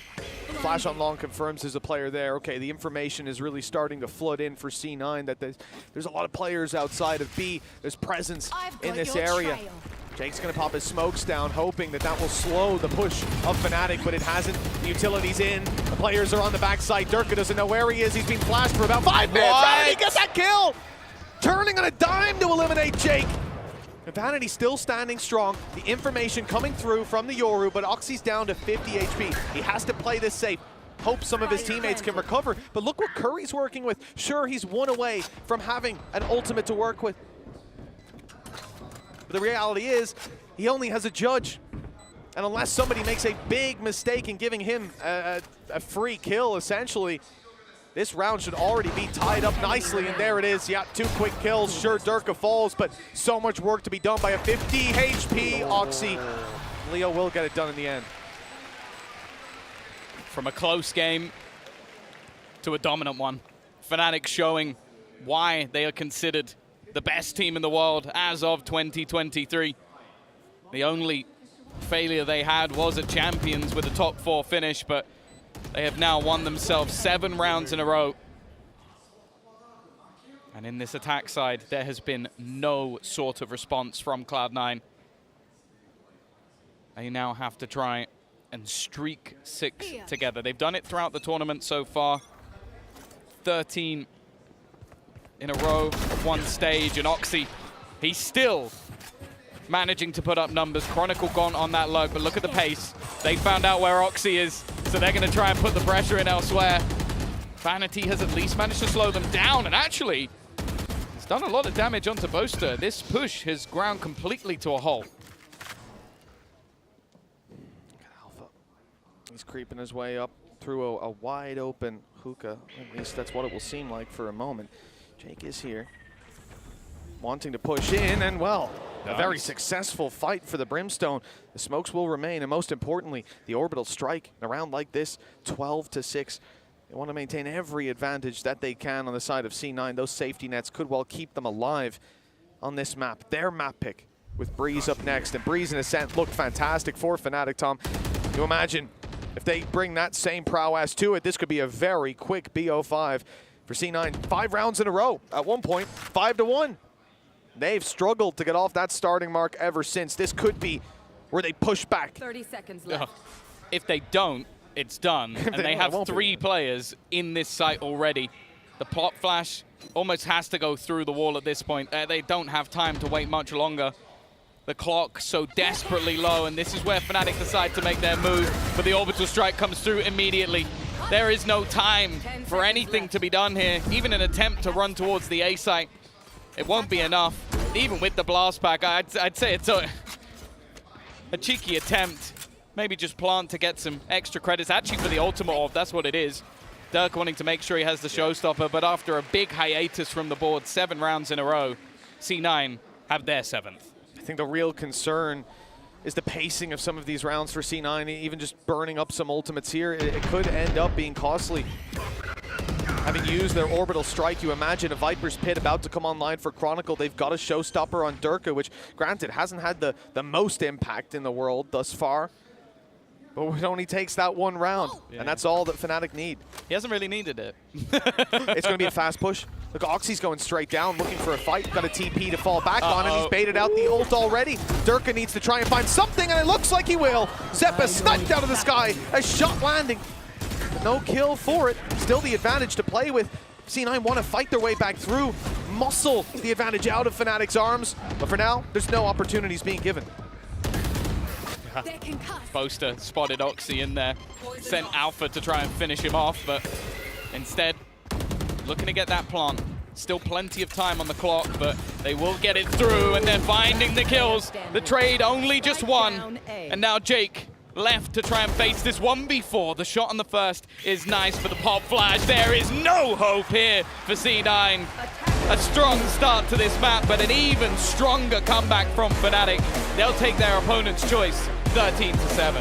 That was definitely looking scary for a moment with a beautiful beginning for C9. Fnatic won the pistol and went 5-1 down. Not many would have imagined they'd fight back so quickly, so aggressively, with a 13-7 here on Bind. C9's pick and Breeze up next. Things are looking scary for the North Americans. Indeed, Fnatic carrying on their perfect form this Sunday in Tokyo, painting C9's map pick Bind black and orange, and C9 now need to battle back big time on Breeze, Tom. Oh, they're in big trouble. Oh yeah, this is going to be a rough one. As well, just looking at some of the stats from the game. Oxy 5 first bloods, he was solid. Durka ended up with 7. He actually beat him out in those first blood battles, and with Durka and Alpha online, a little bit of Chronicle to spice up the mix. Fnatic are looking unstoppable today. When Alpha and Durka are cooking, it's a big problem for whoever stands in their way. Cloud9 have got the talent. They are equipped. Buster always manages to throw me off with his move. They are equipped and ready to battle back here on our second map. Don't forget, this is a best of 5. We'll be back with map 2 very soon.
Welcome back to Red Bull Homeground 2023 from the Ryogoku Koguki-kan Arena here in Tokyo, Japan. We are into grand final territory, and when I say we, my name's Ian. I'm here with Tom and Mitch, who are calling all the action. We do not want this to be a rapid best of 3. But if Fnatic have it their way, they will be slurping up ramen with a trophy in hand before they know it, Mitch. They will play 5 maps today. Yeah, of course. Just including 2. No. I mean, just in 2 matches. Yeah. They could win the first one 2-0, 3-0, and then they'll still get the 5 maps done. That's true. And Mitch, the thing is, Fnatic are just looking like Fnatic here, right? That's the only way you can describe it. They are extraordinarily dangerous. I'm really happy that C9 got off to that blitz of a start because I don't want to just see 13-3, 13-4s all the way through to the day. But this is the exact thing that we warned about coming into this tournament. Even sleepwalking. These guys are giants. They should not be able to be so easily squashed. And what we saw it to start off the day, the fact that they're keeping that energy even after, they had the show match obviously to sit back, prepare, and get ready for this matchup. But it's C9 that have a distinct advantage coming into today, having looked at the previous series, having prepared Bind, their map pick to start it with. Those first 3 maps actually should steer a little bit towards them in that regard, or at least it should bridge the gap for them slightly. In that map there, it didn't look like that gap was bridged. Oxy had a phenomenal performance in those first couple of rounds. Once that slowed down, there was nothing else to fall back on. That's a positive that C9 can take from this. We hyped up Oxy coming into it, Tom, and we know that he can deliver when called upon. Yeah, he was just having a good time. And the fact is that if you go and actually look at how they played that second half, Fnatic, they just went away from where all of his setups were. Like, that's what they did for the entire half. They went, oh, so you play Zeppa and Curry on A. So that's not Oxy. So we'll just keep going that way again and again and again. And then if they, 1 or 2 times, Oxy switched to mid, killed one of their players, and then they went, Oxy's not on B, let's go B. Like, I'm not saying that's exactly what happened in their minds, but it definitely looked that way, because if he wasn't finding these opening kills, basically getting these picks, C9 did look a little bit flat. Decker in beast mode, Mitch. Absolutely, yeah. We made a comment going through that about going through the map, probably around 8 or so, or maybe 7, that Oxy was in a position where he was doubling up, and even better than the performance of Durka combined with Alfier. The fact that he could outperform the 2 of those together is unbelievable. For 6 rounds. Yeah, for 6 rounds. then things got back to normality, and I think if you look at the opening duels between the 2, Durka and Alpha, they doubled up on his performance by the end of it. Like, this was just a phenomenal display. I think it was Durka with, I think you said 7. Alpha had 3. Like, this is, and obviously Oxy finished out with 5 openings. This was somewhere that Oxy was shut down, he was slowed down, he had his moment to shine, but that flame was quenched, and we need to see so much more depth out of the side of C9 to be able to go toe-to-toe with these giants. When Fnatic find their feet and start running, how do you just not get stuck in the mud? Because that's what it felt like happened there with C9. Ian, if I had the answer to that question, give them to me. I would be the richest man in Valorant. He would have. You think I'd be here? There'd be 2 Emmys down on that stage. I'd be one of the coaches. Like, what do you mean? Like, if I could tell you how to stop Fnatic once they got started, I would basically be one of the most influential people in all of Valorant. Unfortunately, I'm not quite there yet. But no, I think that especially going into Breeze is going to be really difficult. Now, luckily, we haven't really seen anything from C9 on that side, so they could at least maybe be a little bit surprising, maybe try and throw the Yoru in again. And I think also the first or second time you play a Yoru on a map, you're able to catch people off guard a little bit more. The problem is, for players like Chronicle, for players like Leo, this is one of their best maps. Like, they just thrive within this map. Leo's shock dart kills on this map beats most people's shock dart kills on all maps combined. He's just so good at placing them at exactly the right time and just irritating to play against. And DRX witnessed that, even with Buzz playing to a really good level, it wasn't even close to enough. And then the danger as well is that Ascent comes next, another map that Fnatic are very confident on. They're very good at every map. Yeah, well, as we said, starting out the day, they already had a 13-3 on Breeze and 13-4 on Ascent. That was up against DRX. The reality is there's going to be so much to do for the side of C9 if they're going to have a chance of taking it across the line. I like that they're bringing in the Harbor Viper, though. I think on this map in particular, we saw a few people even try and run this very, very early. Like when Breeze was taken out of the map pool, just before then, and Harbor had just been introduced, people were trying to run things like this because there's a lot of angles you can section off, especially with that high tide being able to give you a lot of space. So compositionally, I really like what they're bringing to the table. The double initiator as well. Although no Sova is interesting. I feel like Sova is so impactful on this map in particular. But I do think that means that, especially with the double walls, they're going to be able to go for some really aggressive burst flash plays through all of those screens. Fans are absolutely loving it. It must be amazing for you two. You obviously sat on the sidelines for the beginning of this, the semi-final and the show match, and now you're right back in it amongst it. You must be buzzing, because you can't take moments like this for granted, can you, Tom? Oh no, the fact is, even with these soundproof headphones on, I can still hear everything going on in this arena. All right, Cloud9 need to strike lightning on Breeze to keep their home ground dream alive. Tom, Mitch, take us through it. Well, it's time to kick off Breeze, the second map in this BO5, and well, we'll see how far into the series we get. Fnatic have played it already today, and C9 got to watch them. Let's see if they're ready. Their idea on C9 is to push quickly in towards middle, fight into A, and try to isolate some of these players on the site, but there's no one there. They've all fallen back. A disciplined play from Fnatic, a spam from Chronicle that does some damage, but he's left on 10 HP. Gonna look to someone else to be the hero of this round. For now, at least. Afterplant ensued, and still with mid control as well. Vanity just being a nuisance, but Zeppa has gone. The trade back from Durka, keeping things even for now. The dart to try and clear any of these close angles, but for now at least, C9 are managing to hold on to their lead. Even still, a back and forth ensuing. This wraparound from behind could cause Fnatic issues, but a bigger issue is that time ticking down on the clock. Somehow, though, it's left on to just Vanity, buying as much time as humanly possible, a chance to clear out both. And the IGL's going to clutch them that pistol round and take it 1-0. The pistol round for C9, that's what we like to see. They managed to get an early start on map 1, but it wasn't based on the pistol. It was a force buy to get back into things. Now, a different story starts to emerge, and we'll see C9 with a leg up on the attack side.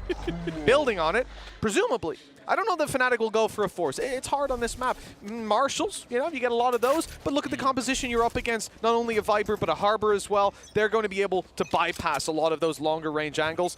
Feels like somewhere that you do just take the eco, and, well, that's exactly what Fnatic are doing. One Marshal on Leo, so an opportunity, and when combined with some of these other weapons, Durka, for example, having himself a Sheriff, there is a serious opportunity. Curry already, even after the heal, will just need one body shot to fall, and Leo's on the rotate towards this side. There's going to be a lot of defense here on A. See if they can make something work. Expectations low, but never zero. Cove will give them cover, not really anything that can break that, and Alpha, somehow the man with the classic, is the only one getting a kill, at least for the moment. He does have to be a bit careful. Well, it wouldn't have mattered if he was low or not with the headshot. Taking away Leo's utility is definitely a good idea, but then again, he doesn't have any left anyway. Wrap around, Guardian retrieved. Even an extra kill here could drop a rifle to the ground, and saving for him doesn't really have that same sort of impact. A clinical shot onto Curry, but they will retrieve that extra Guardian in the end. So very close, 27 and 42 HP. That Guardian could have done work with one more bullet fired out with a slightly higher fire rate on it. Quicker clicks, but it didn't happen. 2-0, C9. They take damage. Let's see how they decide to invest. As we get back into the game, I'm curious to see if they're actually going to dive all in, put all their credits on the line, or if they're going to decide to just stick with what they have and try to make the best of a bad situation, playing the round 3 bonus with a lot of weaknesses. For Fnatic, they will be buying up fully. They'll be in a good position with Leo working towards his ultimate already. The Hunter's Fury closest to being online for the side of Fnatic, and you can see C9 have gone for a lot of pistols. This is a very weak round, and no surprise they're looking for B, a site where if they can break some ground, they'll have a much easier time with the close range fights, getting through those trap wires. A little bit of a different story. Durka already firing off, he's dashed into the open. That's a little bit of an overzealous play. Luckily, Leo was there to lend a hand. Yeah, looking all too easy. A flawless round. The only damage was actually done onto Durka, who basically paraded himself in front of the opponents. Oh, look at me over here. 15 health, a little too close for comfort, you could say. Yeah. Ult's getting ever closer, though. You got yourself Blade Storm not far away. You got yourself a Hunter's Fury. remaining. Same on the other side with the Blade Storm as well. And also Reckoning only a couple away. Definitely good for getting that information.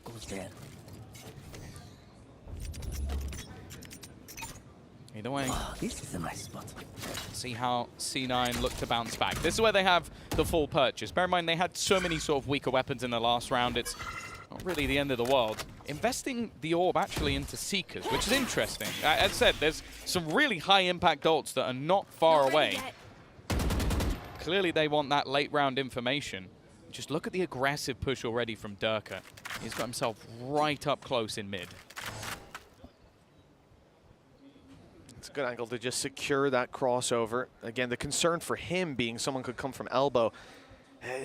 Walking out elbow, coming back, doubling back towards mid, it's not too likely to happen. But if it's a split with the mid players, he could definitely be in trouble. And now, he might well be. They know that he's got to be somewhere around here. He can't dash out of here. He tried to. I can't use that. The voice line comes in. No way out of there, buddy. Unlucky for Durka as he is dropped, and a great punish for C9 to start this round. Yeah, this, for the moment, left Alpha a little bit isolated, but again, he's had that info. Heals coming through onto Jake to even things up a little bit. Leo has rotated in to support over on that B site.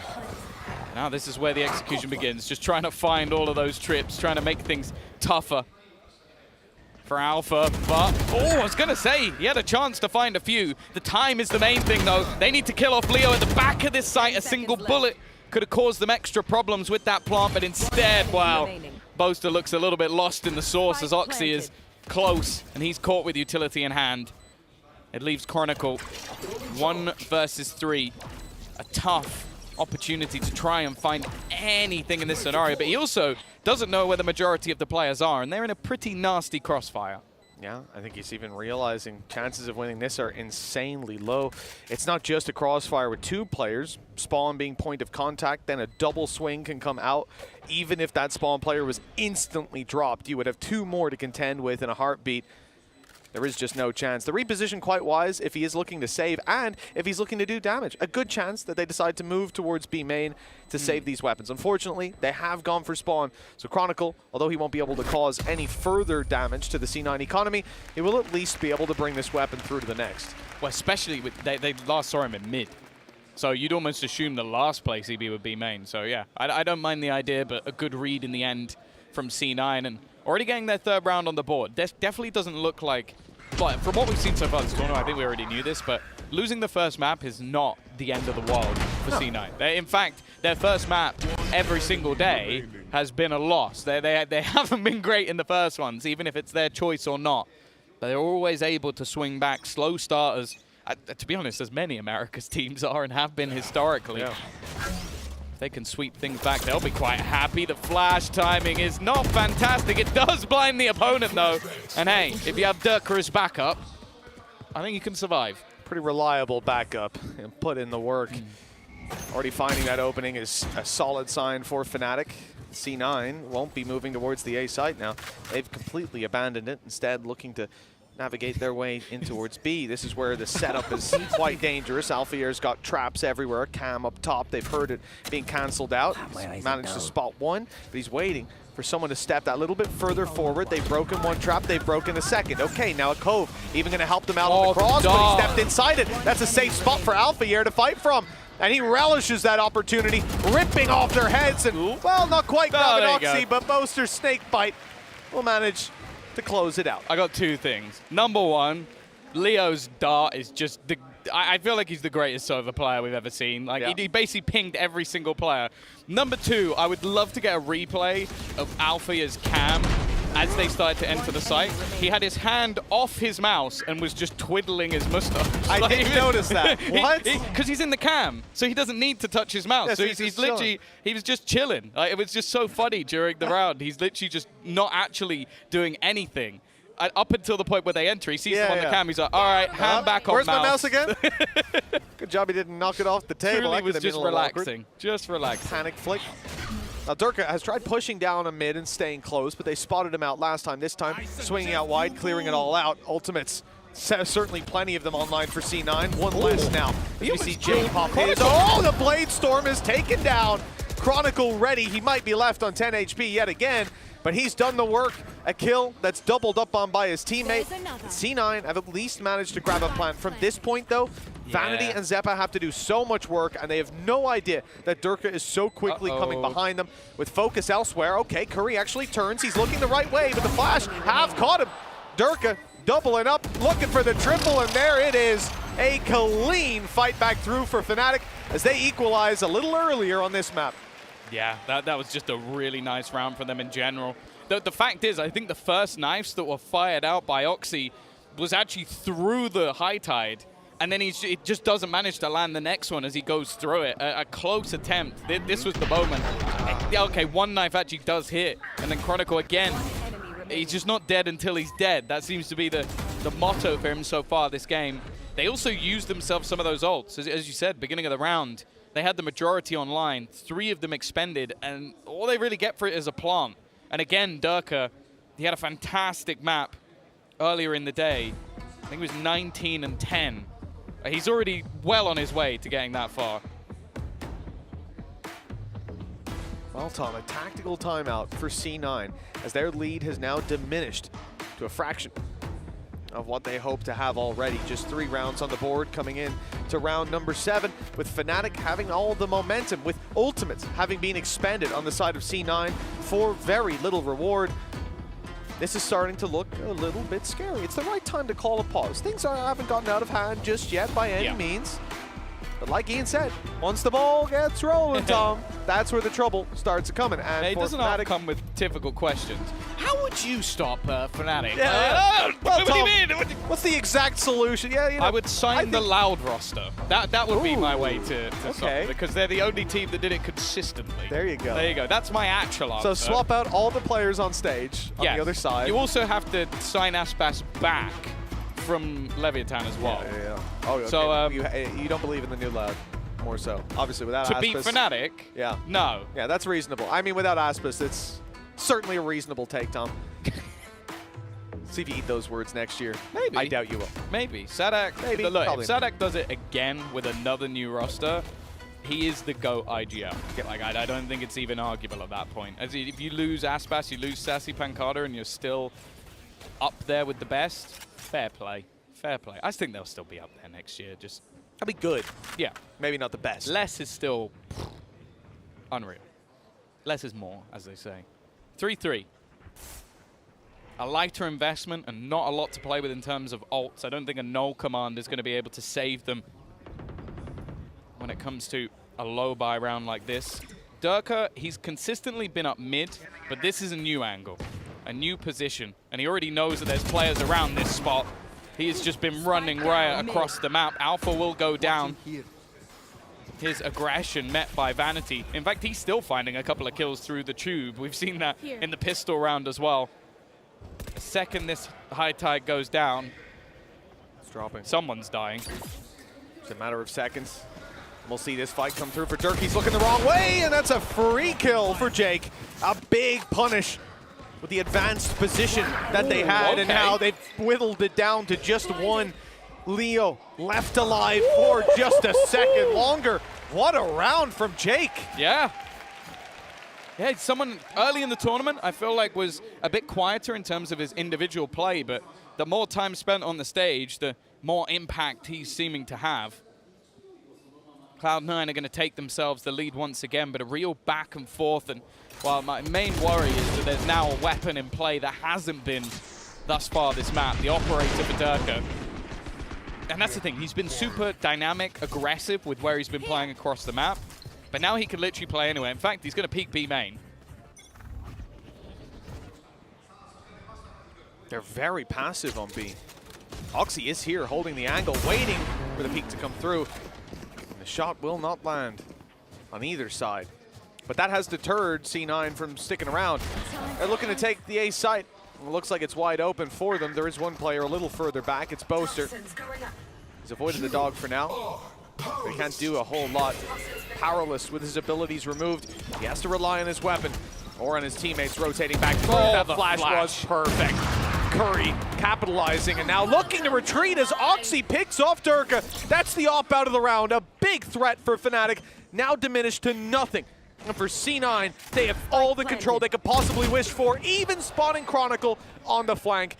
This might even change Fnatic's mind about committing to this. And well, if it didn't before, that certainly should. Alpha wants to get out of here. Easier said than done. Yeah, they were asked the question in some of the pre-tapes, who is most likely to win a 1v5? I think Bosa said anybody except him, which we talked about. He has the highest clutch percentage of, I think, any player in the NBA. Any player from multiple seasons. I think it's been 2 seasons back-to-back plus playoffs. Guy is just nuts when it comes to clutching. But he doesn't believe in himself. Let's put it this way. It's not that he doesn't believe in himself, Tom. It's that he believes in his teammates even more. Yeah, and when your teammates are Alfia, Leo, Dirk, and Chronicle, that's fair enough. I think I understand why. I don't know if he'd have that same attitude in our Prem team. Let's put it this way. The players they replaced have just joined Team Liquid. So you know that your upgrades are good if that's the case. Viper's Pit can be put down to deny that mid control. It's something that C9 have fought for quite regularly, especially with the Harbor utility. It's something that becomes a lot easier to take. Dirk will have that operator again and a Blade Storm in his back pocket. And Oxy has kept that op for himself from the last round. Plenty of credits built up for C9 as well. 5 rounds already on this attack, looking pretty good. But it's a very, very passive hold this time out from Fnatic. I feel like it's been the aggression of Durka that has actually been working out for them on this defensive side. So I almost wonder if they don't win this round, he'll just be back to his old tricks in the next.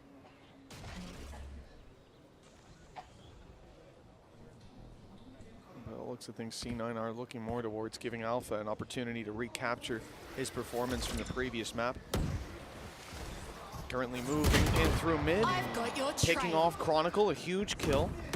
But they are refocusing, Tom. I'm seeing a lot of eyes on this Viper's Pit. A lot of players moving back towards A. The Seeker now chasing down the Viper. Boaster being forced back bit by bit, but he's not giving up the control. The Snakebite denying any further aggression. The Decay already crippling these players quite a bit. They're going to be so low on the way through. Boaster's caught them. That's it.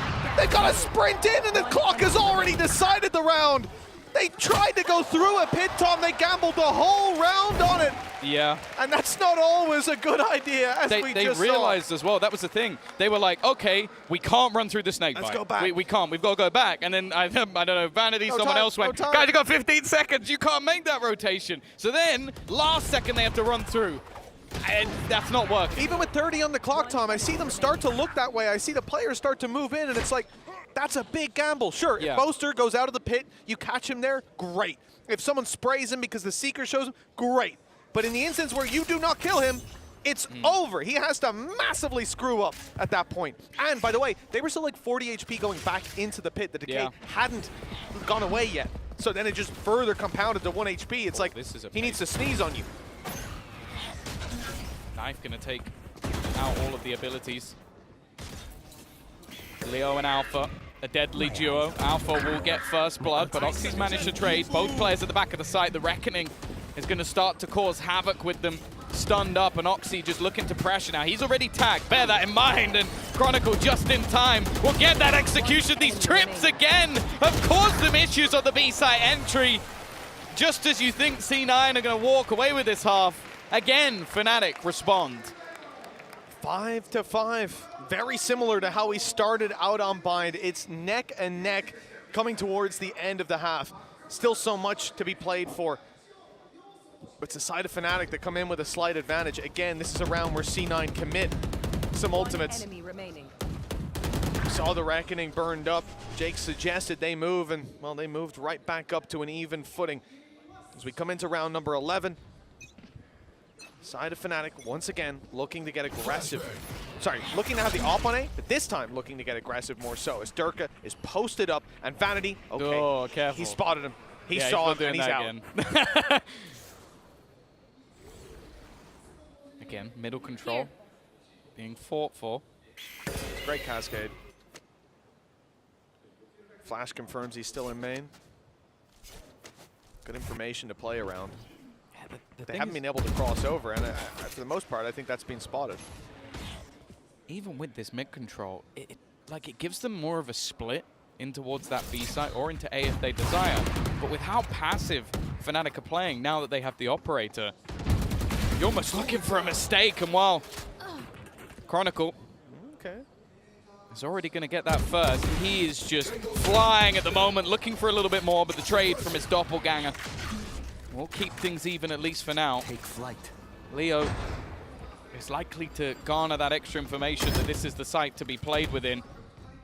And that now brings Alpha into the fray. Again, it's just back and forth. 30 seconds left. It's kept even. Boaster's miles away. Leo has to be careful not to be isolated in a duel, and he has been spotted. But returning fire on Curry. The problem is that second player, while his crosshair was trained on Curry, Vanity took the opportunity to grab the kill, then the information with the flash, and now the execution, or at least attempted, healing back up Curry as well.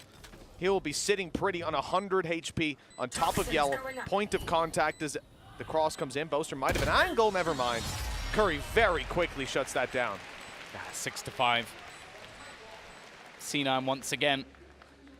This pressure into the A connector. The one round it went badly wrong was because of that Viper's Pit. Everything else has worked out wonderfully for them, managing to pick off Durka in the early stages of that one. I feel like Jake has had a lot of high-impact rounds, as has Vanity. I feel like they got caught a couple of times by that flank and then have very quickly adapted to it. Either way, with the way this half has gone, you almost expect Fnatic to even think back up again. It's just been the case throughout, and they still have that op, they still have the rifles, and they have the advantage when it comes to ults. Like you said, the adaptations have been there, and so far for Fnatic, being able to keep it in this close scoreline has been a consistent factor for this defense. With the op in play for Durka, okay, it's not going to be spotted. But Vanity knows better than to go swinging on the back of that, trying to grab the information with himself.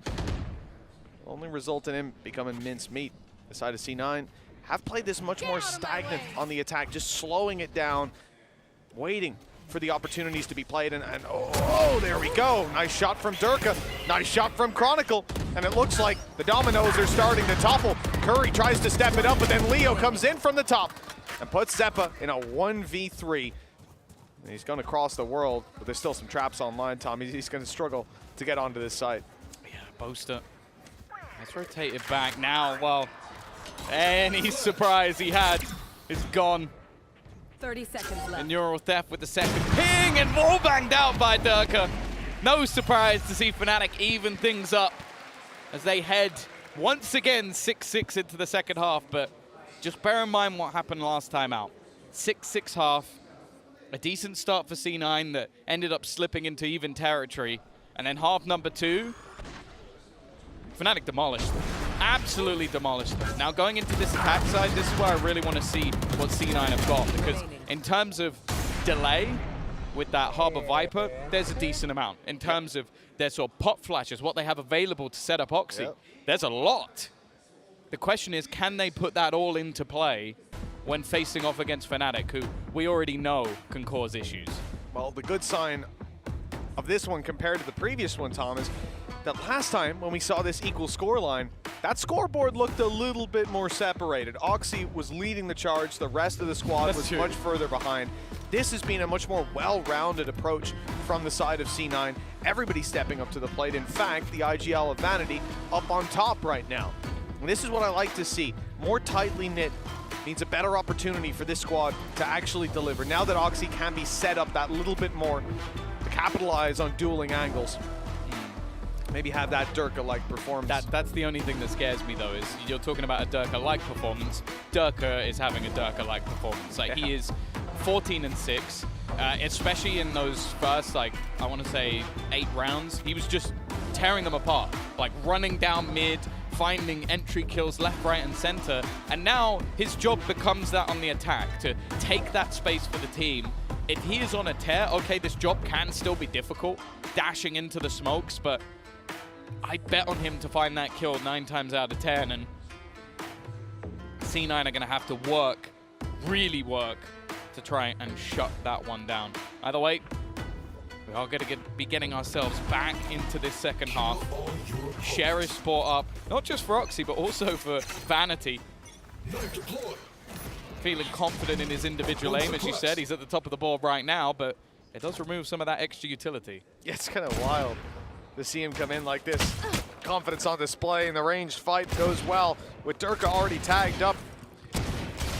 Curry's the one who wins that. Two sheriffs against each other. It's the guy with the classic that finds the head. Just got to hit the headshot. That's all it's about, regardless of the weapon. Once he was tagged up. Nice poster. Little sneak through. The rest of the squad a little bit later on the way, but he's been spotted. And how much do they have to cross over? They've got to wait for this wall to come back online to block off spawn. And it looks like they're falling back, stagnating a little bit on the aggression. Durka leading the charge towards A, but still, they have Oxy sat up on top of the stairs waiting for this rotation. They didn't gamble and leave the A site wide open. They weren't convinced that it was going to be B, and now the reward can be found for that. Oxy not able to initiate the fight, and in fact, they've crossed over, grabbed the plant, and now they'll look to fight the top stairs together. But, well, the fight has not gone according to plan. Everybody tagged, but at the end of the day, Leo needs to hit every shot. Like they just line him up, take him down, and find another pistol round. Yeah, I like the fact that they had that elevated peak. The chance of him getting both kills is 1,000,000 to 1 when you set up like that as he rounds the corner, especially with the Sheriff. Obviously with Leo, maybe the odds are slightly increased because of just how good he is individually. But that is now Cloud9 taking themselves another pistol. Now, we've said this before. You win both pistols, the game should be yours. But the way that things have been going so far, how close everything has been, I wouldn't count the chickens just yet. Either way, just a few sheriffs. Now, we saw in the previous match, or previous map, I should say, the Cloud9 were happy to force, but it seems like, especially on a map like Breeze, I feel like the force buy just doesn't have that same impact, like coming in with SMGs on a map which has massive angles, and instead you're going to have Leo just investing into that Marshall. Yeah, again, just hoping that Alpha and Durka land a body shot, and he's basically got an AWP at that point. And Alpha and Durka landing a body shot. Shots? That's the other point, I suppose. Alpha and Durka land at 145. Yeah, then, there you go. There you go. I suppose at that point the classic will do. But that's the thing. Worst case scenario for these guys is generally that they tag you down, they hit you in the shoulder. And at that Maybe point, if they hit the headshot through the wall. I think that's more. That's probably statistically more likely. Well, look, 82 HP on Leo. He got tagged up, but he's still floating around, still looking for opportunities. Vanity got hit by the wallbang from the Marshall, so he's going to be a bit low as well. But it is just more of a standoff. Eventually, Fnatic are going to have to be the ones to make the move. They've got that mid control, but there is no aggression here. And this is the right play from C9. Don't give them anything. Don't give them a chance to retrieve a rifle. Don't go pushing. Just wait for them to have to execute with minimal utility. It becomes so difficult to get anything done. Again, I feel like the knives have been perfect as well. Once again, this man doesn't seem to miss. 15 seconds up and coming on the clock for Fnatic to try and do anything. And while Zeppa is going to steal that ace away. But this is why we've ranted and raved about Oxy's individual ability. That was clean. He's got it for days, man, and that's him now top fragging the server, just overtaking Durka. We said he needed to capture a Durka-like performance. Thing is, you do that up against the pistols. That's one thing. Now Fnatic are going to be pulling out rifles. A collateral kill there as well slows down their push, opens up a lot more space for C9 or for Oxy in particular to reset into those later fights, for teammates to come through, for flashes to come in. Now there's a little bit more of a challenge potentially, especially seeing that Blade Storm out from Oxy though might help them out slightly. He's been spotted getting aggressive, so the element of surprise no longer in play, but that doesn't take away from the effect these knives can have. Yeah, dash gone means that the level of risk triples. And Fnatic once again, I think they were well aware of that potential push. Trips set up, and also the cam just watching deep. It was going to be difficult for him to find any level of space with this double initiator comboed with a Cypher. Like, there's just so much information available, and a map with as large rotations as Breeze, you kind of need that Oxy, though, well placed to meet this push as they go running into B. Durka needs some support as the rest of the squad comes filling through. It's Chronicle to find one, but Oxy stepping up to the plate. Durka will shut him down with Vanity on 5. That's a lot of space opened up, and the rotation's delayed significantly. The plant should be acquired, and even further dealing damage as Alphier has support as they look to trade him out. It's Leo from afar, but it's not pretty. He does get damage done with Zeppa and Jake both very low. The 2v2 nonetheless. For a squad that often deals damage straight to the head, Guardians in hand, this could go either way. Still, Fnatic need to be careful not to let this slip away. Oh, that's so awkward. Jake had the jump, but it's a little bit of a whiff. With 40 HP and spotted up, there wasn't much chance for Zeppa to pull that across the line. Fnatic are back on the board. Yeah. Somewhat the expected result. Obviously, you had the Blade Storm to slightly pad the round, but ultimately that was the full purchase of Fnatic, and it was only the saved weapons plus the Blade Storm to go into this round. Still, though, you just feel like Jake has been pretty clean thus far this game. That was an opportunity. That was a chance, and, well, as you can see, he knows it. Still, though, C9 in the lead, and now they come in with that big purchase. Okay, Curry's going to be left on a Guardian, but I was going to say Oxy's gone for the operator, but he decides against it.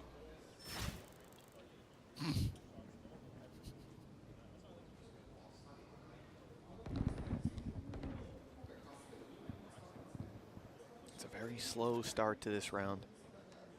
Fnatic waiting for C9 to make a move. C9 in very much the same spot. You just saw the knife used up on B. Trying to clear out if anybody was towards this elbow. As you hear the camera activated and deactivated, they start to get suspicious. They have seen, you know, Cypher utility, knowing an elbow. It's not that much to work off of. You're not going to play the rotations on the back of it. And so Fnatic will find a much easier way into the A site. Cage trigger. Oh, what? What? That was like someone who accidentally knocked their mouse. Ridiculous. Leo has, however, managed to find Jake. We'll have to try and move on from what we've just seen. And Oxy, well, he moved his way into the site. A lot of damage done, but Durka just doesn't die. Leaving it into a 3 versus 2. All 3 players have fallen back in towards the cave, and Durka's not stopping. That W key has been held, making his play to potentially join Paper XP. Click shift. So he's already been removed from the roster. Leo trying to use the shock darts, but they're just not ready. And again, Durka, alongside a little bit of help from Leo, is going to be able to close the round. 8-8, scoreline equalized. But I'm going to need to see what Oxy did again. That was ridiculous, dude. So the cage goes up. I'm thinking Alpha's maybe in trouble here. Yeah, that's about right. What? As I saw he's close, I'm like, okay, but you have to run through the cage and it's going to make noise. Alpha's going to turn, so we have a battle on our hands. It's insane. Our scoreboard right now, 2 players, 20 and 21. The next highest kills in the server is 9, and now they're even. Oxy will take the fight, but there is a trade out. Seemingly tried to do it all on his own. Yeah, surprising lack of support there, right? Like, he goes down, no further trades. It's an aggressive round, but especially when you have a low buy, yes, I feel like you just send whatever you have to support him. At least 1 or 2, you know, you gotta have players there, bodies, but they tried something, it didn't work. Now they've got to recover it elsewhere. Alpha down to 25, that's a good opportunity. If ever I've seen one. Do they know? He's gonna be a human recon dart, he's dead. Surely Curry's gonna kill him. No, they don't know he's there. They've went back. Still, that could work in Curry's favor later on into this. As he could get the jump on them, being a little closer than expected. He's dropped Leo 25 on Alpha, and the right click is enough. Now he's gonna Vandal, and the flash is perfect. Gorgeous flash from Zeppa, leaving Chronicle to do it all. And the spike is down on the site. This was a low buy round from C9 where they sent Oxy on runabouts. Oxy died. I thought the round should be done and dusted there. But the positioning out of Curry has given them a new lease of life. Chronicle looking to drain every ounce of it out of them. 82 and 3 players swinging. No chance. C9 have the lead. What a round from Curry. He's playing with the classic throughout the majority of that. Managed to get 2 kills, and I honestly, like, I was thinking, okay, he probably gets Alpha, and then that's it. But instead, gets the first onto Leo, and he sees the gun. That's what it was. Just a pixel of the barrel of the gun, and just risks it for a biscuit. Puts that right click through. 9-8. A back and forth map of Breeze, a much closer affair. Oh, we're going to see the tactical pause called. A moment once again for Almapuddy and Imi to talk things through with the teams. I am just looking at those Jets, both with 21 kills. It has been a display. We compared them at the beginning, and I'll be honest, when it comes to analysis, it's the laziest form. Comparing two Jet players. Jet, it's like 2020 all over again. But I was asked by our producer Sam, who I want to compare at the beginning of the day, and I was like, I have to do it. I have to do it because they have been so, like, Oxy has been a superstar, and Durka, the thing is, he hasn't been playing to, I would say, his best throughout the tournament so far. He's been very good. He's been fine. But now we're seeing why. We've always marveled. We've talked about him since the very first international event back in Iceland, where he went to take on the likes of Sentinels. Where are they now? Who knows? But either way, he has kept it on for such a long time and is still tearing up this server once again. Quieter performances from some of the other members who were there in the last map. Alpha, he's a bit lower down the board. Don't know if that'll last. I think it's funny as well. You look at both Oxy and Durka being 1 kill away. 3 kills away. I suppose I saw Leo's got 12, but only a couple kills away from double the next player on the server. It's unreal. But only one of them gets to take the map. For the longevity of the series, I might be a little bit America's bias because I want this one to keep going. Yeah, listen, at this point, I don't blame you. And if Fnatic take Breeze, move on to Ascent. It's C9's map pick, but we saw it earlier on.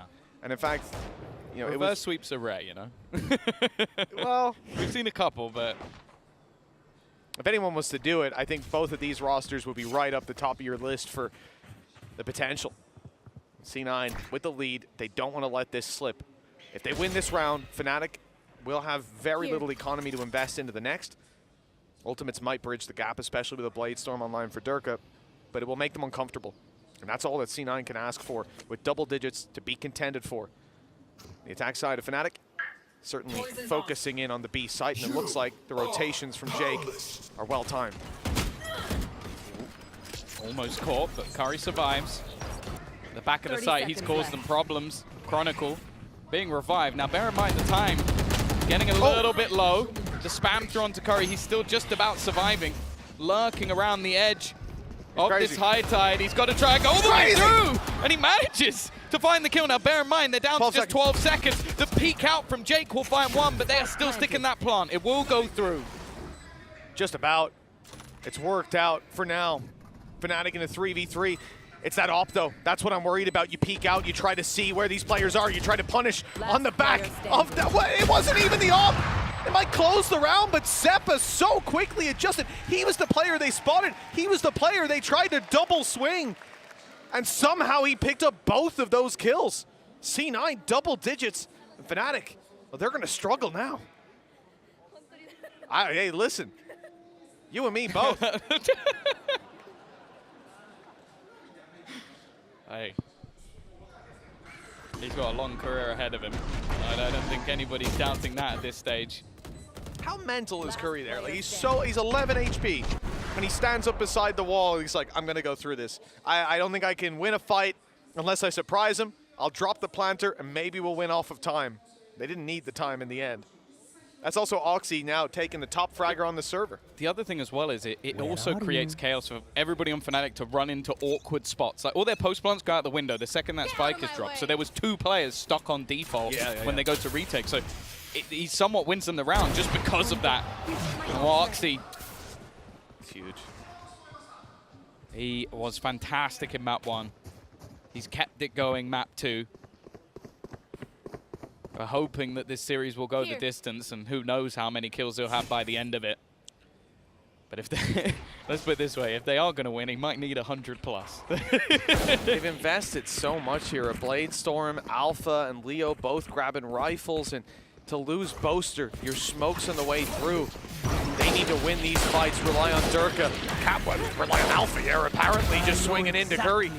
Vanity's down after one. It's a round for Alpha Air to put into the books. A plant coming through from the man himself, Leo. Planted. With the Hunter's Fury online, the post plant could be strong. Still to contend with is the Blade Storm from Durka. On the way back through, C9 could be in trouble, but that op from Oxy, I expected it to be a big factor in the previous round. It wasn't quite. He's going to use the Blade Storm to close the distance. A blade-on-blade battle. And it's going to be Oxy to win it.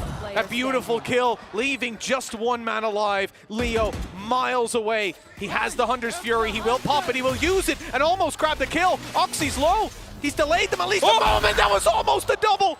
Still 2 players standing, though, and he has to break the cove. It's just a few bullets needed. Half already. Leo somehow in a position where this is not only winnable, but it's won!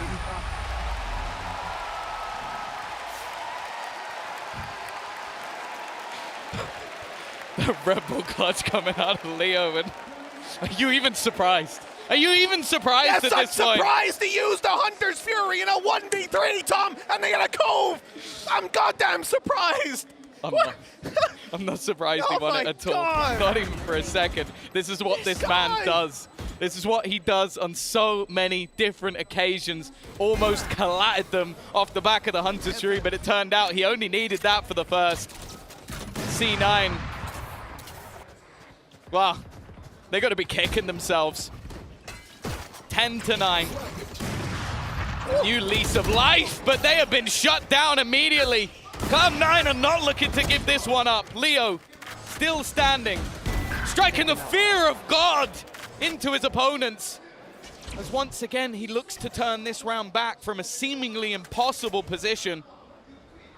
A 4v2, turn 3. Tapping that plant, he almost goes down because of it. The spam has done damage, and now Chronicle's all that's left. 3 players facing off against him. And the heroics of Leo in the last round couldn't bring that lead much closer. With now 11 for C9, just a couple away. And actually, the money is the real issue for Fnatic. Yeah, backs against the wall now after that investment. Win one, lose one, and now look at where they found themselves. This is going to be tough. Still, Oxy up on top. We had them. Durka and Oxy were tied up, 21 kills each. And now here we are with 25 for Oxy, convincingly leading the charge for the side of C9. Curry has that pit, you saw him. He wanted to use it, but he didn't hear anybody. No point of contact, no one there. Instead, it's the A site, and he uses the pit now. Okay, it's a little late into the round when all the noises being used on are being made on A. For C9, they're still winning the fights. They might not need that Viper's pit. They don't need a whole lot. Jake, oh, he's baking around the back of the site, trying to catch them. Flash has unfortunately caught him. He slowed down a little bit, but he has the support. They've got the angle to work with, and there's the Viper's pit doubling down. Leo is 1 away as well from getting that Hunter's Fury again. Just used it moments ago to win the clutch. Chronicle tagged up within the site, but the time is what they're playing with. Leo, 3rd kill, that's Hunter's Fury. Now this becomes a real issue. This round is slipping away, but it's left to him again. Another clutch needed from Leo, and he's gonna go for the spam through, trying to find the player on the spike. Jake is just sticking it all the way. The bullets are landing. He's gonna take it from under Leo's nose. He's not gonna strike twice.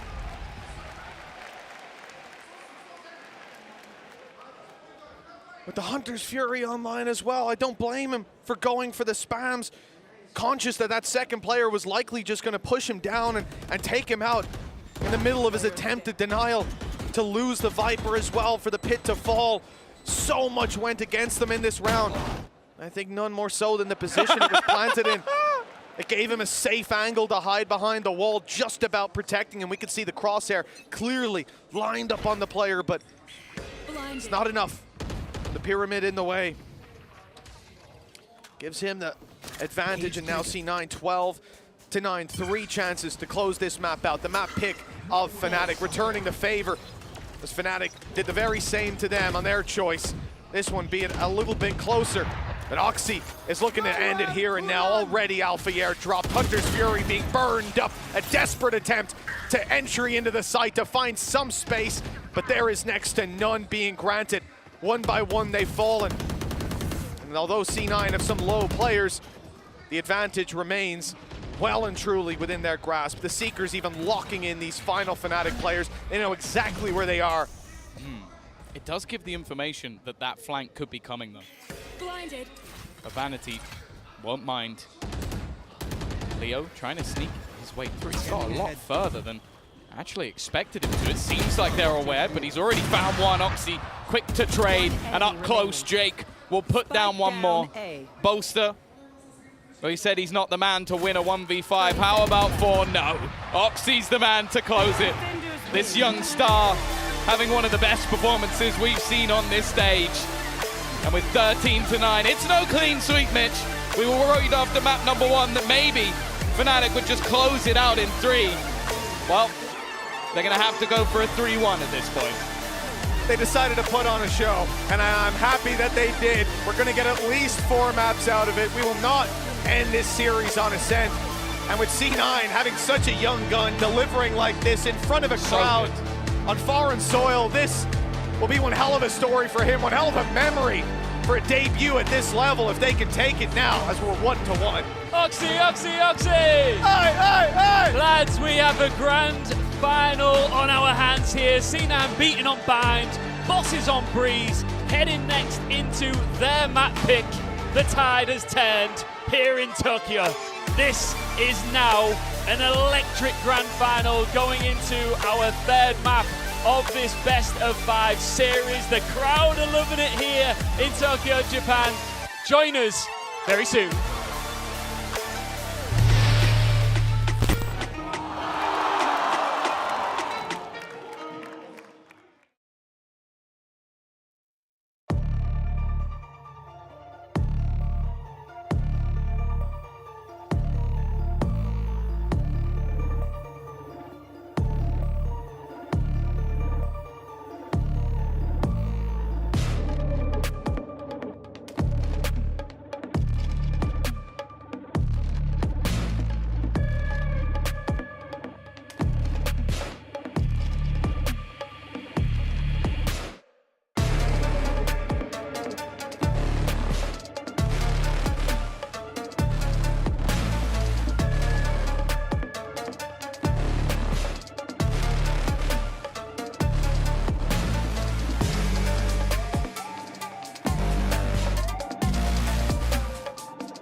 Welcome back to Red Bull Homeground 2023, live from the Ryogoku Koguki-kan Arena. This legendary sumo arena is now the home to a grand final.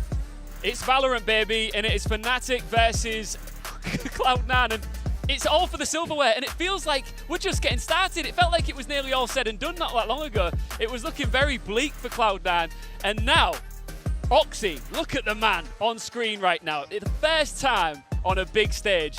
And let's be honest, this is a very big stage here. It is packed out with fans, and he looks that comfortable that he may as well be in an armchair and slippers, Mitch. Yeah, well, look, at the end of the day, it's a marathon, not a sprint. And as myself and Tom know from the many marathons we've been involved in, it's all about conserving energy. You don't want to push yourself too hard. And in these breaks, it's important. Keep the heart rate down, get yourself relaxed. And I think he's really hitting his stride in that regard. Yeah, you strike me more of a short distance runner. Oh, sorry, just seemed to be a break there in between those words. Just a little bit of dead air there. Yeah, what was that about? I do think as well, though, the fact that after that back-breaking clutch from Leo, instant response. Like, it was like nothing happened. Beautiful. That's, for me, is the sign of a really solid team, that you lose a clutch that, as Mitch sort of said, it looked unlosable, even with using the Hunter's Fury in a risky position. Obviously, it's Leo. He does those sort of things, but the fact that they won the next round really clean. It was like nothing happened. So let's take a look at that clutch, because you're right, Tom. Yeah. Mitch, talk us through this, because it did feel like this should have been a turning point for Fnatic. But you know, you're going to see when they go for this defuse the first time, it's Oxy that goes for it, and he can't tank that Hunter's Fury. One hit and he's gone. Has to dash out of the way. This delays them. If it's one of the players who's got that little bit more HP, I'm looking at Zeta, who starts that defuse. He could stick it. He could tank one burst. But they didn't want to. Maybe it's a miscommunication thing in the moment. It's just how these things unfold. But realistically, you don't imagine that the ripple effect will be this guy wins a 1v3 with very, very limited time. It's also possible they thought that his initial plan would be to spray at the Cove. Exactly, so then, exactly. Then if Oxy peaks, he's 1 HP, like, straight bullet kills it. 1v3, you don't usually see players even attempt the Hunter's Fury in that moment, because you know they're so just you going go to for the low HP, maybe he gets it half, they break the Cove, and then the other two players who are healthy can peek and kill him, but he's a lunatic. He's insane. He's insane. Well, 13-9 was the score, of course, the battle of the ages that you previewed at the very beginning. Oxy versus Derka. I mean, Oxy has been popping off all tournament, right? Derka, he's found another gear here in Grand Final territory, and it's been an absolute treat for the fans. The fun thing about this is he's going to go through so many sort of like legendary Jet players along the way if they actually manage to win this. Bear in mind we had players like Buzz in this tournament. They beat a team of CNET in this tournament, and to win they have to beat Derka. Like, honestly, he's pushing himself the sort of leaderboard of Jet players, and he's making it look kind of easy. He was 7 kills above him by the end, you know? And, you know, normally when I see a player, as we said, come into this level, we don't expect them to deliver. If they do, it's kind of here and there. He was able to match up in this game. That's a good sign. Or maybe on one agent. Exactly, yeah, one agent, one map where they're just unbelievable. It could be the Yoru on Bind even coming into today, I thought. Oh, that's where he might have an opportunity to shine. Jet the rest, him. He'll fade off. Yeah, but you jet diff Derka? Are you kidding me? Like, what's the next goal at this point? That's it. You've done it. Just consistency is all you can talk about. Oh, maybe. Well, this is the thing on Breeze. That was Fnatic's pick, and it wasn't like they were getting Fnatic light. There were moments there where you were getting full-fledged Fnatic, and Cloud9 were handling them. Yeah, that's the thing. I feel like this series now just turns into who turns up on the map. It's less about the map. When you get 2 world-class teams, 2 heavy hitters, the map goes out the window. Who make the right call at the right time. Yes. And with such fantastic IGLs that we have on either side, as said, they've got sort of like a bromance going on, but it is going to be staring across that scene as they now have to try and fight versus each other. Shout out to a man like Curry. Come on.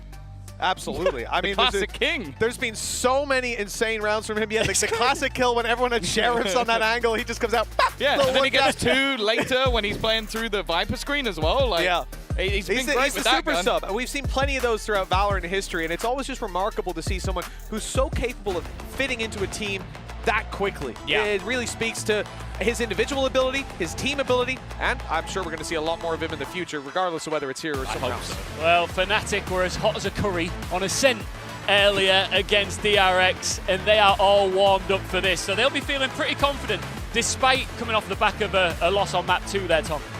Yeah, I think this is a really sort of interesting one, because obviously we've seen this map already a couple of times, obviously coming out from the side of C9. First time it went really well. Like they absolutely decimated the entirety of that map.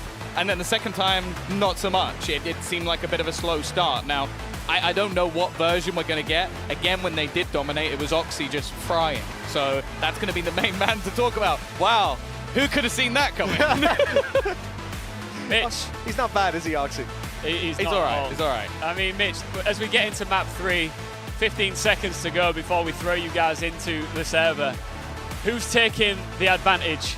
Oh, come on. I mean, look, I'll say Fnatic starting on the defense will know pretty quickly how this one's going to go. This is somewhere that C9 have a lot of ideas on the attack. I feel like this could be C9 building on the back of what we just saw, Oxy dominating.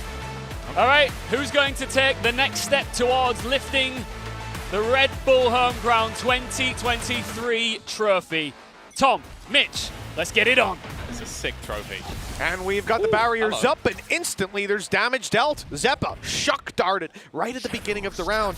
But that chuck dart ain't going to do too much because they're not moving towards B. No capitalization on the back of that damage there. Instead, C9 will be taking a little bit of mid control, nice and easy, making their way up towards the A side. Short will be battled for, and this is where Chronicle will get his first test. The smoke is up, but he had a chance to fight first. Paranoia used. They're looking to take a lot of space very quickly. Jake's giving me whiplash the way he's spinning his crosshair around.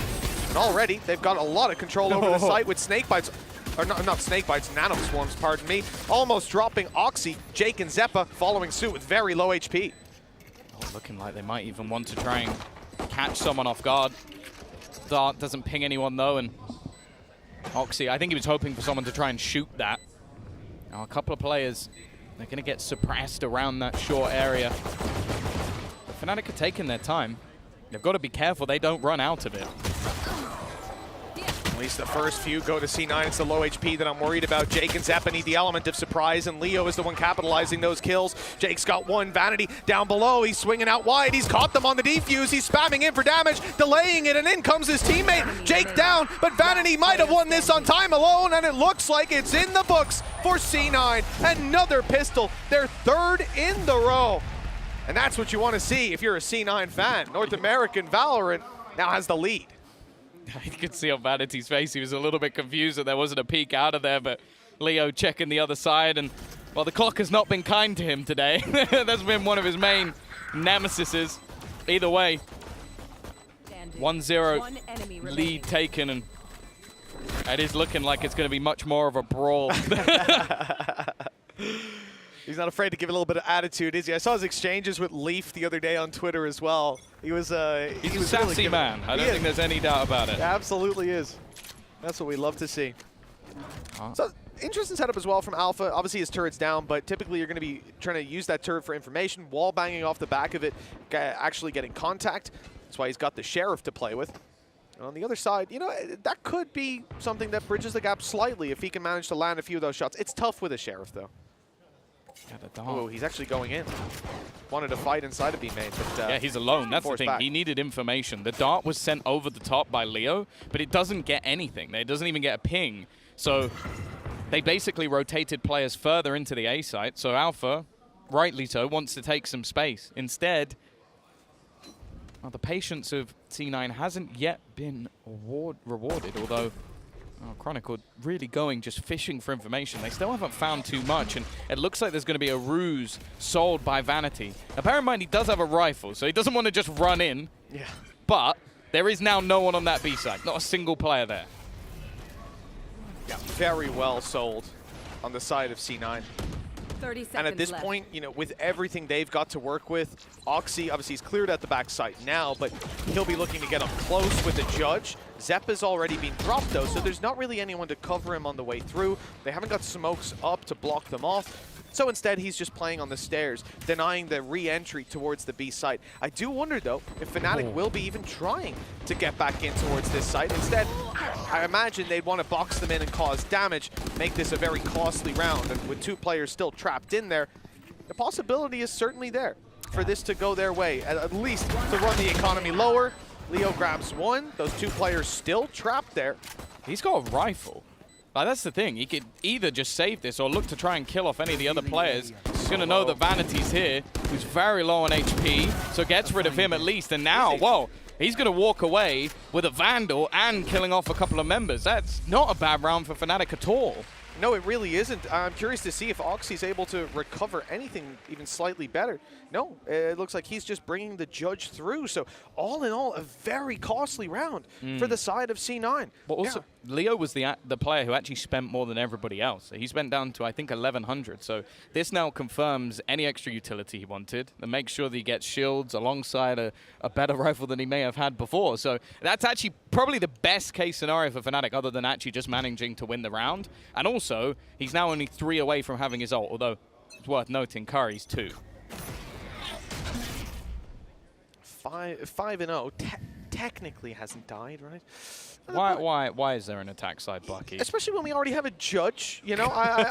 They really like their shotguns here on C9. That's all I can say. And they're getting quite close. Chronicle already eating the wrong end of that. Oh no! And Jake is quick to trade, not even losing Oxy on the way through, who's now upgraded to a Vandal. This is about as bad of a start as you could physically imagine. That'll be it. Through the smoke. That will be now as worse as it could get. Yeah, that. This is horrific. For Fnatic, they've just been decimated by a Judge. W-keyed by a Judge. And then the rifle's also been retrieved as well. Anything that was gifted in the last has been gifted back double. Fnatic feeling friendly, I guess. Absolutely ridiculous carry on. And the fact that Oxy just runs it down, gets up close, grabs the kill. They realize there's a Judge close. Player swings to try and trade. And, oh, hold on, Jake is further back. He's able to grab that. Free upgrades across the board. Yeah, you probably don't want the Bucky instead of the Judge. And the remaining 2 just have to try and save. And there's a lot of players hunting them down. That's the thing.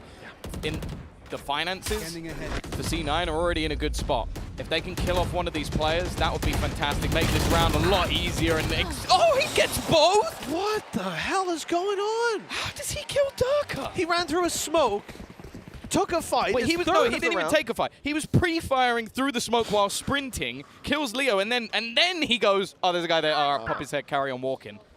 No, this is outrageous carry on from Oxy. Like that, we even missed the opening kill there. You see the trade, so beautiful. And yeah, that is exactly how you should feel in those moments. Banging your head against a wall, or in this case, a very comfortable chair. Yeah, I'll take the chair. Over the wall. All right, see you later. Okay, I mean, it's a low buy round, but there was still bold. Not much of a heartbeat there from Fnatic. Immediately shut down. The TP up is a bold call in that sort of round. Dangerous. C9 looking very good on this attack side. And for the remaining 2, well, both they're left with a Stinger. Alpha, a Sheriff, split across either side of the map. Cover going out. Alpha, he's going to be able to retrieve a little bit. They can farm up the orb as well. Might even be able to get Curry his ultimate for this next round. Be careful, though. Alpha's still about. Alpha is still there! How does he come out with 3? And he's given a very small chance to boast to any other weapon. And I might say I'd even believe, but to try and get it done with a Stinger, the smoke giving him a slight gap over. He spotted a player, but he can't even really do anything with this gun. It's just hot trash from this position. And while Curry, one way or another, does get his ultimate online, but just a glimpse of the talent that Alpha has.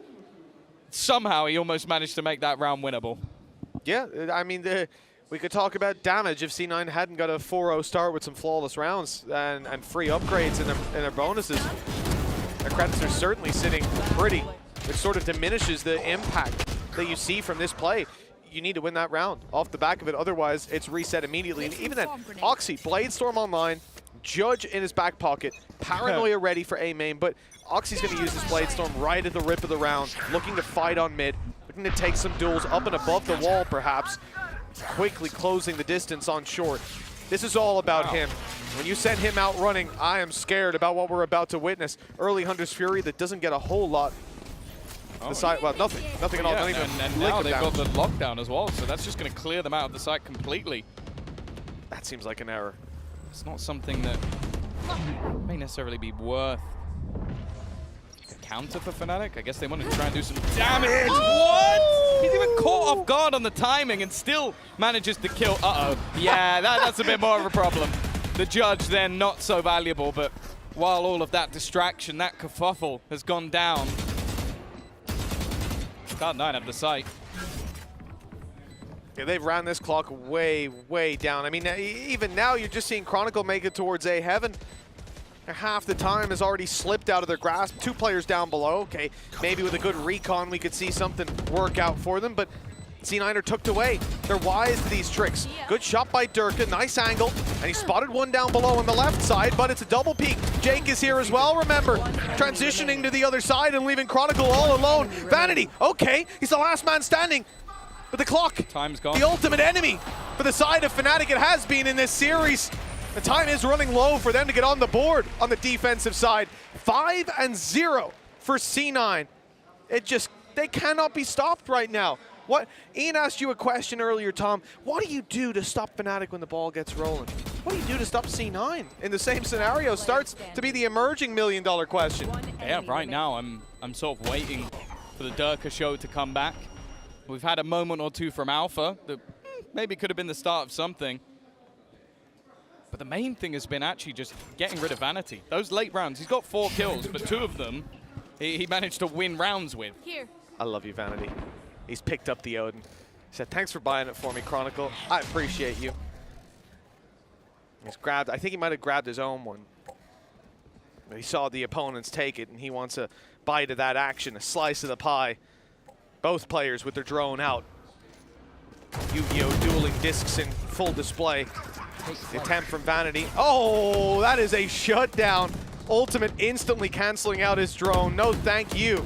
The information is going to be thinned on. That's a great angle for Vanity. If Chronicle peeks it, he was... Oh, never mind! He was low already, but only 1 shot connected. A quick return of the headshot. And with the Vandal, that's all he needs. Yeah.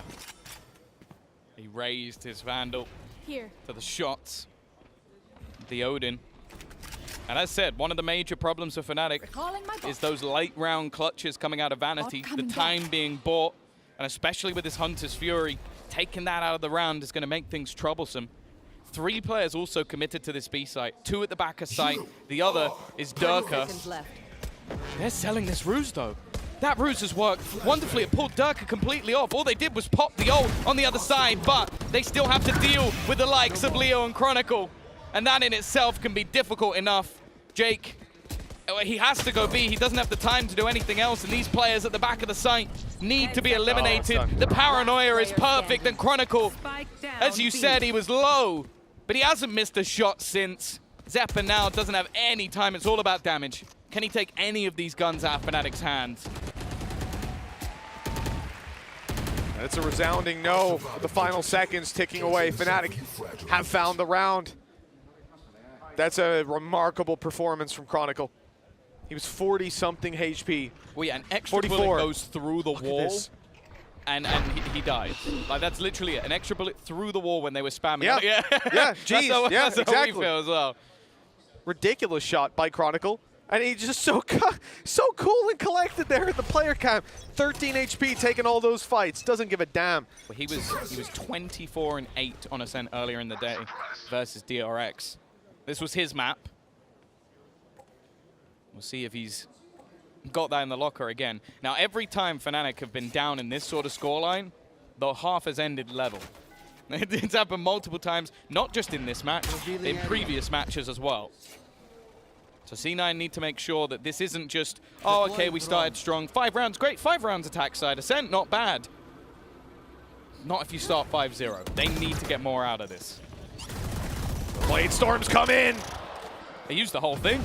Yeah, just, you know, he really wanted to make sure he hit something. Oh, my God. Luckily, it was the head that landed with Zeta down as well. He's the player jumping up. Like that. Yeah. That's the insane thing. Like, Zeta is waiting on that angle. It's like he's playing on the Turkish servers and has that like insane ping peeker's advantage, but it's not. It's just Chronicle. It's just him. Drone out, clear and close on Pizza. It's wide open for the taking. They see that, so you can turn your back now. No longer needing to worry about mid. 30 seconds. Focus will instead go towards the site, but okay. Chronicle's going to be dropped. Durka, having used his Blade Storm, right-click now, he's in a little bit of trouble. Sheriff in hand. Not that that's ever been a problem for him before, and the retake will be played for. The only scary thing about this, Vanity can't use his Hunter's Fury, really. He might be able to try it from Boathouse, but it's a big risk. You need to rely on the cover from Oxy, who's now gone down. The clutch near impossible, and it proves to be just that. A second round found for Fnatic, 4 players surviving, even with some weaknesses coming into that round, especially after the Bladestorm used, but they've recovered nicely. Yeah, this is a common thing. It seems like the second an opponent gets to 5, they Fnatic are just like, all right, that's it. Like we saw that versus Zeta. In fact, they didn't even lose another round. Yeah. We saw that in the first map as well on Bind. Yep. It just seems like that's the moment where Fnatic come online. And as said, I'm now looking at C9 to break back. Oxy back on the Judge. Normally on the attack side, I'd be frowning, but he has had a lot of success, and I think they're going to go back to that same sort of A take that they did before, with him really going for early space, stopping any level of aggression. And the fact is, Fnatic aren't pushing this anymore. They're placing the smoke down the same, but they are not going forward. That's actually happened on B instead.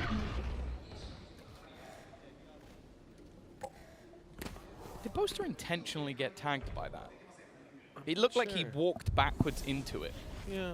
I could be wrong. It might just be a mistake, but that looked like he intentionally tried to get caught, maybe trying to sell the idea that he's up close somewhere, wasting some time, or just an error, and I'm overthinking it. Either way, maybe that's the same thing going on in C9. Yeah, exactly. They're going, Did he got caught. Is he gone? Is he far back? We got to check. Anyone hear a TP? That's it. Throw in a little sense of uncertainty. Sometimes that is all you need. Oxy, he's been caught out by a bit of utility. The paranoia has blinded him. Here comes the Hunter's Fury, spotting the players down below, and it's Oxy for a lot of damage. 11 HP on Boaster, 31 on Leo, but they have escaped his ire for now, and the shock darts that fly through the air will not find their mark, resetting for a much more passive A-hold, knowing that with a combined 52 or 42 HP, they can't really be holding this site, trying to take fights in a 2v2. Instead, they're waiting for their teammates, and Durka, he's got his gun out just in time, but Curry still gets the jump. Yeah, they were clearing short so that Chronicle could rotate quickly. He managed to reclaim that ground while everything was happening. Nice shot from Vanity, but it's only the low HP Boaster to go down. Fnatic, that's 7 from 5-0. They start the climb back up. As said, it will still be a decent half for C9 either way, but they do not want to just allow their opponents to run this all the way back. And they were so unlucky. Like, he did an unbelievable amount of damage with that Judge. And a single blast from that Hunter's Fury could have killed off 2 and just happened to dodge it. Yeah, they did really well to avoid it, to move out of position, avoid getting hit by those shock darts as well. For C9, they threw out a lot there and not a lot of it worked. They decided to call a tactical pause. Coming into round number 9, they'll have a bit of economy, a couple of ults close, but not your Bladestorm that could help them out massively here. I mean, from the shadows, the lockdown, it's unlikely that we see those come into full effect moving into this round. Maybe the lockdown because they don't have a Hunter's Fury, and with pistols on some players, they might be able to close the distance, but this is very much what C9 need to discuss now. How do they want to approach the early round on the attack? The world is their oyster, but if they allow Fnatic to run that clock, we've seen again and again, they make those reads right in the late round. They've got the players ready to defend. Is this the first time Dirk has had the operator as well? It's the same thing that happened prior. Yeah, he had it on Breeze, but that's going to be another dynamic they have to face off against, potentially. But I would say more aggressive, but he's actually been taking a lot of map control anyway, even with the rifle in hand. Been a quieter performance from him in comparison to the last map, but as said, this has been Chronicle's map so far today. It's weird to say that, but he's already played it. Wow. Back into the action we go. Weaponry not the best for C9, and that's the thing. It's like, as you said, in the past, at least when they had some of these lower buys, they had some ults to sort of pad what was going to be a weaker purchase. I do always have a bit of faith, though, with them when it comes to the stingers. I don't know what it is. I feel like they, especially Zeppa, I feel like his stinger is actually better than some of his rifles. Yeah, you were saying earlier, and I very much agree with it. He's put the time into that weapon. He's intimately familiar. Now Maybe there's he going has to be a bind. This is an attempted punish. Boaster has a paranoia ready to play. He uses him on short, and that's perfect. Leo able to get a double off the back of that. Jake very low. And oh no, okay. A well-placed nano has completely caught out some of the Fnatic members, leaving Alpha and Leo down. And Boaster with a lot to do on the site. He's done well to find the first. A good headshot connected. The drop, very much getting the drop on him is Jake. What a round from this attack side Omen. But still, so much more work to be done with the swing out from Durka. It will be Jake to try and punish. Unlucky. 5 HP left on Durka. That could have been huge, but even still, Chronicle would have gotten that trade. Yeah, it's not a bad idea to try and switch the fight to Chronicle, the more immediate threat. And again, with what was a low investment round from C9, it was close, but not quite enough. It's this initial trap play, though. I believe there was not only either the knife or a secondary flash out from Chronicle, but a lot of assists coming through for the Fnatic side. And now after, as said, a 5-0 lead, Fnatic are climbing. 5-4, purchase still available. You're gonna have yourself the lockdown as well, but now that counter is available for Leo if he decides to use it. And the pace change, straight into the site goes Oxy. He's gonna take that control, but his teammate is gone. This time up on top of the generator, avoiding a lot of that utility. Your Hunter's Fury is getting damage done, but it misses the final connection. Vanity will just about survive, 45 HP. The lockdown in play. C9 have full control over this site, and even a little bit of a push out of Oxy. No dash to get out of there. He is caught out of position, out in the open. A late flank by Curry. He has one completely off guard, but look how many players are waiting on short. Vanity, 45. Nice headshot to start, but that's it. There really wasn't much hope. As Chronicle finishes off this defuse. Or even Leo. And of course, because the other two have ultimates to work with, we've ended up, you have a guess, Tom, neck and neck. No Would way. you believe it towards the end of the half? No. I'm shocked. 5-5? First time we've seen that scoreline today? When you could call it from 5-1, it's happened too often at this stage. I don't know what it is. Fnatic don't like seeing their opponents going above 5. It's a close matchup, man. It's a weird one. I also think as well that like the fact that like Oxy's play there, you watch him push very deep. He knew that if he lets them take that control, there's a lockdown coming from Alpha. He's been holding that for a few rounds, so it's like he tries to get up in a position where it's like, okay, at least my teammates will be able to get that a little bit Oh my God. What are you doing, Boaster? He's trying to impress the crowd by the looks of it, with a little bit of a pinch alongside Durka. They've taken the brunt of that one, but Chronicle took his AWP, and he's found himself the kill. I actually kind of love that play. We'll talk about it in a moment, though, because Alpha is now under threat. In fact, it might be Leo who's going to be challenged. The drone destroyed the paranoia deep, but Leo's able to reposition now, playing up in heaven. Oh, and what a shot! Zeta deleted! Out comes the shorty, but it's not good enough. 16 HP left on Jake. It should be an easy conversion, and indeed it is, with the turret finding the kill. It's only Curry. 1 versus 3. An operator holding towards his spawn, and 2 players if he is to break through to the A site. One saving grace might be just how low Durka is. The problem is he's not going to miss that shot. 6 rounds on the board for Fnatic. 1 left to play for in the half, and well, I would almost gamble on it going to C9. I'm ready for a neck-and-neck I'm ready for a 6-6. Seen this one before. It's happened too often, but this has got to be just back-breaking. To be this far in the lead, and then just round after round after round. That's how my shorty works. Yeah, I was about to say, I've seen that in my ranked games. It can be kind and it can be cruel. But that's the thing. It's like even with the sort of the risky stance, the change up, the switch up from Fnatic, there was just that extra level. Chronicle being able to find one with the operator. Now they're going to go fighting it towards middle. Boaster. Oh, damage. So much spam. Fire. I mean, it's not bad. Zep and Oxy are both going to be tagged up. Advanced position in main. Caught Vanity. Trying to drone it through, but now it's a little bit awkward because Durka has no support. Leo's being dropped by the Blade Storm, and this operator now has to stand strong against what could be an avalanche of players coming his way. But I want to look on the other side at Curry. He's got a great position, but he's being spotted. And Oxy swinging through onto Durka. This must leave the round in tatters. Using this ultimate, obviously, it's the last round. You're not saving it for anything in the future. but they are going to push him down. How's he alive? What is happening with Oxy? It's on the other side of the map to where the plants come in, fighting into Boathouse. If anything, he's just done well enough by delaying this long. Yeah, the Boaster's only just starting his rotation. Alpha even making that decision to go in alone, and now Boaster once again is going to be left in a 1 versus 4. The 6-6 was calling, even at 5-0. He'd have to pull off miracles to be able to stop this from happening. Paranoia still available as well to just crush him at the end. And Zeppa will be there to kill him off with his trusty stinger at that. We're level going into the break, but honestly, from 5-0 down, I don't think C9 are going to be happy with that. No, not at all. They had 5 rounds in a row. They won the pistol, but at the end of the day, you know, a 6-6 half is just par for the course when it comes to this series. It's what we've seen again and again to start things out. Don't even know quite how to explain that.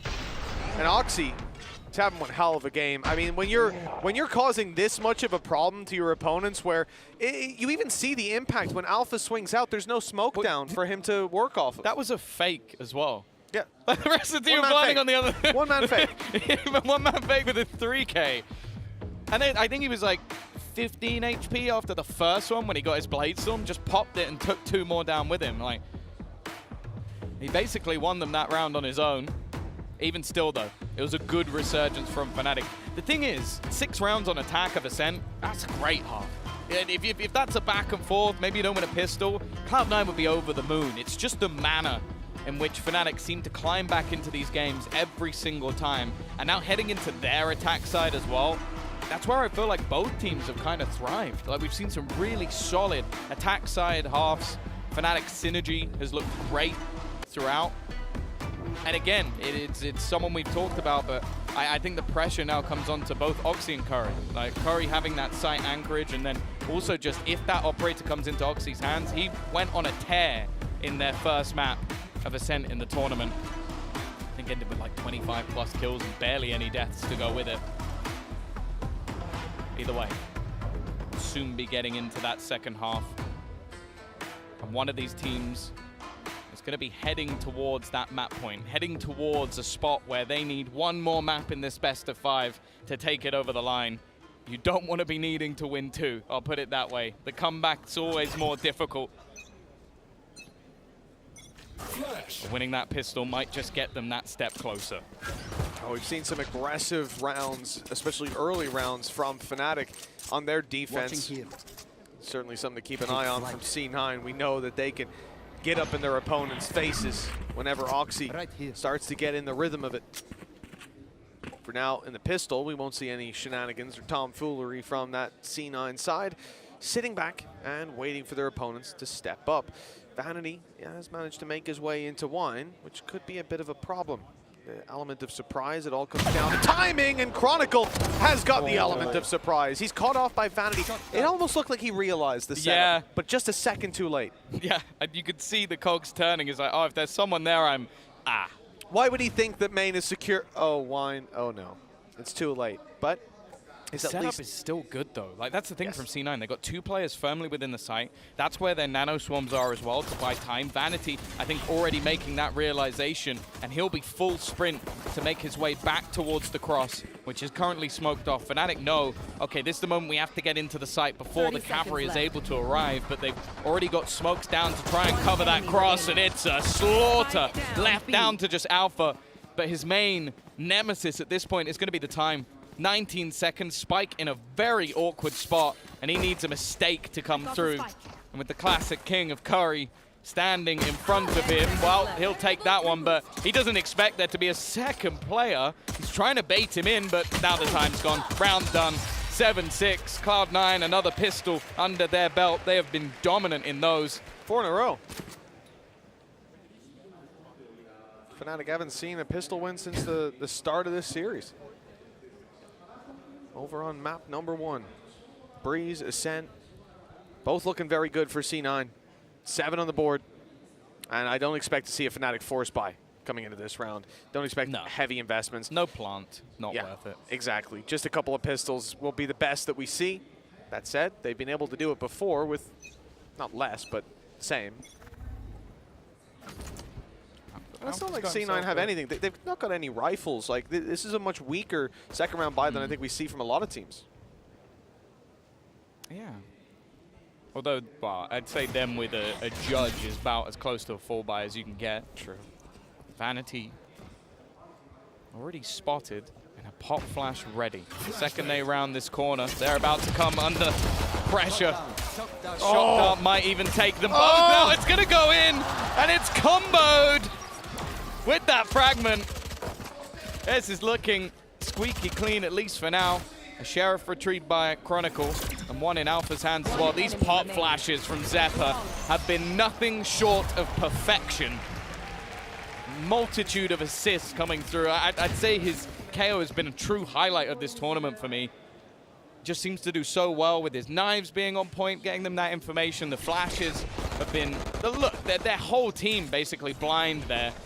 And then he has the fragment to just make sure there is no surviving in that corner. Great round from C9. And, well, I saw for a second, Oxy buys into the Guardian. It looks like he's going to be handed a Vandal. I can see why they have the belief in him to do it at this stage. Yeah, I think I would too. I certainly do. Boaster, this is the same thing. You know, I mentioned the other day, I spoke to Vanity about this, the round 3 attack side Odin on an Omen. And he said the man's a lunatic.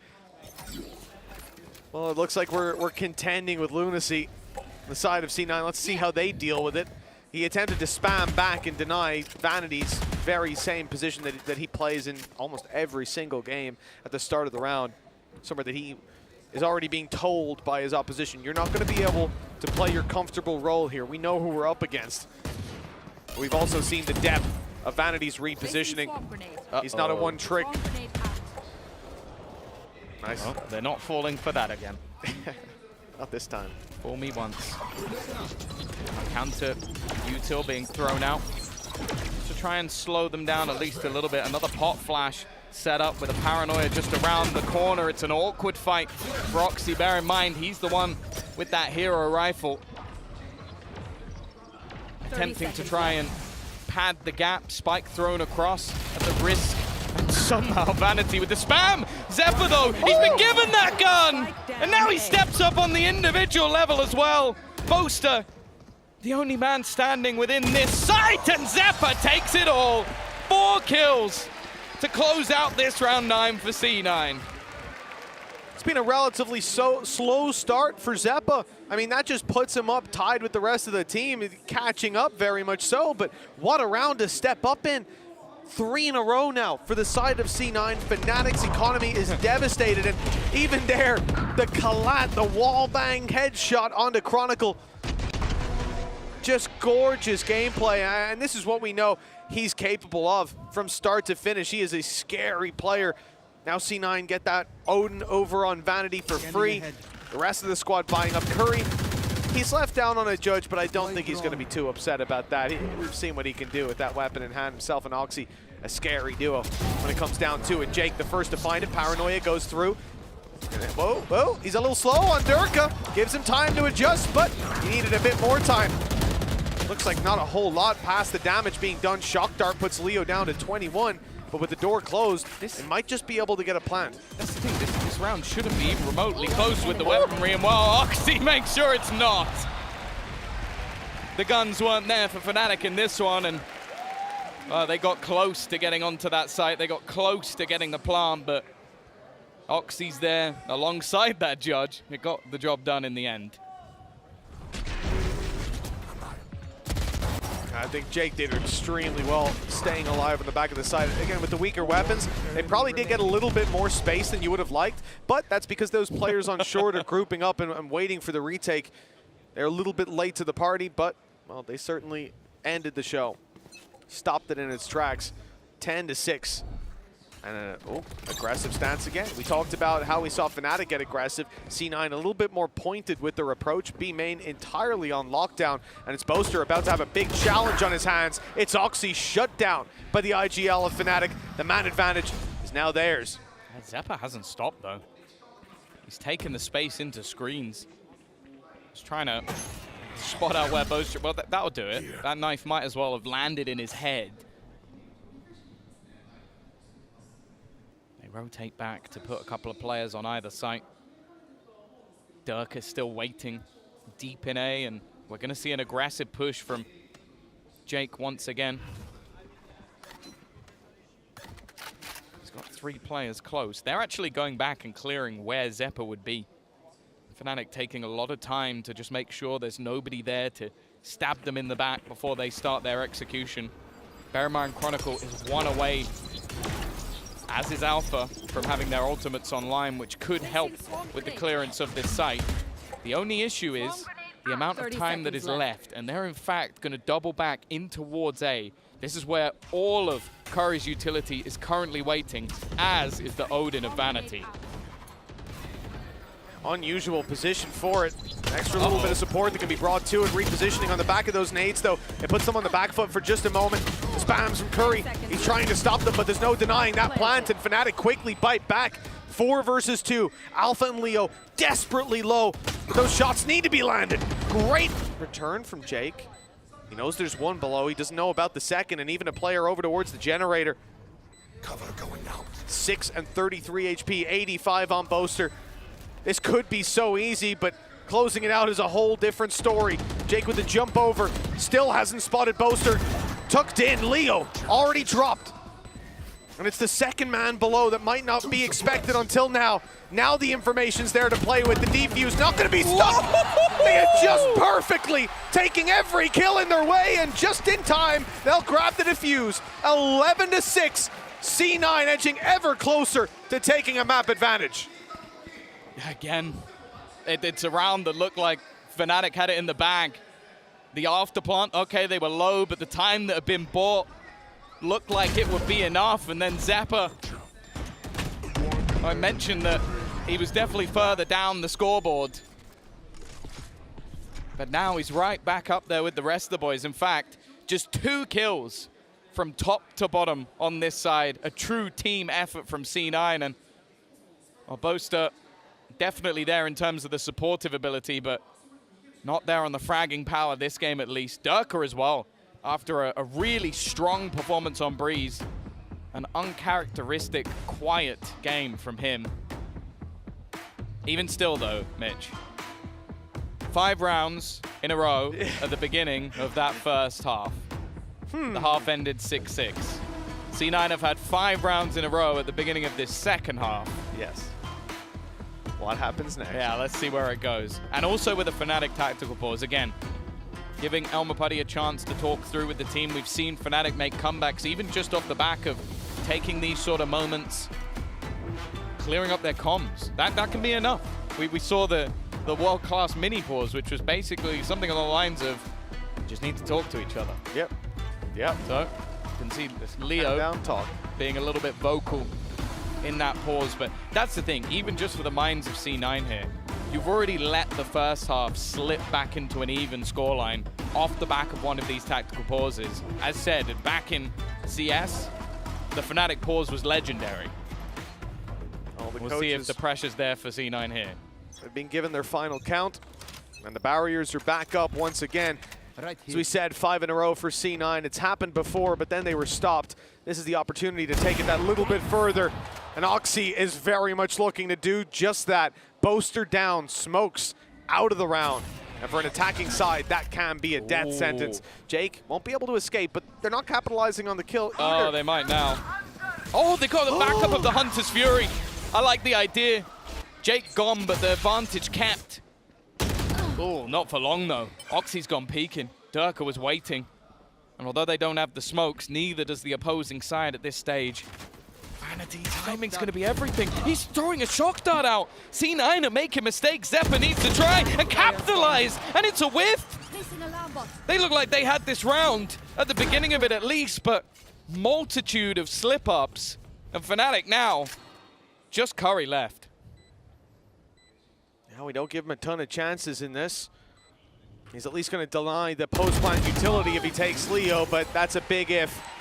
Looks like history will repeat itself as we once again see that 5-round streak come to an end. Fnatic on 7, trailing by 4. They've got just as many ultimates to work with as they do rounds to make up. Yeah, the thing is, I really like the start to this round. Like, it was just like a few moments that let it slip away. Like, Vanity losing control over short. Oxy maybe slightly overzealous. He's done well with the aggression before. I don't hate it too much. And then Zeppa with an uncharacteristic whiff onto Alfia. You can't give that man anything. And now look at the ults as well for Fnatic. Lockdown will be in play. Bear in mind the Hunter's Fury was used in the last round by Vanity. They can't do anything to stop this. Well, there's going to be an attempt to at least make it costly to entry into that site. Utility on the other side not having quite the same pack-a-punch to it. The C9 are left out to play the retake. Maybe not going to be too upset about that. Zeppa can deny all the utility as they look to push on through. Hunter's Fury pops. This good damage on the back of it.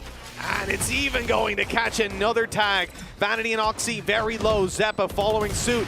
They need someone to grab a kill fairly soon as Fnatic really cemented themselves in on the site. Alfia traded, but Boaster fires back with Oxy dropped. They can now maintain control over the site.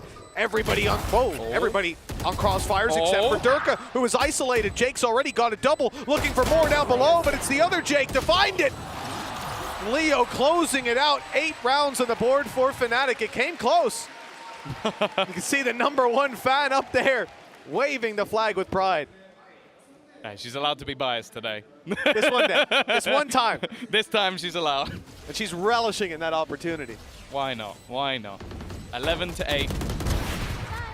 As said, we've seen C9 make it to the top of that mountain, and somehow Fnatic each time climb up and reach the top first. I don't know how they do it, but it has been an issue for C9. It's like the second that pause comes through, the second they get that lead to a point where it looks like Fnatic can't return, Fnatic say you thought. Here. And while this round, you're looking at Oxy, you're looking at Zeppa, the major hero weapon slash ults in this round. They're definitely aware of the potential of Jake to be in that corner again, and while Oxy, he won't garner anything other than a bullet to the face. Well, that was a ruse though. The nano up and over, the presence made inside of B main. It's all to set them up to move into A. The problem is C9 are still here. 3 players in position. Yes, there's weaknesses across the board. The one rifle in play for C9 is on A.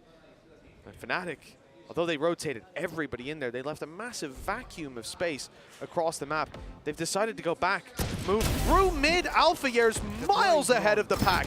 And that's an easy pick for Vanity, catching him completely off. And as they turn to look at Vanity to deal with this menace, there's presence on short. It'll all come down to timing as to whether that works out, and it has. It has indeed. Although the trade is too quick to really keep that spike under their control. If it was dropped for a few seconds longer, that could have been the end of it. If he gets through, 13 seconds, but Dirk is just hightailing it. That was the opportunity. If they drop that spike with that little time, maybe, just maybe, there's a chance. But now, Jake trying to get in there, he won't be able to. Fnatic continuing this road back to redemption. As now the distance goes from 5 to just 2. I really like the paranoia. The fact that Boaster still has it, and the fact that he uses it when he did, may well have saved the round. The timing there could have changed absolutely everything on the swing. There was only a matter of seconds in it. One small piece of utility like that, the butterfly effect comes into play. As we see this scoreline close down to just 2, C9 have got to be getting major flashes of deja vu. And it's because of that they decide to call a timeout. Now is definitely the right time. You can see it on the faces of Fnatic, like they're smiling, laughing. They know now that they're in the heads of their opponent. They've done it in the first half, why wouldn't they be able to do it in the second as well? And for Imi, this is where, well, he really earns his money.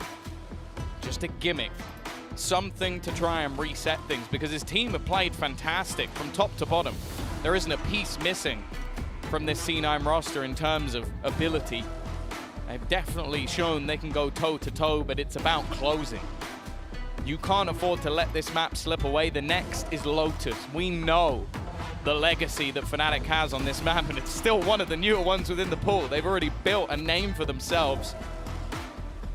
Not many teams can take them on that map. And I wouldn't want that to be the one that could potentially close it. They're going to get hot under the collar if they lose this one. C9 fully investing their credits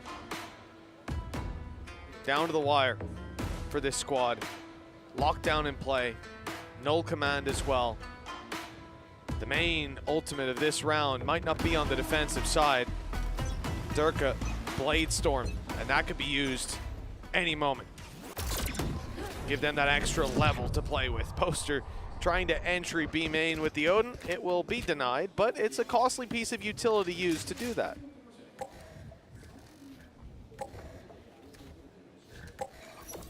Fnatic now, again, just patiently waiting, seeing if there's any mistakes. Knife used as well by Zeta to clear B main. Oxy will immediately take that space. Boaster also lurking in middle.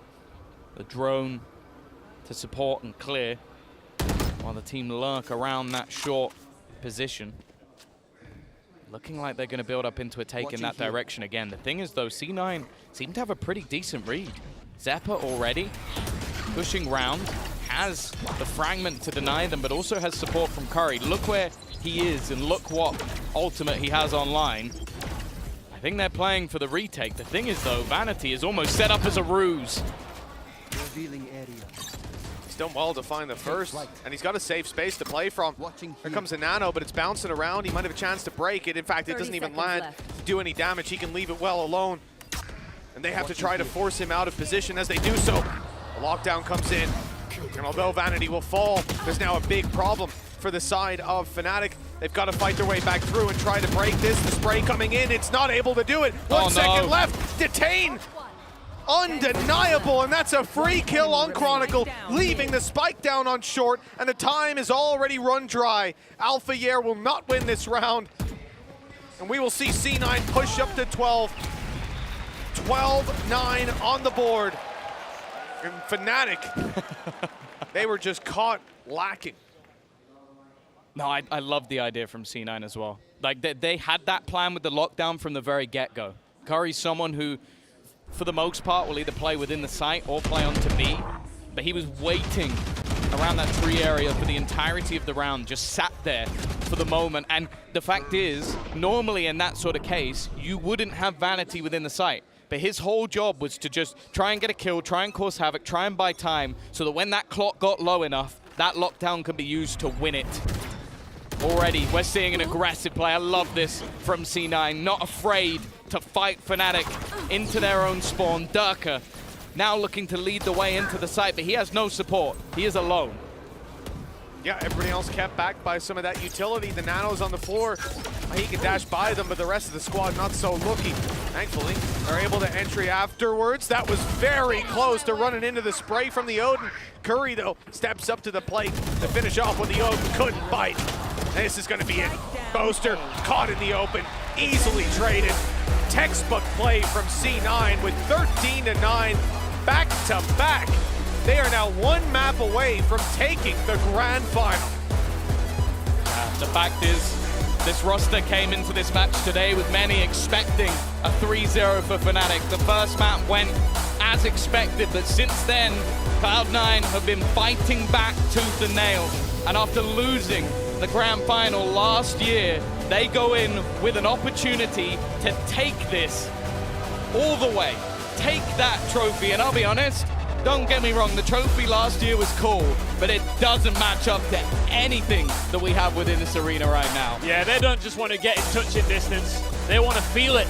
They want to raise it in the air in front of this fired up Japanese crowd. And the favourites, Fnatic, need to get fired up too if they want to get back in this, because C9, like Mitch just said, are one map away from taking it all here in Tokyo. 2 more maps are of course playable.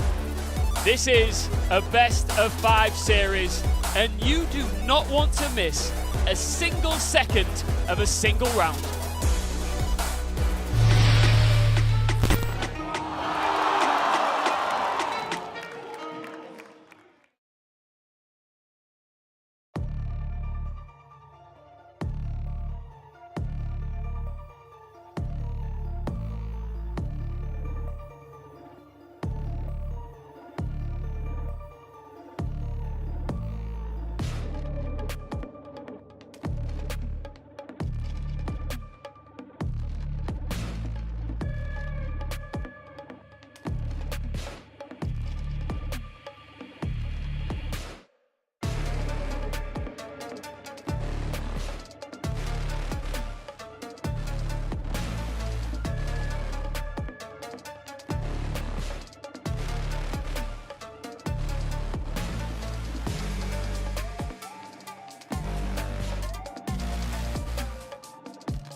join us in the midst of a grand final from Japan's capital.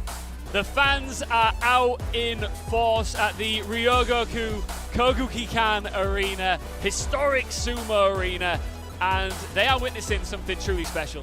C9, one map away from a historic win here against Fnatic. Last year in Manchester, they came second. They came ever so close, but nobody ever wants a silver medal. You want to raise that trophy high in the air, and they're very close to doing it. My name's Ian Chambers, and I'm on the desk with Mitch and Tom, who are calling all of the action. The favourites, Tom, are firmly on the back foot right now, right? Oh yeah, for sure. Like, we sort of looked at this in terms of like Cloud9 coming in here. If they could do a bit of damage, get a map, we'd be impressed. And after the first one, their choice of buying, I was a little bit worried. I was a little bit shaky. They've come back. They took Breeze, where Fnatic looked fantastic. They've now gone into the lead with a victory on Ascent. And if they close out on Lotus, that's been the best map for Fnatic for a while now. Okay, then we're truly impressed. Yeah, I mean, we continue to be impressed by players like Oxy, who continues to go insane here. And Mitch, just a real good, complete performance from this team, Cloud9. Yeah, I think we saw from start to finish, they didn't lose focus. There was no moment where it felt like they just started to feel comfortable, complacent, unlike what we see from them in the tech pauses or the tack pauses, where they're reclining, they're taking it easy.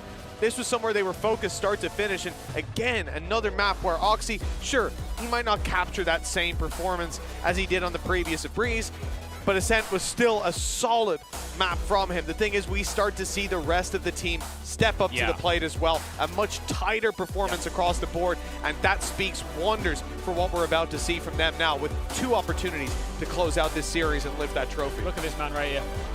I say man, he is 18 years old. Yeah. A very young man, but... How's that make you feel, Ian? You know? Very old. Thanks for bringing it to my attention. No worries. But Oxy is, he's a superstar on this stage, and the longer this series goes, he's still completely unfazed. Look at his demeanor, look at his energy. It's like he's been here a million times before. Yeah, I think someone who's clearly hungry to get the victory in front of this Japanese crowd, who has been going crazy for a lot of the plays we've seen throughout this tournament so far. The last map as well was much more of a team win as well. Like, I think some of the earlier maps, he was basically hard carrying. You look at Breeze, he's up there with 28 kills. This map, it was very close top to bottom, and even players like Zep, who are right at the bottom of the board, won them crucial rounds and had fantastic supportive utility. Now we kind of look to the other side of things. It's like, okay, who's going to be the one to step up to the plate? Because we've seen some great performances from Durka, from Alpha, from Chronicle. But in that last map, Durka went a little bit quiet. And if they slip on Lotus, that's it. It's done. Yeah, Mitch, I mean, who do you think in particular Fnatic need to see light up here going into Lotus? I mean, the reality is, if you've got Oxy on the other side, which I expect this to be a solid map for him, you got to imagine that Dirk is the man to step it up. We started out this series by highlighting those players. We saw that battle be very interesting, even on Breeze. It was close to neck and neck the whole way through. So we want to see more of that. But the reality is, this is their best opportunity, really, for Fnatic. This is somewhere that C9 struggled, playing up against Foot. And who knows? Maybe they can take it across the line here, push us all the way to a map 5. I'm praying for it. Yeah, we're going into map 6 for Fnatic right now. Yeah, right? It's been a long day, and the fatigue there. For you have to imagine, Oxy is a young player. Sure, Dirk has been here before. He's done the long days, but doing it here on the stage, things are heating up in this arena. He better be able to keep up with the pace. And one thing that's got to be frustrating for Fnatic is there are times on 2 separate maps now where it looks like they're about to turn the tide towards the back end, win a couple of rounds, and then just get shut down by C9 again. Yeah, no, I think some of the pauses that have come out from C9 have been very impactful. The ideas that they come up with as well, like that round with the lockdown, that they placed it with Vanity baiting within the site to sort of work down that time. Just clever ideas that are coming through at the very back end of the game. That's a team that clearly has depth to it. And for a new team, that's really impressive. Like, this has only been built in this offseason. They played one event prior, but this is brand new. This is players coming back who were previously removed from C9. Youngsters coming up from the Ascension process. This is a very different C9 to what was here last year and even in the middle of the year. So the fact that they're already looking this good is a really great sign. I mean, I came to Tokyo for the sushi and ended up loving curry. This guy What are you laughing at? That's just such an awful joke. No, but I appreciated it, Ian. Thanks, Mitch. You got my back every so often. But he's become a real fan favorite as well. I know people at home and in the arena are loving Curry. Yeah, the reality is he hasn't got an easy job. I think especially lurking or anchoring is going to be tough. Up against a team like this, where they're not just going to be pushing in willy-nilly and giving you opportunities. They're going to be moving as a unit. It's going to be a bombardment of utility, and he's shown himself against multiple teams to be consistently reliable to put up the numbers in those scenarios, which isn't something you can say for a lot of Sentinel players in general. It's a hard thing to do, and as a stand-in, even more so. Right, we're getting into Agent Select as we get fired up to get into Lotus next, which Tom mentioned, of course. Fnatic's pick, a map they are very, very good on, but you can't put it past Cloud9 here today in this environment. They are looking good. Oh no, for sure. They've already proven it with, okay, Fnatic not commonly known for their breeze in the past, but earlier today showed that they clearly confident on that map, then lost it to C9. I think C9 have clearly put a lot of work in behind the scenes and have a very solid map pool. As said, when it comes to the maps within this series, I feel like a lot of it comes down to the calling, comes down to the coaches, comes down to the people within the server who can turn a tide at any moment, because all of the maps so far have been close, at least at a point. Oh man, the crazy thing is that after this map is done, it could be trophy ceremony time, Mitch. It could be trophy ceremony time. Yeah, with the way things are going for C9, you know, I talk about losses and how much you learn from them. This is a squad that will have come in prepared to play this map today. They will look back at their game against Foot. They will come in more prepared than ever. We may well see that trophy. I'd say the likelihood, it's there, unless Fnatic can come out swinging. Well, look, Fnatic wanted to end this year on a positive note and kickstart their next season looking as strong as ever. But Cloud9 want to finish last year's story from Manchester in a grander arena here in Tokyo. Shout out to Manchester, I love you too. But this is a little bit better, putting it out there. Fnatic, C9, this could potentially be the final map of this event. And who better to talk you through it? Tom and Mitch, let's go, boys. Well, we're already seeing quite a lot of space taken by C9 as they look to bring things towards this C site. We've had the barriers up, and we've had the first bit of combat with spams through the smoke. But as of yet, Fnatic aren't set on rotating, on sticking on a site. They've pushed up on A, they've grabbed a small bit of control. And C9, although they've destroyed the turret, they will also pump the brakes here. You know, the door can open, they can sell some fakes. Haven't decided on it, but in just a moment, that battle will initiate, and Chronicle, he'll have a challenge on his hands. I think he even wants to swing it. He's thinking about it. Oh, he's not managed to dodge the Tiger, but he even still manages to land the shot onto Oxy. He may be stunned. That doesn't stop him. The rest of the team are now looking to go try and fight versus Leo. The players I'm expecting to win duels are not so far in this map. 30 seconds.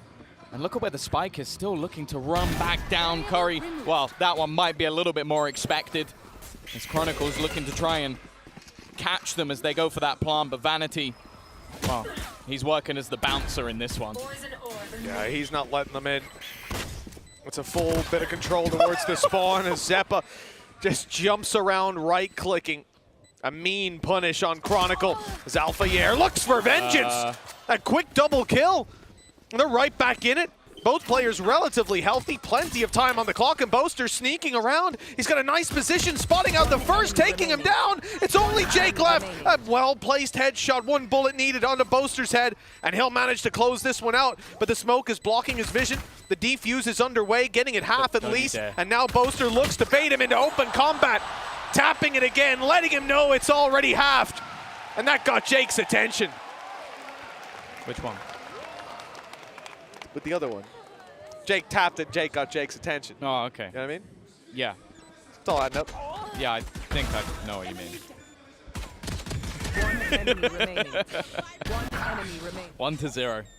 Fnatic finally getting a pistol as well, by the way. They have, in the last, what was that, 4 in a row it was for C9 up until this one? Yes, 4 pistols in a row, absolutely. Map 2, map 3. But guess what? They've gone for that Yeah, what a surprise, huh? What a surprise. It was so successful on Bind. A judge for Oxy as well. He seems to enjoy this on the attack. Maybe a little bit too much, if I'm being honest. It makes me feel dirty. But already I don't think that blast pack exactly worked as the way he wanted to, and they've got stuck in the mud. Vulnerable as they enter the site, but there's not really anyone there. Well, oh no, there was Alpha within the smoke. And he already goes down. More of the same. Repeated. Oh, I think he just about managed to dodge the C's that went in onto that. That could have been deadly. And actually, again, how are they doing this with the Stinger? You know, a lot of these players were tagged up just moments ago, but the heal came back through. It brought them up to healthy fighting form. The judge still hasn't been fully spotted, but now it has. Leo dropped him, but at what cost? As he leaves Chronicle all alone. The death of Boaster means the Viper has to clutch it, and they're stacked up together. 2 players, too many to take down. C9 do it again with the force buy, taking round 2 and leaving Fnatic in the dust. There's no way that Fnatic forced back, surely. Well, I've heard of Bucky FC. I think we're going to have to start calling C9 Stinger FC because I just don't know how they're doing it. 3 kills. Yeah, Stinger nice one. 9. We'll workshop that. Yeah, maybe someone else will. Trying to say. Stinger 9. I don't think that's going to catch on. Will catch on? I don't know. I have my doubts, but okay, we'll see. 1-to-1. As you said, Fnatic are not going to meet them in the chaos. Alpha, that's probably the longest he's ever been blind. Put a scope on that weapon. Please don't. I don't want to watch that gameplay. That was Still, ridiculous. though, I think they actually had the choice, by the way, of having the judge or a bulldog. Like, it was on the ground. Then as they were they ran past it and kept the judge. That I cannot get behind, but you know, to each their own. Leo. Okay, that's good for the first, but again, look at this guy go. Up close, far away, it doesn't seem to matter. He's and not now he's going to far take the off. space. He's going up top, and it's another. My A God. third kill, 2 away from a showstopper now as he hunts down the final player. Flash pops. They haven't cleared him though. They haven't spotted where he is. And there, that was my hope, that the kill doesn't go to Oxy. So he's still 2 away. That showstopper could be a game changer for this squad. Yeah, but they've got the lockdown instead. So I guess either way, it ended up as a good position for C9. Fnatic. It's funny because you think back to the beginning of the tournament, Zeta were winning all of these force buys, all of these low buy investments versus Cloud9. And now, well, Fnatic are biting that bullet the same. Odin bought up early for Boaster once again. It's something I expect to see on either side. Let's go, Jake. Boaster's definitely one of the best when it comes to knowing those angles, knowing those positions. Instead, though, that judge still in play, and they're heading into B. Oh, yeah, if anyone was here, they were going to be dead to rights. But you can see how passive Fnatic are being, realizing what's likely in play.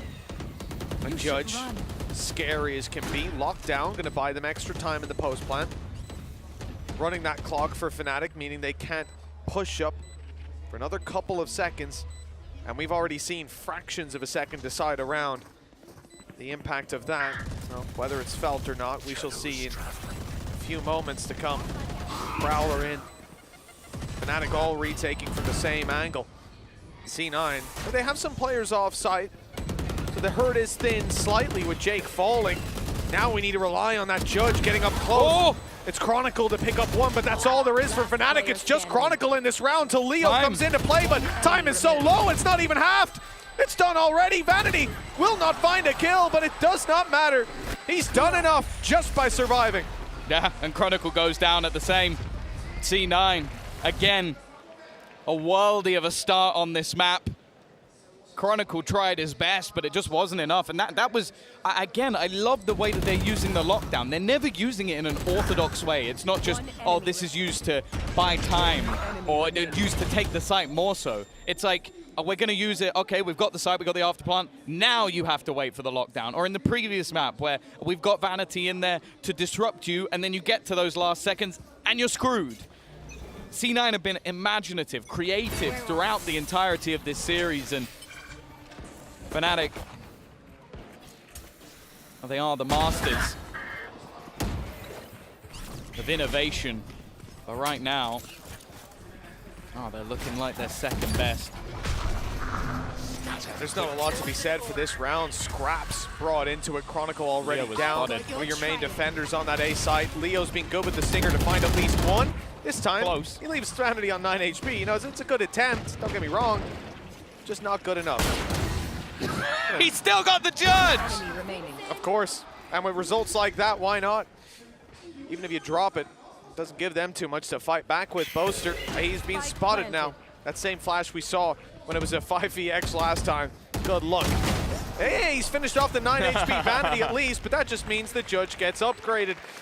All in all, no losses for C9 that are really noteworthy. Economy now starting to look extremely healthy. I almost feel like we'll see a 5-1 out of this, Tom. I know like the economy doesn't quite look the same as previous, but just because of how every single map has gone. Yeah. 5-1 Fnatic win the next round. That's how I see it. 5-1, 6-6 off. Yep. Let's call Seems it like now. a safe bet. We'll see how it goes. Throwing everything else out the window, but they might want to try to get back in a little earlier. 5 rounds they call attack. Who knows? They're going to come in and try and turn the tide a little bit. And all in all, both teams with high impact ults. 2 Viper's Pits. Obviously got the showstopper as well for Oxy, and the Nightfall available for Leo. A decent counter, or 2 decent counters, I'd say, to the Viper's Pits on the other side. Odin as well, actually being kept in on that attack. So Vanity, he might try and counter spam the ideas of Boaster. Be interested to see what gun Boaster actually invests into this one, but I think Elmer Putty maybe realizing that after the last map, 2-1 down, they need to stop the rot a little bit early, otherwise that trophy might be heading home, a long way home, back to North America. You can see the atmosphere on the faces of these players. There's not a lot of happiness, not a lot of smiles over on the Fnatic side. As soon as the pause was called, C9 were nothing but smiles. I saw Emmy cracking an ear to ear. I imagine there was some sort of a comment along the lines of, well, we don't need this timeout. We don't need to change. Stick with it as it is. Vanity has gone for the, you know, my guy talks a big game about Boaster's Odin. And now he's come in with his own on the attack side, Viper. The Chronicle play. And he went for the Chronicle spam, but Fnatic still managed to push up. I call it the Chronicle spam because Chronicle does it. He also got lit to 44 HP by it. Or 72 with the wall. Nice shot. Oxy on Boaster. And they are now forced back a little bit with the Viper's Pit coming into play. They will have full control on the C9 side over this C site. Almost nothing that can be done. There was a good C's hit, but nothing to capitalize on it with nobody close enough to throw any damage-dealing utility. There we go. Nightfall in though. That's a big reveal as to where these players are, but no capitalization. They're waiting for the push of Chronicle, but as was Curry, even with his turret in position to spot him, even that bypass by Chronicle, it didn't matter, and they're out. Yeah. The defensive side have decided it's not enough. We can't find anything here, and with ultimates committed into this round, Mitch, that is a really big win for C9. Oh, it absolutely is. Yeah, we've seen a number of rounds where C9 have committed ultimates in previous maps and ended up with absolutely nothing for it. And then they're on the back foot, even doing it when they were on pistols to try to edge it across the line and never quite making it. But for Fnatic now, the back foot is very much what they stand on. A chance for them to fight at 5-1, you know, because they say funny enough. But let's see how many weapons they do save. There's a lot of steps around Alpha Air. They'll have to really sprint if they're going to try and take him down, and it looks like that's not going to be the choice made. I think C9 made the right choice, keeping that economy very, very healthy. There is no easy win for Fnatic on the way back through. The only saving grace is that so many ultimates were burned up. Maybe that can give them something. And especially Oxy, he has to wait this out, but still manages to find an easy entry onto Boaster, showstopper in hand, and a player stood right out in the open. Oh no, the cursed wave. The cursed wave. I don't think good things have ever come from that wave. No. Maybe this will be the first. You know, again, he started this round out, Vanity, by doing the Chronicle spam onto Chronicle and almost killed him with it, left him on 44 with the decay from his very own wall. So he's certainly feeling confident after then catching him on the flank later on. Look at this aggression from Fnatic. This is a, oh, Boaster got lit down to 10 HP. Dead. This is a disaster. All the space taken by Oxy. He just holds the W key, and they don't stop winning on the side of C9. What a paranoia! Oh, but somehow Dirk is able to answer back, picking this up just so he doesn't have to reload. He's hit his head there. Let's hope that doesn't come to play a role. But look who it is on the other side. Look at the spawn. The wraparound coming in. Somehow Dirk manages to still find a kill. And actually, if Chronicle gets this right, he might just find himself the spike. There it is, right in front of him. He's killed off Vanity. And now it comes down to this 1 versus 1. Facing off against Zeppa. Fnatic potentially able to break back, not 30 cleanly. seconds left. Maybe even taking the gamble just in towards this A site. There's not a lot of time for Zeppa to play with. It just depends on where he thinks his opponent has gone. And well, he's got it right, at least for now. Does he continue any further? It looks like he's just going to have to stick to the B site, get that plant in.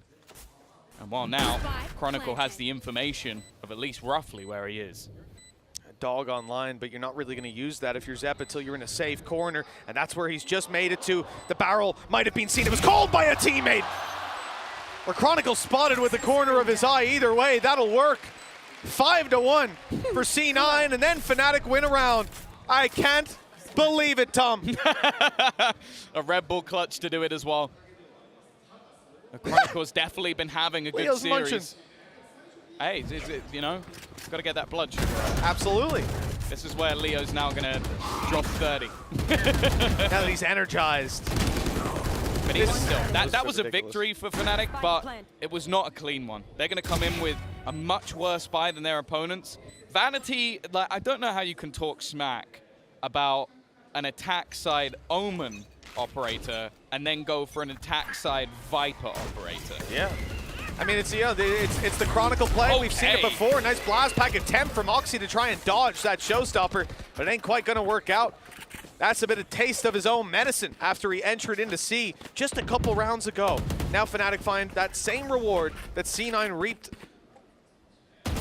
We'll see if they can convert that into another round win. Find the alarm bot just yet. Placing swarm grenade. Swarm grenade out.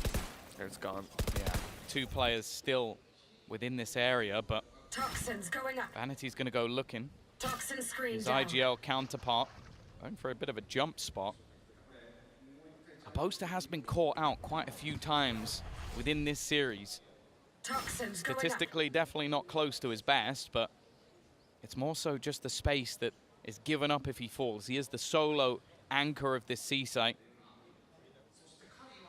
And on B, well, the control has been completely given up. Looking like a retake will be needed for Fnatic. The time may be ticking low, but getting in with that plant is not going to be too troublesome. Finding a safe spot to play post plants from might be if Curry wasn't around. Big kill on the Alpha here, but he tries to go a little too far. Vanity answering the call by dropping Boaster. Now they can fall back. No more Cosmic Divide to work around. The advantage doesn't last long either. It's the operator to find it as they try to deal with him. Jake strikes. Here's the problem, 50 HP. It might be low, but with that op holding the angle, Chronicle might just want to wait until his... No, he's trying to bait him out. Vanity doesn't fall for those tricks. I thought he was going to get the Toxins back online. Instead, he wanted to force the fight there, and now in C9 push up to 6. The streak of rounds that we've seen from Fnatic again and again, answering back at 5-1 down, is cut short this time. Yeah, and Vanity does it on himself. An attack side Viper operator, definitely not the norm, and he ends up getting 3 kills, catches the rotation of Boaster, and then just confident to land that final shot. This man is leading by example, back in a Cloud9 jersey after a very short stint at the beginning of this year. He's returned to form and to prominence. And now look at the buy. Durka, he's just running them down. Had enough of this display of Vanity and will take his head clean off. And look at the reaction. They're going to go running into this B side. There's multiple players here, though. They had this for free in the last round. The push through coming in from Chronicle to try and attempt something early. And a big tag done onto Oxy. In fact, he'll go down to the snake bite. This is looking like another opportunity for Fnatic. They're going to go pushing. Look at the positions. It's not clean from both of them, and he's got Alpha to support. And now, well, Curry has to do it all.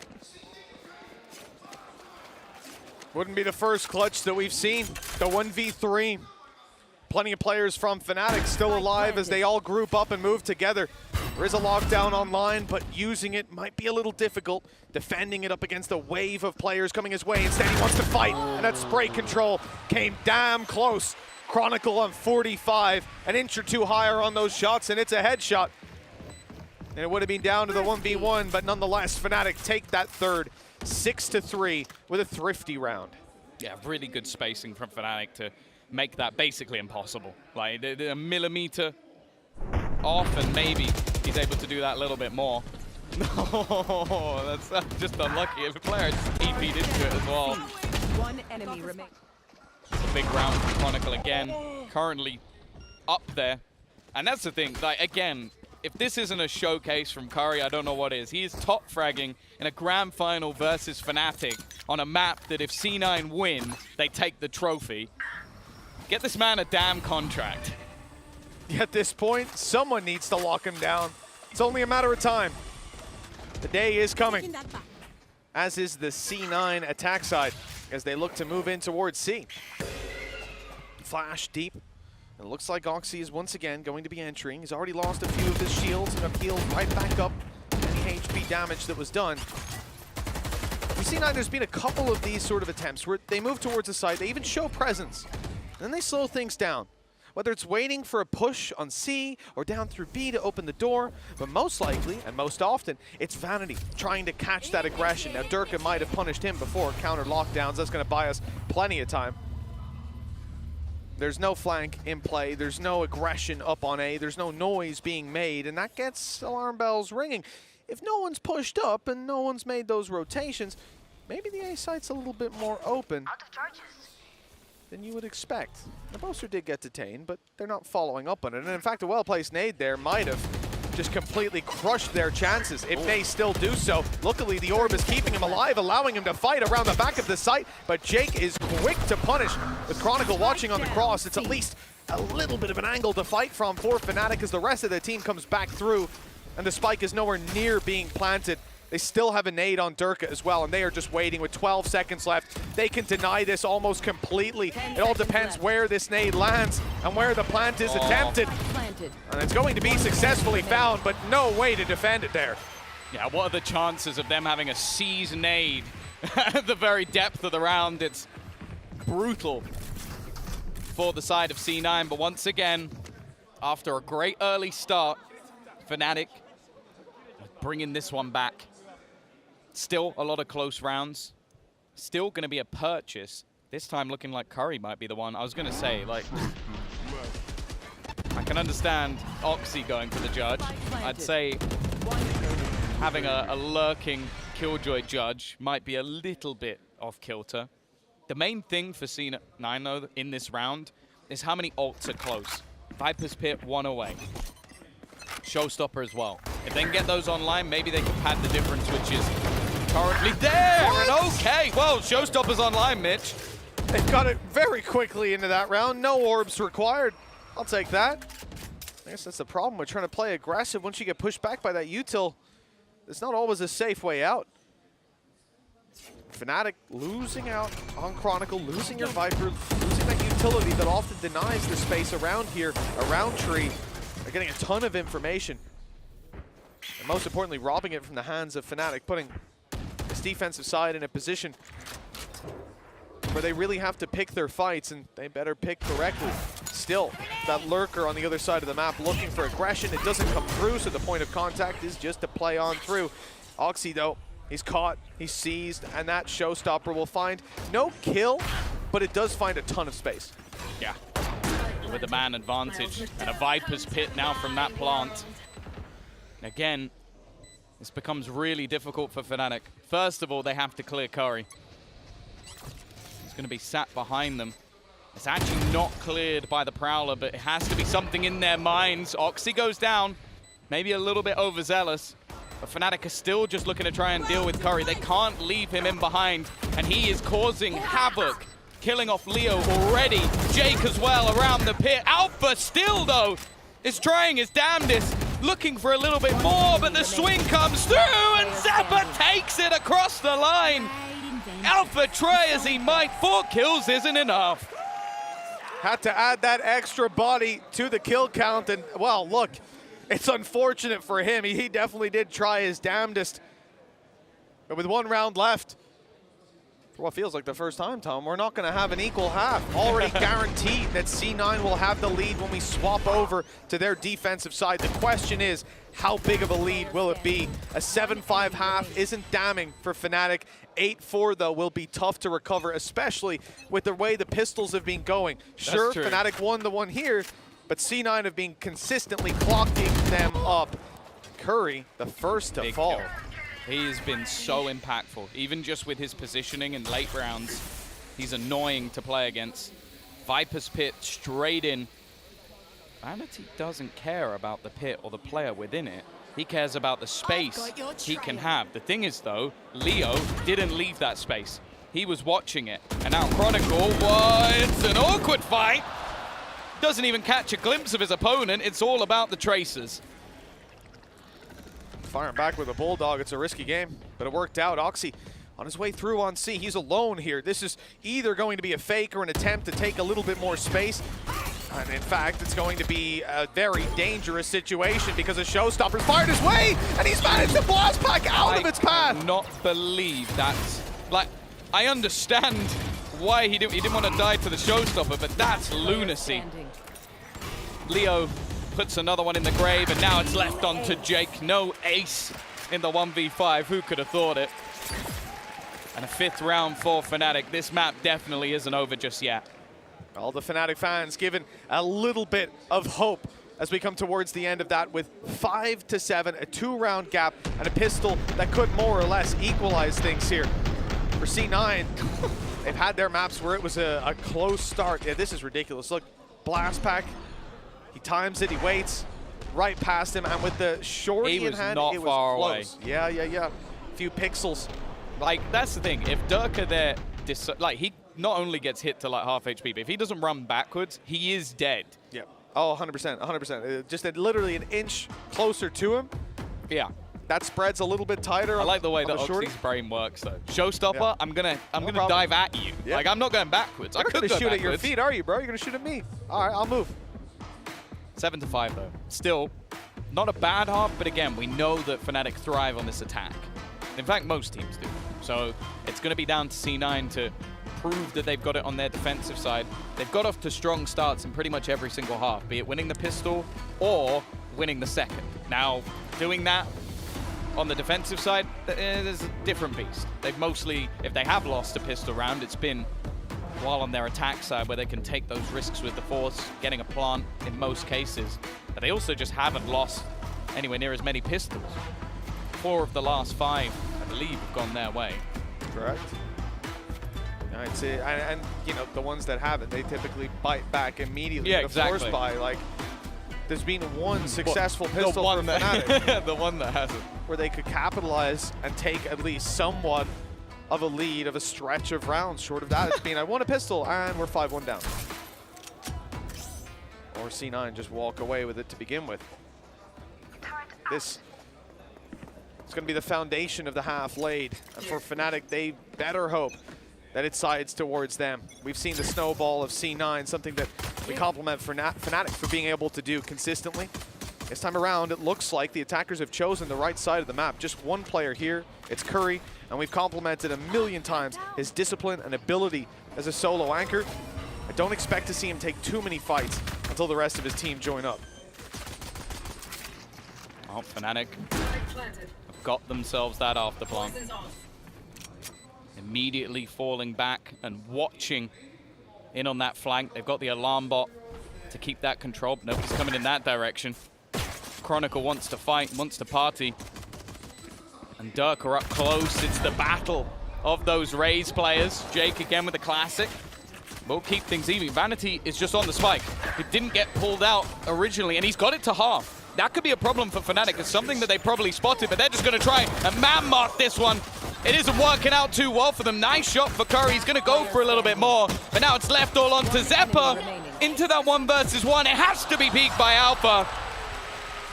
And he will keep Fnatic's chances alive as they now get themselves the second pistol.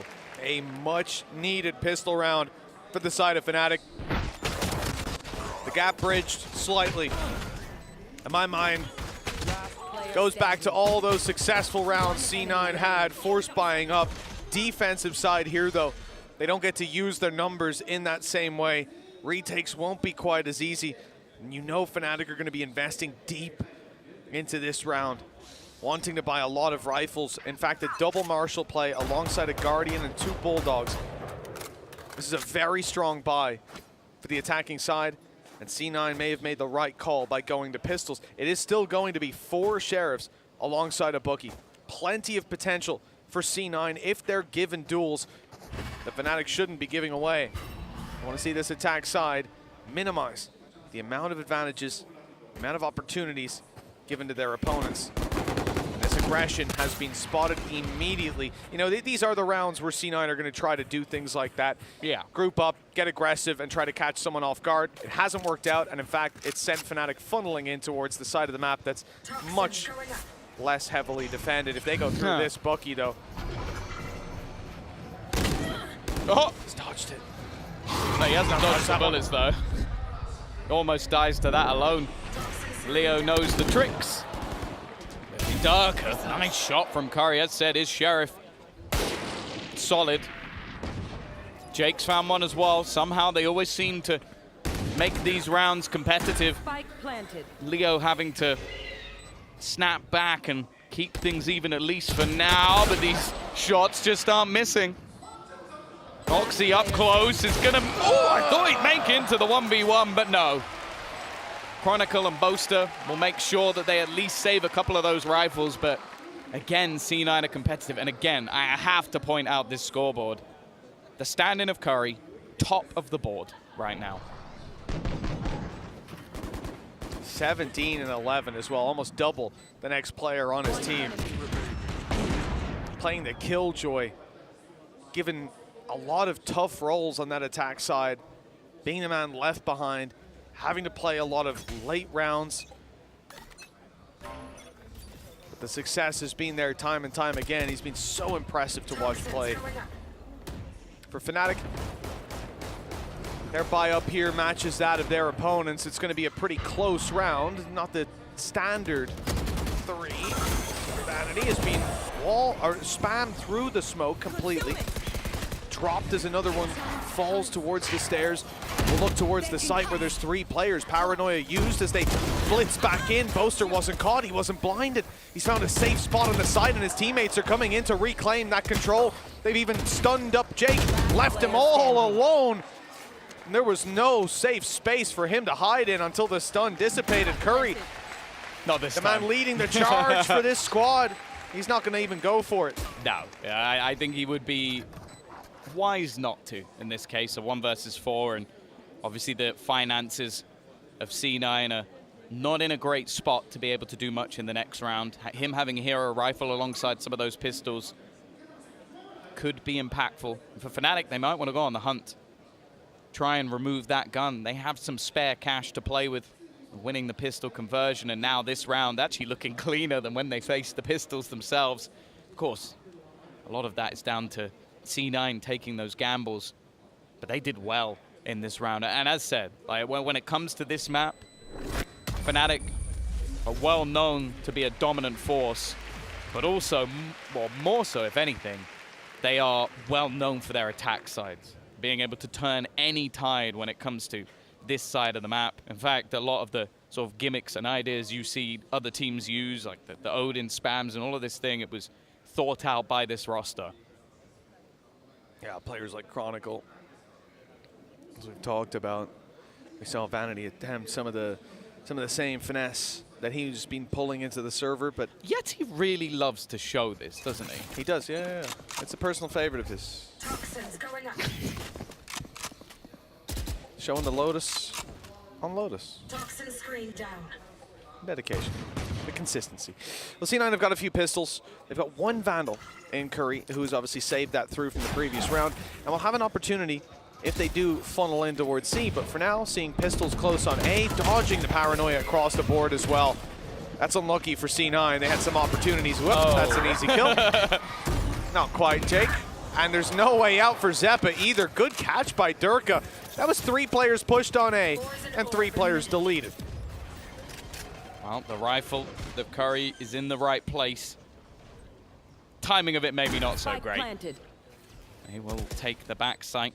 The smoke will keep him out of position for quite a while, and Leo is going to put him down as well. For Vanity, dying to the spike might not be the worst thing. Some of those ults are very close to being online, and while Chronicle will get one closer, Viper's Pit one away, Showstopper, Nightfall already online. Fnatic are really building up these ultimates. They haven't had to use any of them so far to win their rounds. They've just been clean with the rifles. And okay, sure, those ults are building up on the other side, but you feel like Fnatic might just be able to force their way through this next round with the ults they have. Well, this is it. We've seen already, like, thinking back to Oxy, how prevalent it is to just pop that Showstopper for the space, lock it down on the back of it. If Chronicle's the one planting, you've got a Viper's Pit to play around. There's a ton of opportunities for this Fnatic side to just wrestle control out of the hands of C9. And, well, you can already see Durka is closing the space. Showstopper hasn't been used just yet. He probably suspects them to be a little bit more passive. Zeta's right up in his face. The spray close. Bullets whizzing past him, catching him every now and then. And as he tries to push forward to prevent his death, it only accelerates it. No Showstopper to be used by them. But they have got the pit. Should they want it, should they need it. With the spike isolated on site, they may well need it. But no, Alpha Year's got the off angle to cover. Oxy picking up one, Jake on another, and now you got to rely on Boaster late flanking, but Jake turns on a dime. A fantastic read. Really? The pit might recover the round. It could reach the spike. It could get him a little bit closer, and he has the right weapon to spam with. Only Zeppa has a Phantom to return, although he's just swapped over to the not-so-silenced one. Instead, looking for those one-tap headshots on any range. See if he can convert with it, but the firing squad in play will probably deny. And with Oxy not missing a shot, that's a certainty. Yeah, I thought for a second that was just a bit of an overzealous push from C9, but the thing is, it seems like a lot of the plays they make are risky, but they do it with absolute confidence. Like, they all go in together. They follow those Seekers through. That was what they were aiming for there.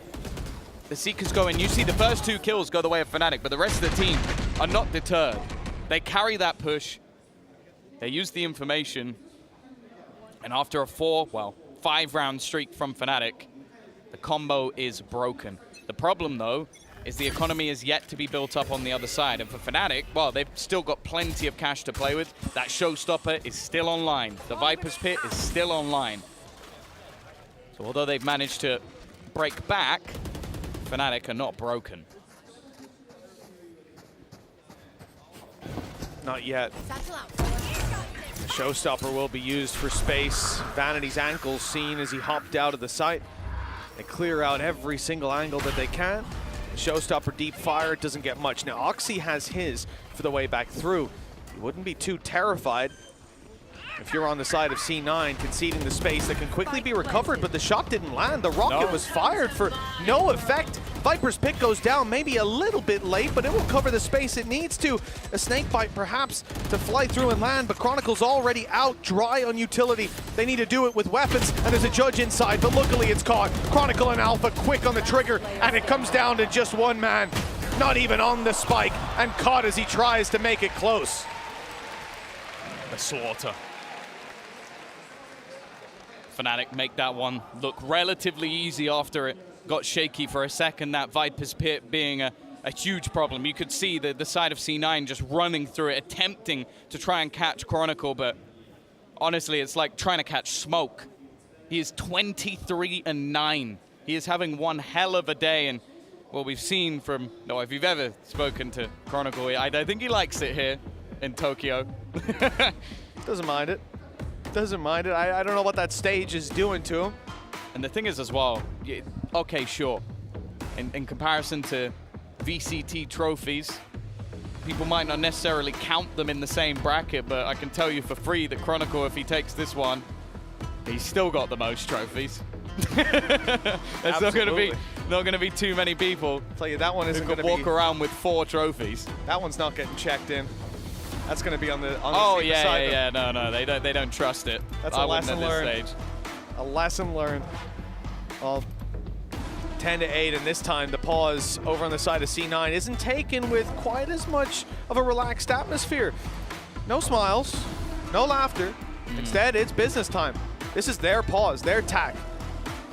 They need to find a way back in because, well, the credits are low, the ults aren't really there to recover, and it's 10-8. Fnatic are getting towards the home stretch. If it goes all the way to Haven, one last map to decide it, you don't want to put it down to a coin flip. No, and also they had a decent Haven, but they struggled a little bit versus some of those anti-eco rounds. It's also worth mentioning, a lot of the pauses C9 did, especially in the last map, were a little bit more preemptive. Like it was once they were still in the lead, they tried to slow or stem the bleeding. But now Fnatic, at least in this map, are firmly within the driver's seat.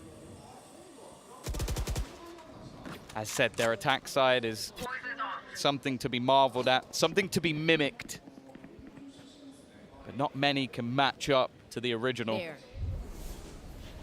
Waiting out the smoke for the start. Snakebite clear in towards the rubble. Not being fought for this time out, as they will methodically take this control. And just bear in mind, the weaponry here from C9 is shaky. A Bulldog and Guardian might not seem so bad, but the rest, with pistols and a Stinger, not even a judge for Oxy this time out, but he is going to rotate into position. Now, something to note with Fnatic, they're very happy to rotate back to B.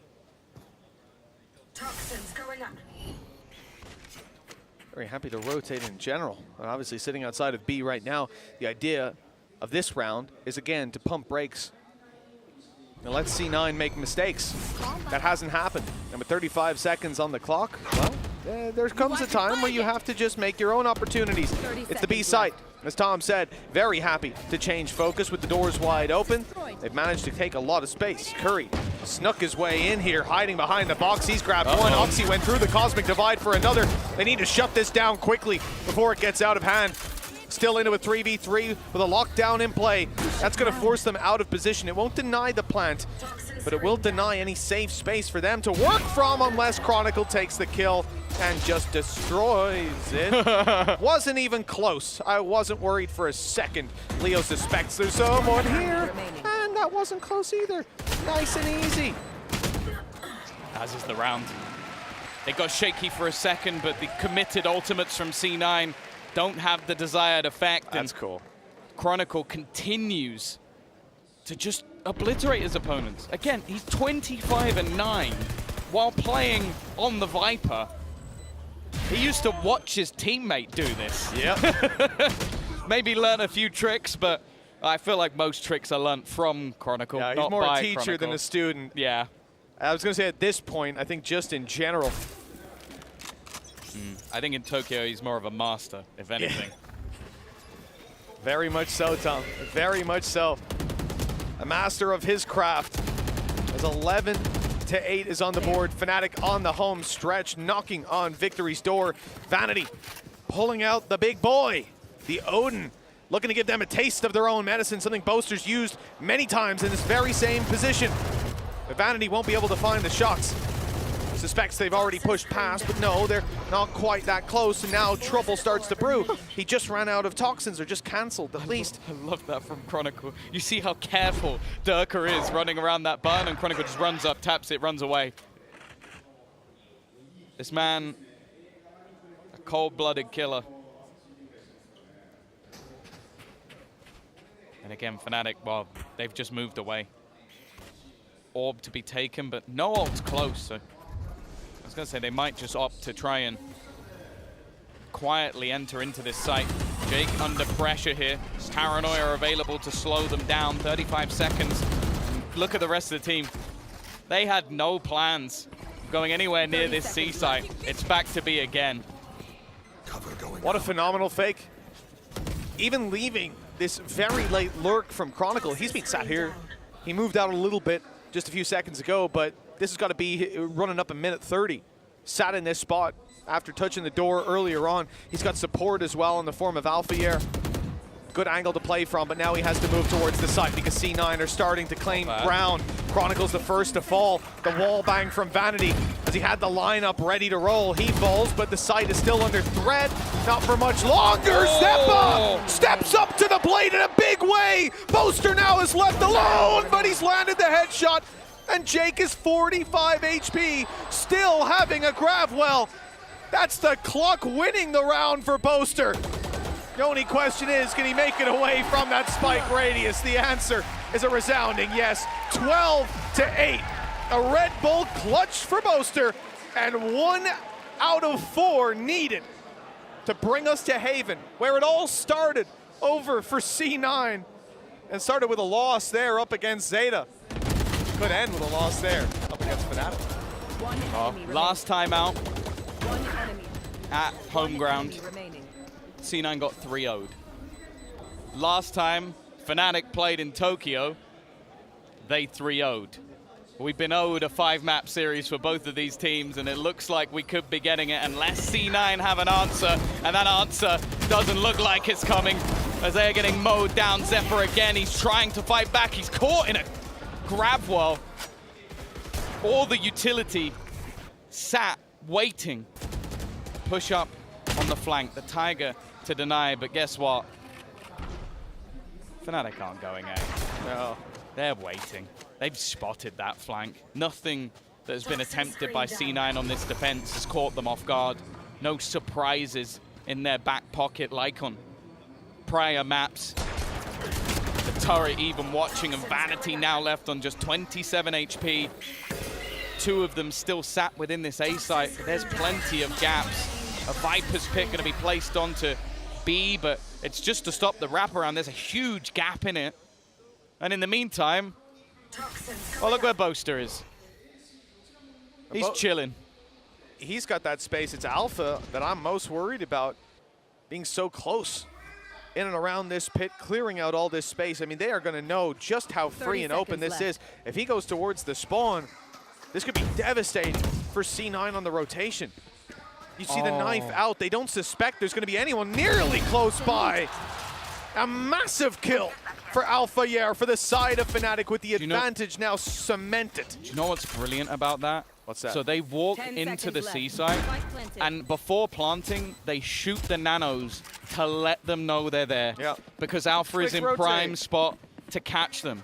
It honestly, the levels at which Fnatic are playing at are second to none.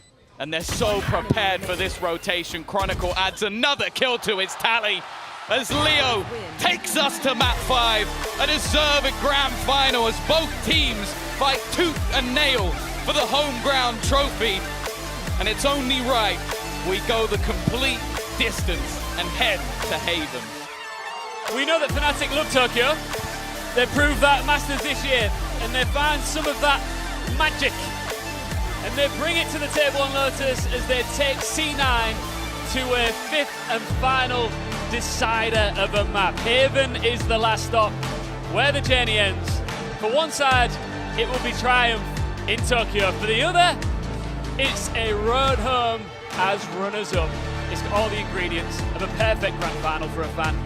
A full 5-map series, full of young proteges, big stars, high stakes, and history books. Who finishes the story here in this legendary Sumo Arena? Find out next.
with 5 maps. We got it. This is what grand finals are supposed to be. Competitive, end-to-end, back and forth. Fnatic versus Cloud9. We're going to max maps. My name's Ian Chambers. This is Mitch and Tom. The energy in this arena is through the roof. Yeah. The energy down on the stage is, I mean, you can feel it in the air right now. You guys are loving every single second of this. And, you know, you've casted finals in the past. Last year in Manchester, it was a blowout. It was a 3-0 blowout. Cloud9, at least they're taking this to the absolute maximum. I'll tell you something, Ian. Yeah, go on. Mitch and Tom, finals, best of 5s, they never go to this. They never. It never happens. We normally, I think, was it lock-ins? I think at lock-in we had the fastest record of any commentary duo ever of how fast our games have gone. Every single one. You know what the difference is? I'm not used to this. Uncle Ian's in the building. I don't like Uncle Ian. No, I'm kidding. All right, let's take a look at the match highlights from that one. You know, Fnatic just once again showing their prowess when it really matters, Tom.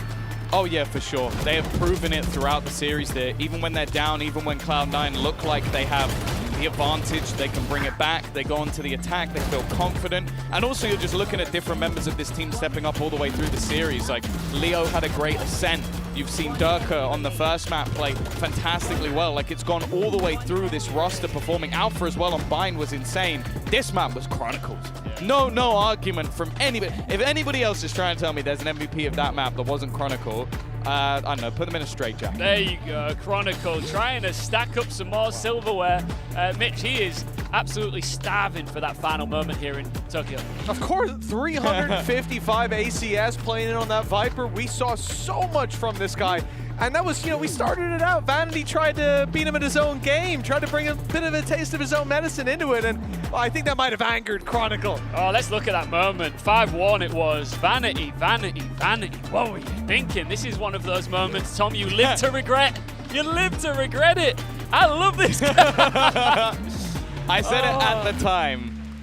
It's never gone well for him. He's never pulled off that wave, and then at the end, like the last time, one of the times he did it, Stacks waved back. Oh, so the fact is, I don't know, maybe we'll get a wave from the other side if this series doesn't go their way. Maybe we're holding a trophy. What a dream. Yeah, well, we've had a lot of fun on this desk. The players have had so much fun as well, but the smiles, the laughter, the giggles, the dancing, Tom, it's all gone now.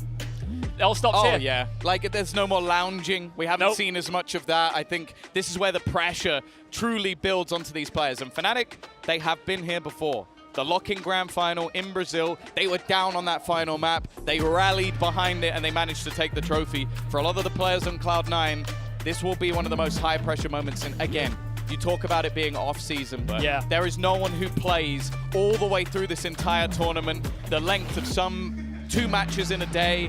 For Fnatic, that's today. Gets to that 5th map and goes, I don't really mind if I win. Like, you know, it's off-season. No.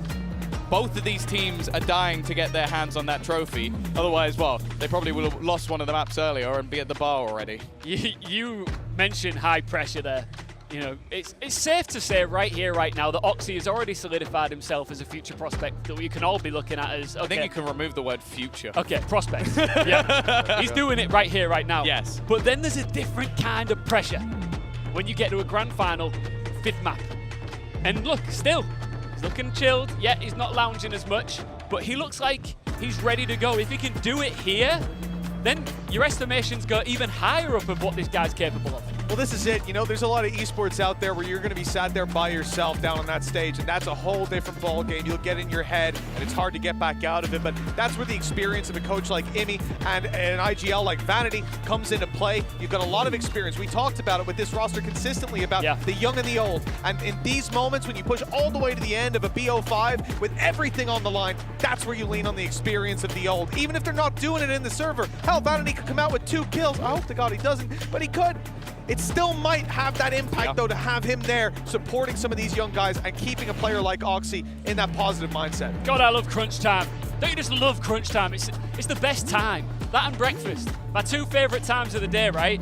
And just have crunchy cereal for breakfast. Then bada boom. Tom with a pun. That's a fresh one for me. And speaking of fresh, this is a fresh look roster, of course. Elements of it for Cloud9 in regards to what we've seen in the past from them. You don't want to finish second place twice on the bounce at Red Bull home ground. No, for sure. I think they'll be happy with their performance nonetheless. They've gone toe-to-toe with Fnatic. Bear in mind, in Masters Tokyo, another America's team played Fnatic twice and only managed to get one map. Yeah. That team was EG who won champions. So the fact is they're already proving themselves very, very early on. I don't care how prepped Fnatic have come into this tournament. It still takes real balls to go toe-to-toe with them.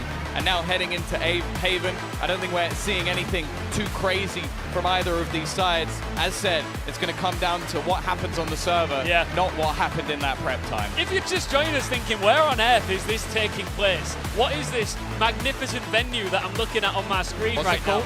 It's called the Ryogoku Kokukikan Arena in Tokyo, Japan, a historic sumo wrestling venue from years gone by, decades gone by. This is the first time it has ever been converted into an esports arena. What a job it has been to turn it into this. And it just looks like it was built for it, built for this moment. Fnatic, C9, center stage, surrounded by thousands of hungry, fascinated, vocal, beautiful Japanese fans.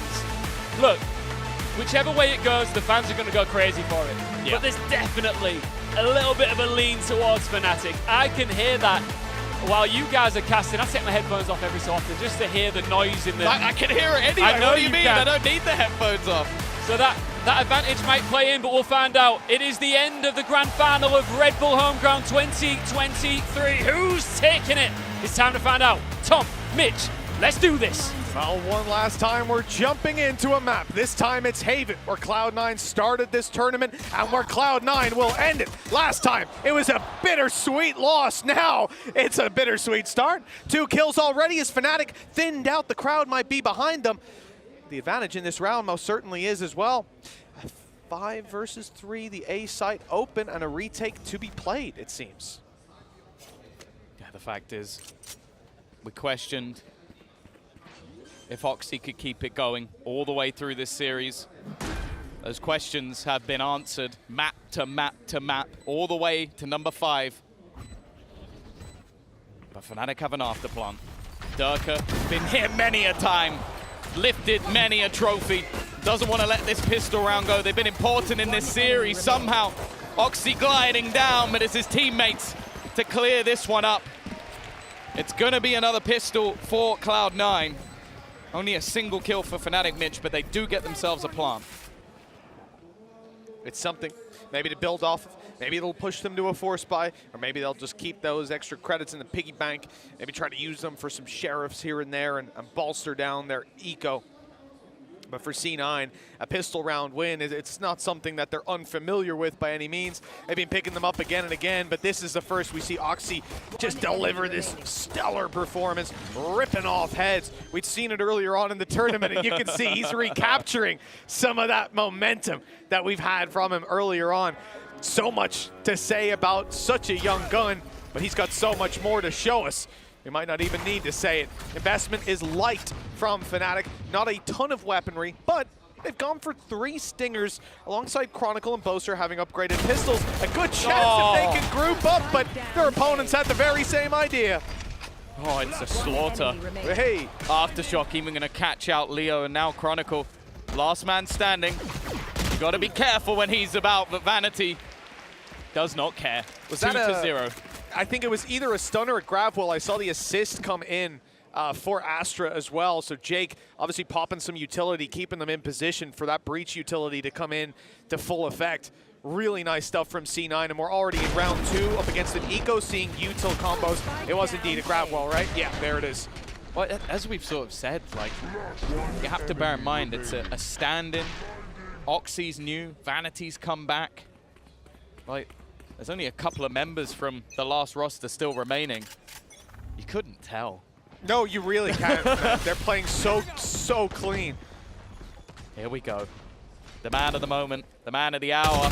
He's not expecting Leo to be that close. Unfortunately, not the start they were looking for. Risks taken in this one. That was one of the 2 rifles that they have. Vanity's actually bought all the way down as well, so there might actually be some damage to their economy if at least one gun isn't kept over. Fnatic, of course, losing another pistol and follow-up. It's definitely not been one of their stronger suits so far in this series, or the tournament for that matter. Either way, aggressive push from Curry. Bear in mind, that's the other rifle. He's the one looking to try and get something done with this Vandal. Taking the pressure away from that C site, or at least you'd think. They're still showing some presence towards that garage, which holds Vanity in place. I like the idea here. The Nano's quite deep. It's planned for the very same dash that we just saw come through. Sturka took some space. He was met by a Nano, but he dodged it perfectly. Sneaky play by Chronicle. He's already through on A. Flash comes in. That allows him to almost dodge it, get out of the way, but Zeppa hunts him down, relentless in his pursuit of his opponent as Curry, he didn't see the barrel, just missing it by a pixel. And Durga has his teammate covered. He's got everything covered. Every angle met with a headshot. Fnatic on the board, and a little bit of damage done from the side of C9 at least. That's the reason. I was looking at it, I was like, there must be a reason why Vanity bought so low. It's because Oxy's actually managed to get enough kills / orbs to get himself the Bladestorm. So now that actually pads the problem that would have been there if he didn't have that online. The multi-frag and the pistol was enough to sort that one out for him. Dirk is not far away from it either, and we are looking like we might just get another anime battle here in Japan. And not a bad place to do it, I guess. You see, we just had a crowd shot there with one of the Fnatic logos, and it's actually ran out of battery in the power bank.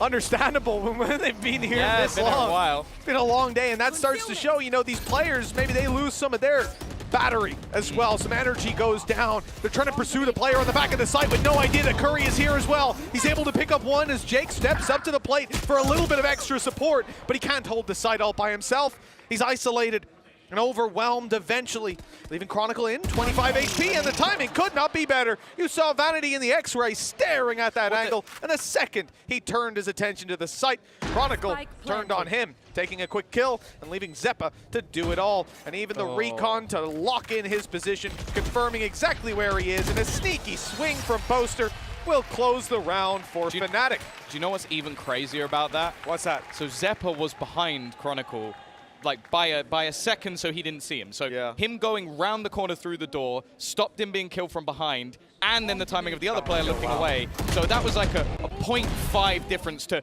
dying from behind or dying from in front. Instead, Chronicle gets a kill. Stars align. It's just you can see it there, yeah. Actually saw it in the mini map that he was like just about to crest the angle. Pixel perfect. So if Chronicle just hesitates for a moment, he's dead. Shot in the back. 2v2. Absurd. Winnable. Absurd. Yeah, exactly. Breach utility on the way back through as well, by the way. Yeah, that would have been massive. It's these small things that can decide it often. Hell, you know, Fnatic deserved to win around by an inch after what happened to them earlier on. Maybe Karma's starting to level out on them.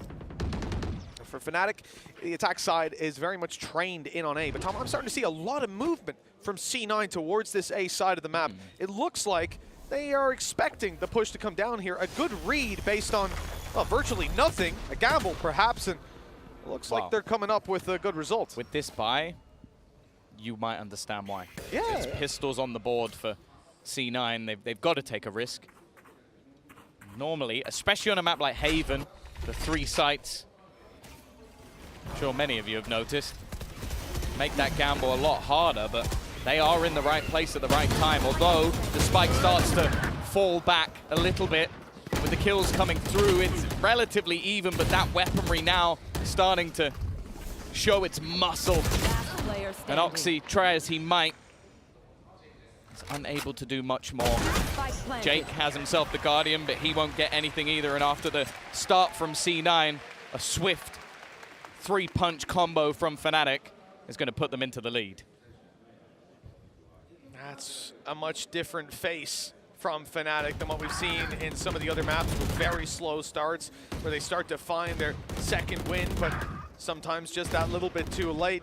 C9 are being denied the opportunity to build on the back of that pistol round all too much. I think in this series as well, the 3rd round wins have been incredibly high for the squad that's going into it with the round win at their back. So Slowing down C9, disrupting them like that, stealing the lead out from under their nose. It's all good, but now here comes the off to change the game. Oxy doesn't land the shot. Now he's being hunted down. Every piece of utility going his way. Durka's dropped the Blade Storm out of play. Look how low Oxy is. Yeah. He got hit by literally everything, but now he's going to be healed right back up. And a second wind indeed found here for the operator, but Curry went running. He went diving into the site to try and take that fight. That's unfortunate for Oxy. Zeppa even stunned up is good. He's 2 HP. The shock dart, the turret, everything coming for him. And does he even go for it at this point? 1 versus 2. They've got full HP. They've got post plant. They've even got a shock dart that could finish him off. He needs to hit heads immediately. They'll just swing this together. That's all they need to do. The steps are heard. They know he's close. The wide swing from Leo, and the trade was going to be miles away because Alpha was willing to just run down the clock. 4-2. Fnatic peaking at the pinnacle moment. Only 2 teams have managed to beat them this year. This year. That's insane. One of them is Team Liquid in a match which many deemed to be worthless. It had a trophy It most behind certainly it. was worthless. The other, Loud. Other than that, nobody else managed it. That include here in Tokyo, 2 wins versus, I think, the team that people widely say, well, commonly say is the best team in North America for sure, and the best team in Americas. The support that's come out here in Japan is unrivaled, honestly. It's unrivaled anywhere in the world. So many locals supporting C9 and Fnatic. And supporting everyone all the way through the entirety of the tournament. It's no wonder that the players are loving it here. Vanity has said himself that playing on this stage has been one of the best experiences of his life.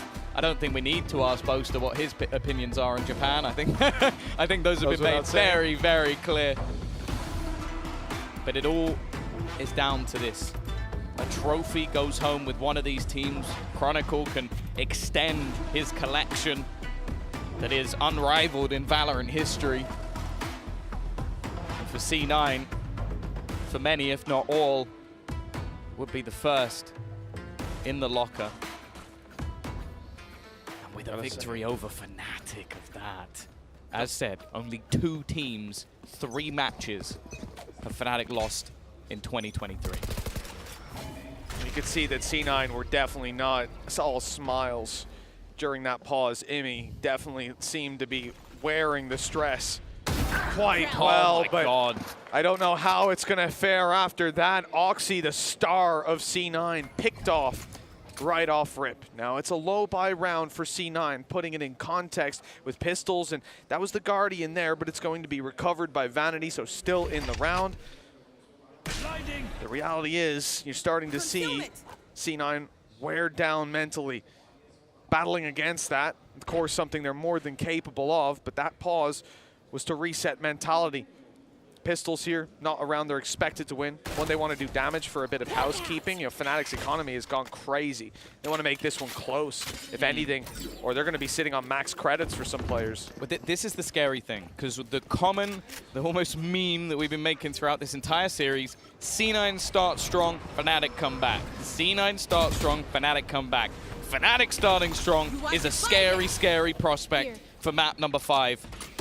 Because we're yet to see if C9 have that comeback gene. What? Nice shot from Jake at least to put down Durka, who it just seems to be on a tear at this point. 5 and 2, as you mentioned, the credits now off the charts. The ults, I don't know if they're quite there. In fact, no, they're all on that defensive side. If there was a round for C9 to win, this is it. Yeah, and if this is a round that C9 don't win, we might even see another pause coming up fairly soon, because Fnatic will be, again, just in a ridiculously strong position where C9 would need almost every single round. Now this is a pause, but it's not a pause where Imi gets to go over the strategies. You'll see lips are not moving, words are not coming out. This is a technical pause, obviously why we saw one of the headsets off.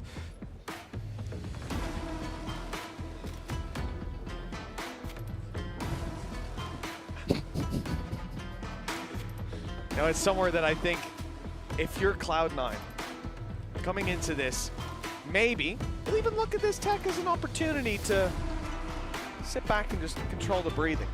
Is ahead of a very, very important round, 4 ultimates. But also, maybe it's an opportunity to sit and stew in just how important it is. Yeah. For players like Oxy, I think Vanity might have a few words just before the barriers go up when the tech is subsided. Kill 'em all. I'd hope it's a little more in-depth than that, but you know, looking at Valorant history, it might be something along those lines. Sometimes that's all you need. Say it in the right tone. Well, it's done, it's subsided, and we're on our way. 5-2, Fnatic with a lead that seems to be ever extending. C9, credits invested, 4 ultimates here and now. This is where they need to make their stand. Oxy looking to roam around middle.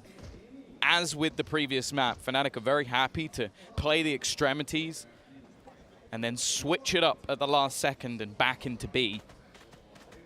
It seems like that's something that C9 don't want to allow to happen this time out, but it is so passive from Fnatic. I think after, even though it wasn't necessarily this pause, just after that, they've realized, okay, we've managed 5 rounds in a row. C9 have to change something. They have to try and be a little bit more aggressive, have to try and challenge for map control.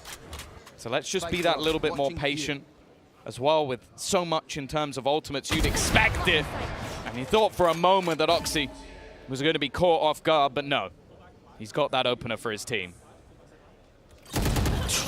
Zeta, on the other hand, has been caught off guard. Big kill by Durka. As they look set to take the A site further into the round. That might be where C9 start to rotate, but that could be a mistake. There's still players left behind, like Alphayer. He knows an alarm bot on the other side. Gotta watch out for it. Look at the time. Because he could get an angle to swing through. 24 seconds, lockdown in play from the defenders, but they have gone back to Alpha. They want to push through, I thought, to the B He's side. got Rolling Thunder. If he hits 15? The spike with the Rolling Thunder, this could all be over. No, they're going to try and go back to B again. 10 seconds left. And he's got that Rolling Thunder still in play. Might be able to stop this. Boaster has to stick it. He basically has to die, and he will. It's been denied just by utility alone. The genius of Vanity strikes again. The perfect place utility throughout this round. And again, C9 come in with a lockdown that's completely unorthodox, but wins them around. Absolutely. You know, but even before the lockdown, there was the intention to start moving backwards. It seems like they get a little stuck in the mud about where to go. Players drifting towards the garage, perhaps clearing out that there's not a player there, that they're not going to be in a situation that there's a quick flank denying that spike. But the fact that Rolling Thunder is still online, and yet it's left so late in the round, that just seems like a massive oversight, Tom. And even with that, the aftershock was all that was needed.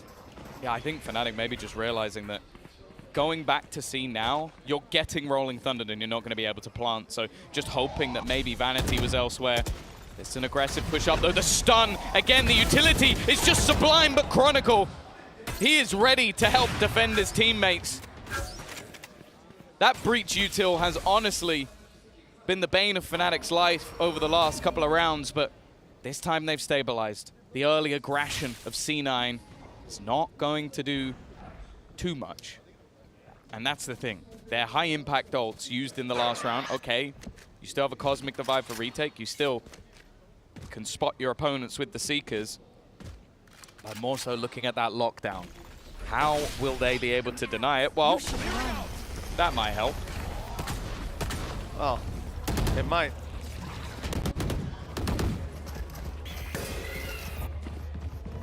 Lockdown in play for the attackers has come to fruition. There's no denying it. That plant is coming through.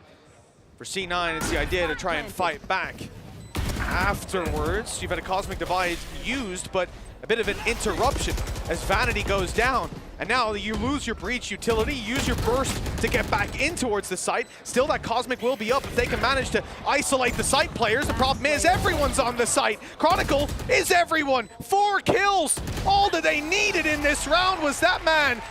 He had an unbelievable performance over on Lotus, and now coming into Haven, it doesn't look like he's lost any of that power. The momentum in their court. The snowball has begun to roll, and Fnatic turning it into an avalanche. C9 need a response. They need it soon. And just looking at where this leaves them as we came out of that round, there will be potentially some weaknesses. They are lucky that Oxy still has that Blade Storm, though. That's going to allow them to have still a decent buy, a decent opportunity to fight back. Fnatic just with the Rolling Thunder as a safety net. We'll see what Oxy can do. This guy's been unbelievable so far. If he could have a round here, that might push them back into things. Well, they've been stunned, they've been tagged, they've been spotted by the Tiger. Rolling Thunder is just used to push them back, but they have no plans to go this way.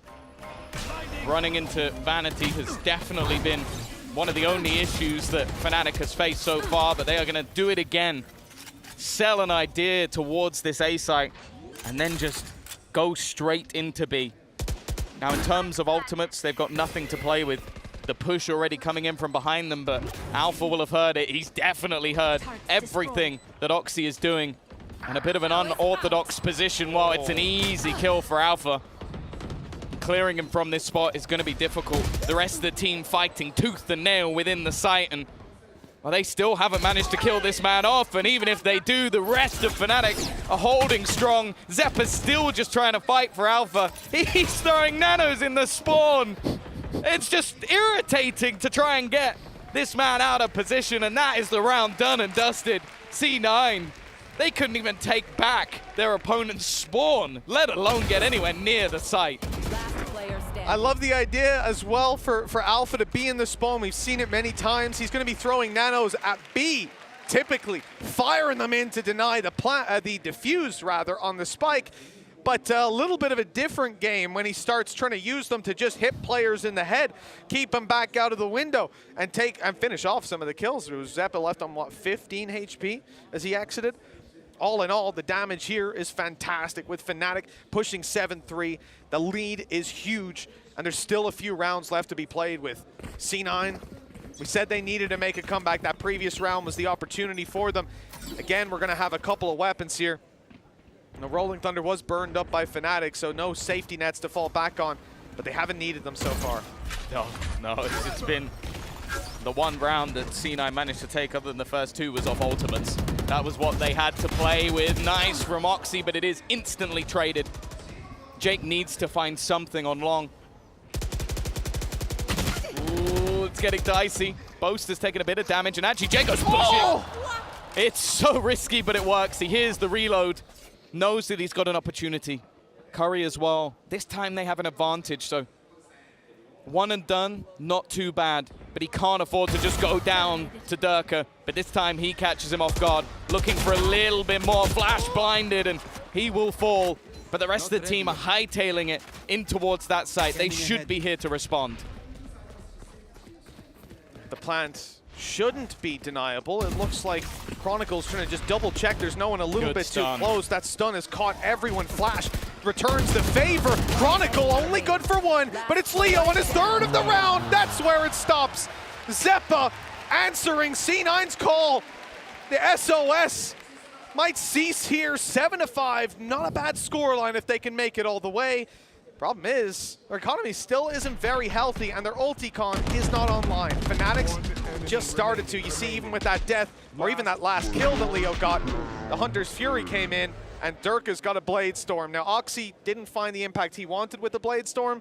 I think it will be tough to deny Durka's opportunities here on the attack as well. Yeah, attack side of Haven especially just gives you those opportunities to blitz your way through. He's got a rifle for backup, and they may even just opt to push that pressure in onto Curry. He was someone who was able to push up in the last round and really caused them issues. It may have only been a singular kill, but it was the time it bought on rotations. Oh, wow! There's not many people who do that to Alpha, yeah. Hunter's Fury's almost got him. It's missed him just about. Okay, Durka, nice shot. They know there's still one towards short. And they found out exactly where he is. What is that from Curry? 3 shots, headshots across the board, through walls, through smokes. Nothing can stop him. And now he's gone running to get a heal. You put him down to 4 HP and he's right back up again. Also got the lockdown online. Yeah, he can use this to deny that A control. 45 seconds left.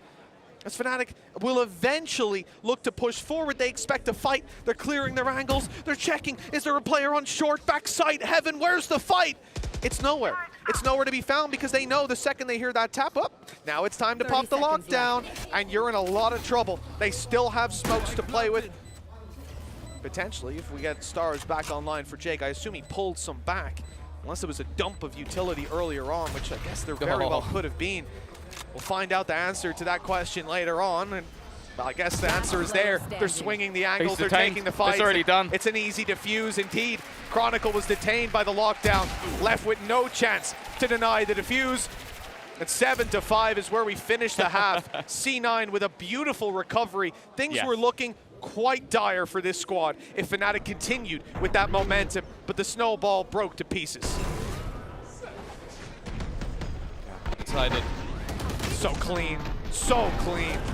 Decided to take a look at the last time we did see Curry officially on an organization, Cloud9, back in October of 2022. It's over a year since he's played on a professional team.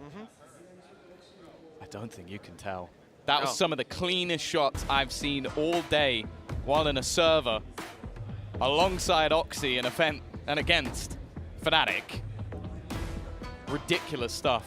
And that 5th round, hey, 7-5 half on Haven, now going into the attack side for Cloud9. That is not a death sentence by any stretch of the imagination. They've been far better in the pistol rounds so far. I think the crowd's enjoying the match, Tom. What do you think? Yeah, I'd say so. I'm enjoying it too. I think it's going to be difficult on so many levels for the home ground guys next year. You got to try and beat the Tokyo Sumo Arena, and you got to try and beat this grand final. The stars are aligned here in Japan, and wow. For Fnatic, they had a strong half. Losing pistol, getting 7 rounds, 7 out of 8 in a row. Dirka's looking solid, Chronicle's still there, Leo up there as well. And now we head into the half where I have high expectations of Alfia. That C-side garage defense is something he is known for, renowned for.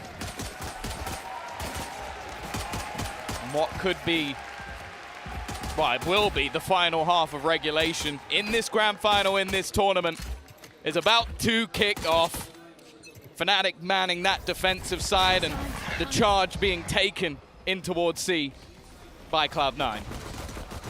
Oh, well, the attempted charge is slowed down. So much a damage. Stun in a laneway, shots fired back, and players that can barely move. A cocktail that results in Fnatic having a clear advantage. As the push comes in on backside, attempting to hunt down Boaster.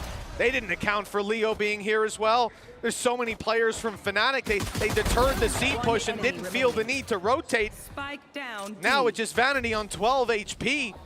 The advantage is palpable. It's not really very likely that much is found, and with Fnatic potentially having another pistol under their belt, they take another step towards closing this out and lifting another trophy here in Tokyo. God, no plant either for C9. We've seen them very, very willing to invest into these sort of rounds. I wondered if they would be deterred, but looking at Stinger FC, every single player. Or Sting9. We're still not going with that. It's not, no, it doesn't have a ring to it. Again, we're gonna workshop it. We'll get there in the end. Maybe just Stinger with a 9 instead of an E. Oh yeah, oh yeah. XX underscore either side of it. Yes, now we're talking. Nice shot for Dirka. Looks like he's got one of those old clan names, the way he's hitting those quick scopes. Beautiful stuff. Heal up on Vanity as well, who was unlucky enough to catch a stray. It's been a tough start for C9 in this force buy. Not where you want to be losing players off rip. The numbers are the main advantage that you have in fights. Those numbers are quickly thinning out. Another shot hit. This time it's Zeppa, who doesn't have the luxury of being able to get healed up.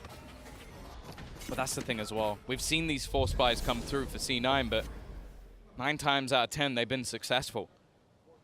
The other side of the coin, if you fail in these sort of rounds, is you basically do damage to your own economy. You give Fnatic an even larger lead And for the most part, we've never even seen these rounds be competitive. They've just blitzed opponents with their pace. This time, well, Jake's going to do the same again. Curry, in fact, has found another. I don't know how they make these rounds so competitive every single time. The dart from Leo lets them know that they're still there.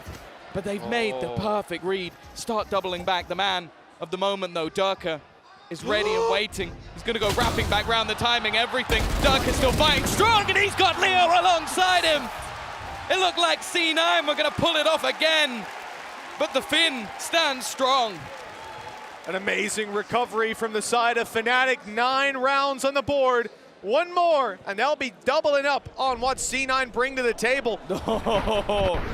The beautiful thing about it, beautiful thing about it, Tom, that C9 force bought that previous round. That was everything put on the line in normal circumstances. 2 players dead. You go, oh, it's an okay second round. It's not bad. But with a force buy, that means Fnatic, they look like they're on double digits already. It's a formality, a matter of closing it out. We'll see if C9 can interrupt, dilute the script into something a little bit more chaotic. Oxy going down early in the last round definitely made things that little bit more difficult. As said, one of the major parts of this defensive side for Fnatic is dealing with Alpha in towards that C site. I honestly think this might be the map where he thrives the most. One of the reasons that this map became a strength for Fnatic. Alongside just comfort. Look at the push already. Coming in from Durka. It's messier than what we've seen so far. After a clean prior round, the counter flash is strong, but although damage is done, the kill hasn't come through. The lurk, well, you know, I was going to say you're not getting away with that one, but somehow Curry got a lot further than I was expecting. And while C9 are hoping for a gap, but they are hightailing it right into Boaster. 30 seconds Boaster left. only has the Stinger, though. It's the weakest weapon that they're bringing to the table. Luckily, he's got support. They stand strong together with the SMGs. Damage done, 13 left on Vanity. Man advantage to Fnatic. Matter of closing it out with the shock dart, taking that. So much damage, but it's not enough. The wrong weapon for that fight. 10-5. And a handful of rounds separating them from a trophy lift. The shock dart from Leo, it's just so obscure. Like, it just seems like he knows where the opponent is every single time. Like, Vanity was moving away from the site and just gets wrecked by a shock dart. It's brutal, because if he's still alive, that might actually be possible with how much damage Oxy was doing. Still, though, doubling the score of the opponent's Fnatic. Just 3 rounds away from winning in Tokyo again. No pause? They've got their game plan, man. I expected a timeout from C9 coming into such an important round. They're going hell for leather. Here. The attack side wants to take it towards the A side by the looks of things. But it's Durka who's consistently picking off players around this angle. And he's here yet again. Jake down, that's a huge kill. Smokes down and out. And pushing on Haven without smokes, that's going to be one hell of a challenge, especially if they decide to commit to this A site. Still 3 players here, and one of them being Chronicle, utility ready to pop up top. There's the flash, there's the peek, and there's the execution. Oxy's down, and Dirk is just waiting for Curry to step through this smoke. In a few seconds, it should be fading away, giving Durka the opportunity now at the off angle. There it is! And that's not a shot he's likely to miss today or any day. No, especially not with the way he's been playing. Maybe a quiet map in the mix, but Durka still proving why he's one of the best. I don't think he really needs to prove it at this point. Nobody's got him ranked 21 anymore. You like that one? I enjoyed that one. I enjoyed that one.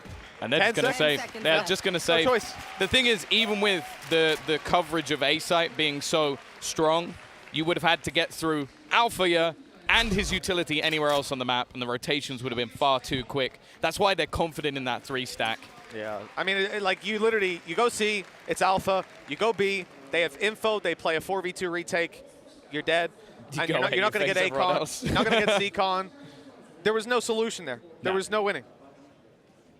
And this might be the moment that C9 have to take a last-ditch pause.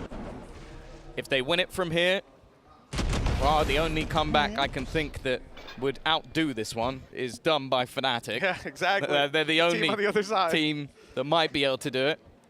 Imi has played with Mini, and even some of the letters look like they might be able to be switched around. And it's not quite an anagram, but it's very, very close. Very close, yeah.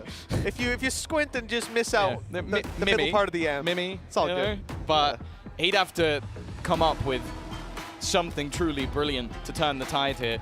It is one thing to take a map, it's another to take a couple.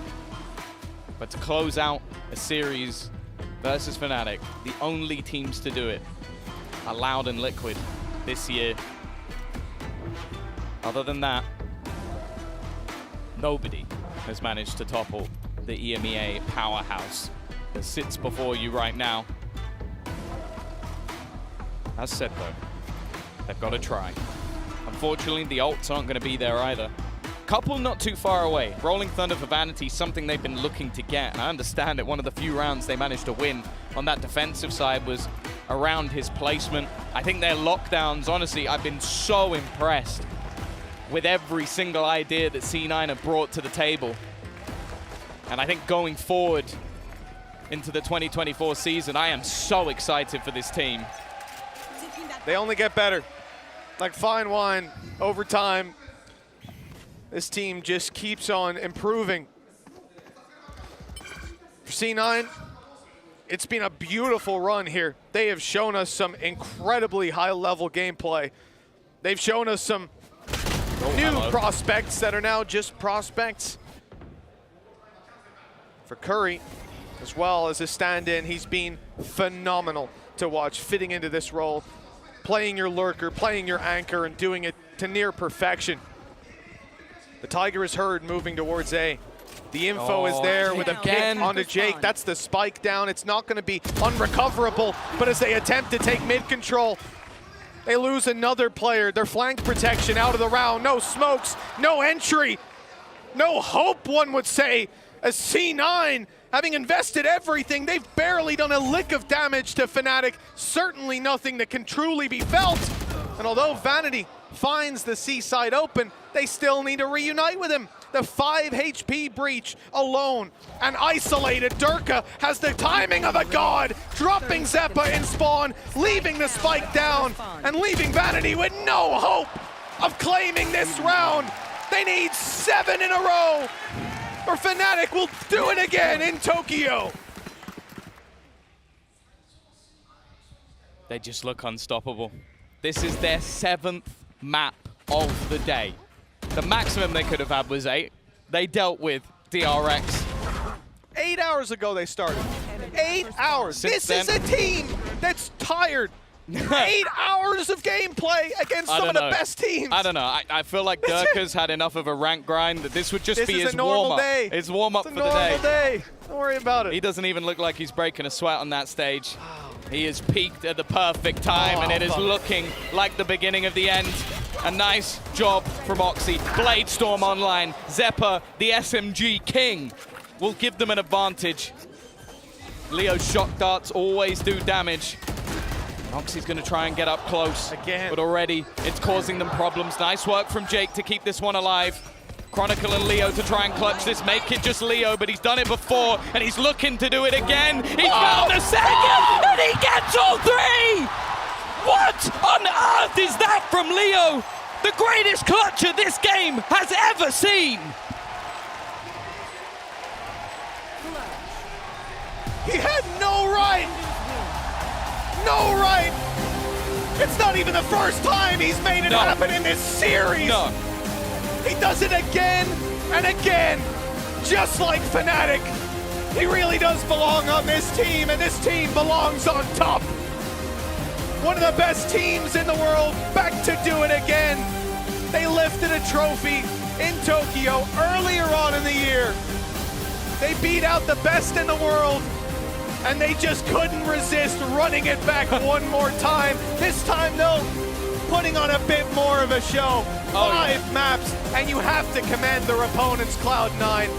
An incredible matchup, an incredible job from the North Americans. They'll go home with their head held high and a target on their back for next year. They didn't complete the three-peat in Los Angeles. They didn't perform as well as many of them and their fans expected them to. The world. But with another huge live crowd here in Tokyo, Japan, Fnatic replicate their master success in front of their adoring fans and end 2023 on the highest of highs. For C9, it's a consecutive dose of home ground heartbreak, but the future is bright for this superb roster with young gunners breathing life into it, ready to push forward into next year's VCT season. But Fnatic prove here and now once again that they're the best in the world, Tom. Yeah. Last year C9 got 3-0'd. This time they get 3-2'd. Next year, maybe it's theirs for the taking, but unfortunately they came up against the best of the best. 133 days ago, Fnatic won in Tokyo, and 133 days later they've done it again.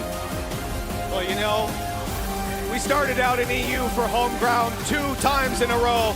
We went to the global stage and 100 Thieves took it. North America. Look at this. So Fnatic went to lift the trophy, but they've got to hold on. They've got to wait. Chronicle's like, that's mine. It's not time yet. I got my 4th one now. It's not time. They will get their moment inside this iconic arena in front of the fans. Wow. Gotta just wait. You gotta wait. But they want it now. They want it now, but they've got to hold on. Welcome back as we look to close what's been an epic, iconic Red Bull home ground here in Tokyo, Japan. Fnatic get the job done. For Tom and Mitch, you guys are breathless, speechless. Those Sweaty. guys are tired. I You're am sweaty sweaty. as well. But they delivered. Both teams delivered, right? You wanted the best of 5. It went all the way. And Fnatic proving there, Tom, that they were favourites coming into this for a reason. Oh yeah, I think that's probably the best match I've ever got to cast. In the best arena I've That says ever a got lot. to cast it in. It is one hell of an experience. I'm definitely never going to forget it, and wow. That's all I can say. Wow. I'm genuinely lost for words. It's incredible. I think we all suspected that EU was the best region for a long time. And I'm just happy to see that trophy, the home ground trophy, make its way back in the hands of EU after NA stole it at the first global home ground last year. Finally, it's back where it belongs. It's a tough outcome for Cloud9, who come second once again. But, like I said before, the future is bright. And as they start to eye up 2024, Mitch, VCT could be a good place for them.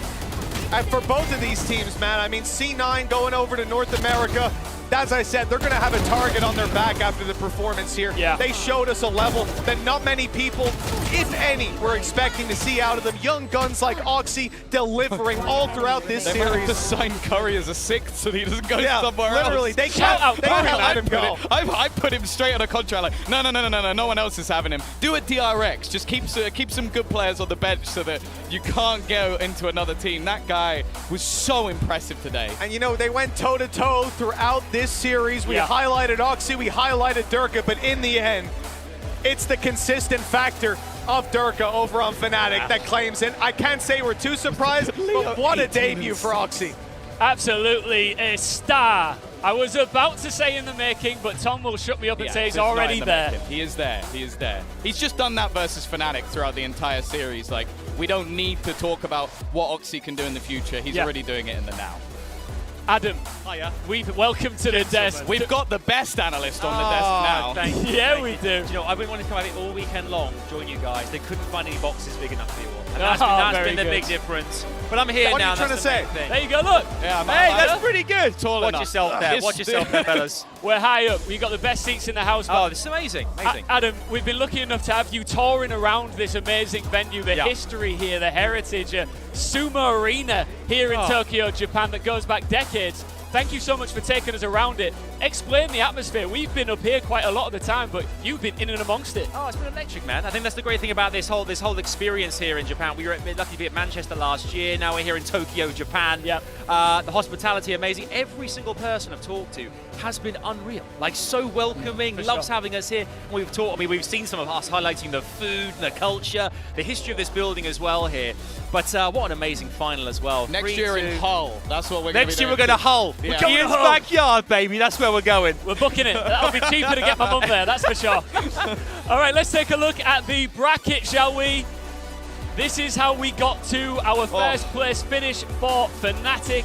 Of course, we had the Swiss round prior to this, but this was, you know, the crunch side of it all. And it played out as you might have expected, Mitch. Well, look, the DRX win. Yeah, like, I'll say Foot versus C9, we knew it was going to be a close game. It could have went either way. It was close all the way through. I was happy with that. But Fnatic DRX being such a stomp, maybe it was a sign of what was to come here in the final, but that really blew my mind. I didn't expect to see it go quite that quickly. I thought we'd have another few hours here in the arena. Yeah. I'm sad to see it taken out of our hands so quickly. Yeah. I actually a great chance to talk to some of the players as well here. Yeah, and get a bit, you know, understand what's going through. I said to both earlier on, you know, 2 games back to back the same day. That's a lot of, you know, pressure for the team as well. Kind of fatigue can set in too. But they just showed they can go the distance, a marathon, sprint, whatever it takes. Fnatic will do the business. Yeah, and I'm jealous. You got to talk to Buster. He's one of the most unique and he is unbelievable. a thunderbolt of a human. He is, isn't he? And he's a pivotal part of what this roster can achieve going into the new year. And we talked about them coming in, how dangerous they were. Anybody looking at them in 2024 must be shaking in their boots right now. Oh, they already were. Yeah. They've always been shaking in their boots. I think a few of them are now going to be a bit scared of C9 as well. Like, I think that's what we've learned this tournament. Zeta coming in, I didn't have any expectations. They were bringing in a few young players from their academy team. Alongside Lazarus, because their depth wasn't even here. They went toe-to-toe with C9. Yeah. I think we've learned a lot about the coming year, and honestly, I'm excited. All right, really before excited. the big trophy raise, I just want to do some thank yous, right? Because this is one of the most That's all right, amazing... Ian. You don't have to, you're welcome. I was going to get to you, and I'm going to skip it's you. It's fine. Tom's not getting a thank you now. Massive thank you to Mitch and to our other casters, and I love you, Tom, and to our other casters and analysts who joined our stage. I was in both duos. Yes, you were, actually. Just because you're both balls. Achilleos and Paper Thin were here as well, did a fantastic job. Thank you to Adam for touring and doing all of our interviews and all that good stuff. Thank you, everyone. Thank you. To everybody who put this together, thank you so much to the Hang Loose production crew, to all of the Japanese broadcast team. I could go on these and guys, on. I mean, these guys. I've got to go. These guys to the fans. Here we go. We're crossing over to the trophy lift. This is what it's all about. さあということでレッドブルホームグラウンド王者に輝いたフナティックにお越しいただきました。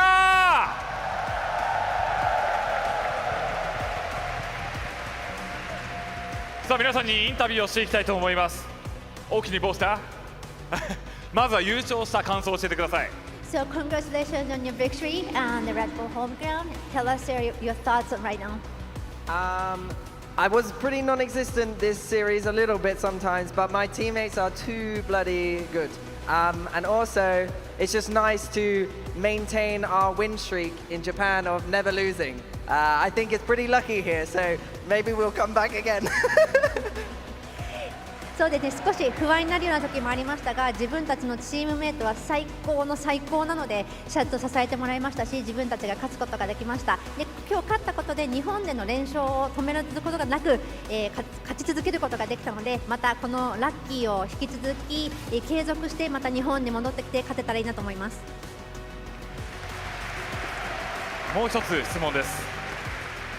1対2でマップカウントを過ごしたとき、控え室に戻ったときに、ボーサー選手、首を横に振っていた姿を見ました。その時の心境を教えてください。 So, what was your feeling and what was in your mind when you're behind 1 and 2 after the map 3? And you're in the dressing room, you were really kind of look. So, what was in your mind back then?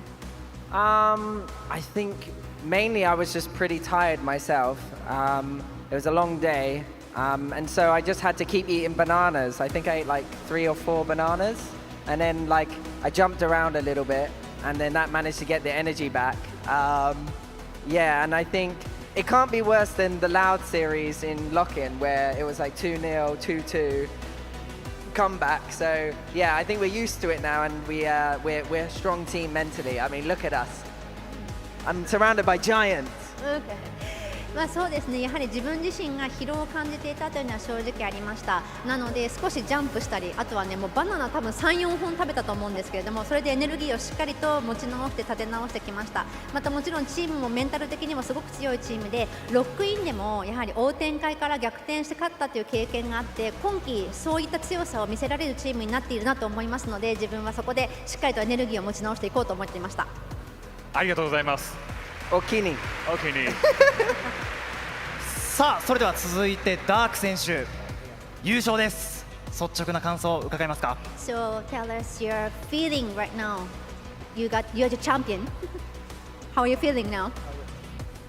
I mean, feeling really good. Won here twice now, and I mean, I'm really happy with everyone, the boys, and like everyone in the team and staff for like supporting us really. And having a great match today. I mean, we played 7 maps and it was really hard, and we came on top.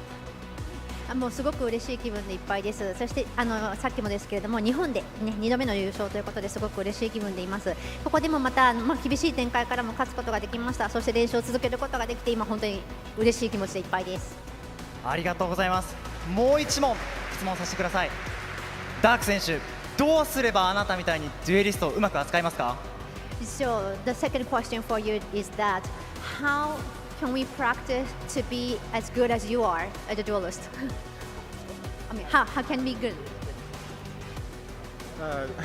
Just play a lot. I mean, if you play the game a lot and you have passion, you'll really like become really good at the game, and maybe you'll be on the stage too. そうですね。やはりプレーし続けること、ずっとプレーをして、そこから経験を積んでいくことが全てだと思います。ありがとうございます。さあ続いて寡黙なレオ選手なんで1問だけ質問です。どのような局面でも非常に冷静でいられる理由を教えてください。最後のクラッチは神がかっていました。 Okay. Okay, so the question for you is that how can you be so resilient and so calm all the time during the match? How can you keep your mental so calm? It comes from preparation. Every day in practice with the team, try to be as focused as possible, giving 100%. So when you actually come in and play here on the stages, it feels normal. You're used to it, playing with the boys, just having fun, winning. やはりチームを信頼すること、自分を信頼すること、そしていつもプラクティス、練習を続けることで本番にも同じメンタル、自分の精神状態を保った状態でプレーを実際に、実践の場でできるように、鍛錬することだと思います。なるほど。鍛錬すればレオ選手みたいになれると、最後のクラッチも見せられるということですね。神がかってましたね。はい。続いてそれではアルファイア選手、今日の試合の勝因、アルファイア選手から見てどこにあると思いますか？ So from your point of view, what do you think was the reason for the victory today? The reason, yeah. Can you think of any reason why you got victorious today? We win because we are better than them. So like we keep the mental good, and we won. Thanks for the team because I didn't play this game like 2 months, and they carry me. Thanks God. So thanks for all support as well. Thanks. 何よりも今日は自分たちの方がクラウド9よりも強かったということに尽きると思います。しっかりと練習をしてきたこと、そしてチームと一丸となって戦えたことだと思います。ありがとうございます。ありがとうございます。さあ続いてはエルマプディコーチいきましょう。戦術、そしてフィジカル、コミュニケーションに隙のないチームに加入しました。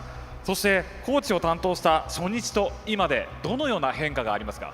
So you're new to this team as a coach, but from a first day until today, are you seeing the team's progress? And how are you feeling as a team right now? How good is the team right now?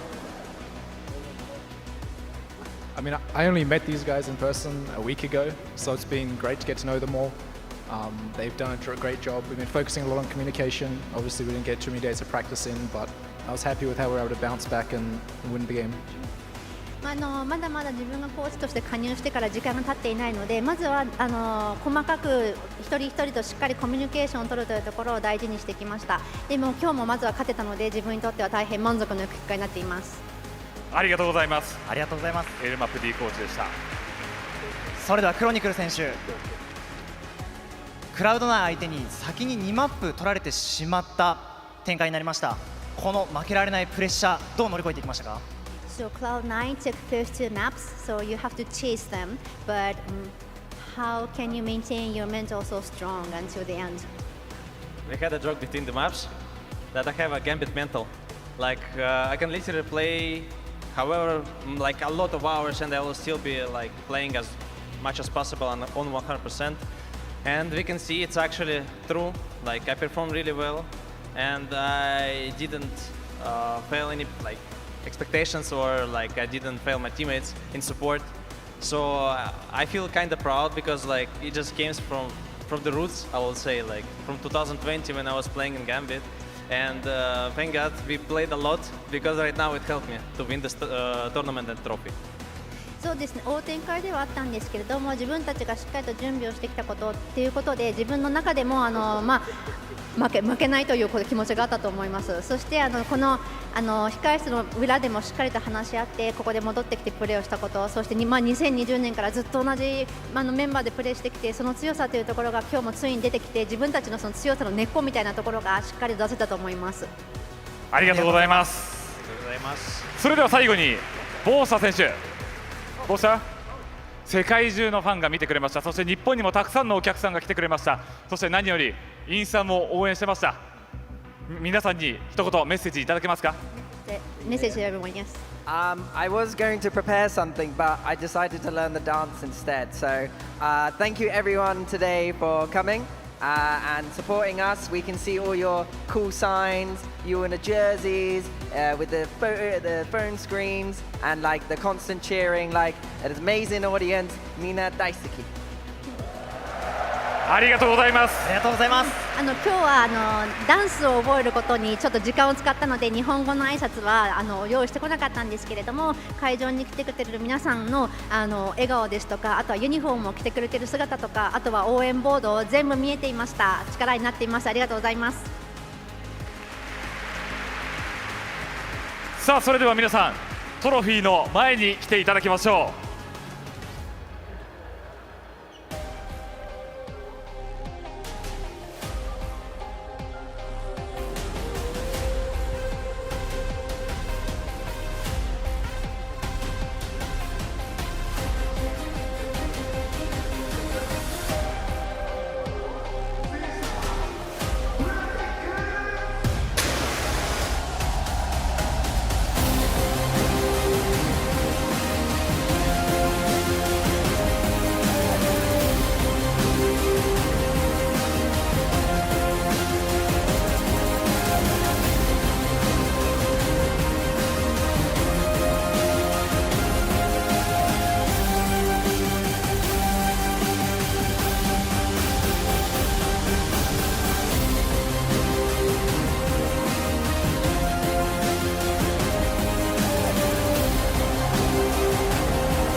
Yeah, life of the lawless. I'm the king of the fortress. Proceed with caution. I'm loaded and locked in. We close to the end times. Spill the blood on the thin line. You got yours and I got mine. Take my shots and don't cease fire. Utterly dominant from start to end. I'm the greatest alive. Yeah, I will arrive. Yeah, and get stronger with time. My power is flawless. I'm the greatest alive. Into the Red Bull Home Ground Grand Final. Yeah, unlimited Unlimited power, I will prevail, I will devour, I will arrive, the kingdom is mine. Unlimited power, I will prevail, I will devour, I will arise, the kingdom is mine. Life of the lawless, I'm the king of the fortress. Proceed with caution, I'm loaded and locked in. We close to the end times, split a blood on the thin line. You got yours and I got mine.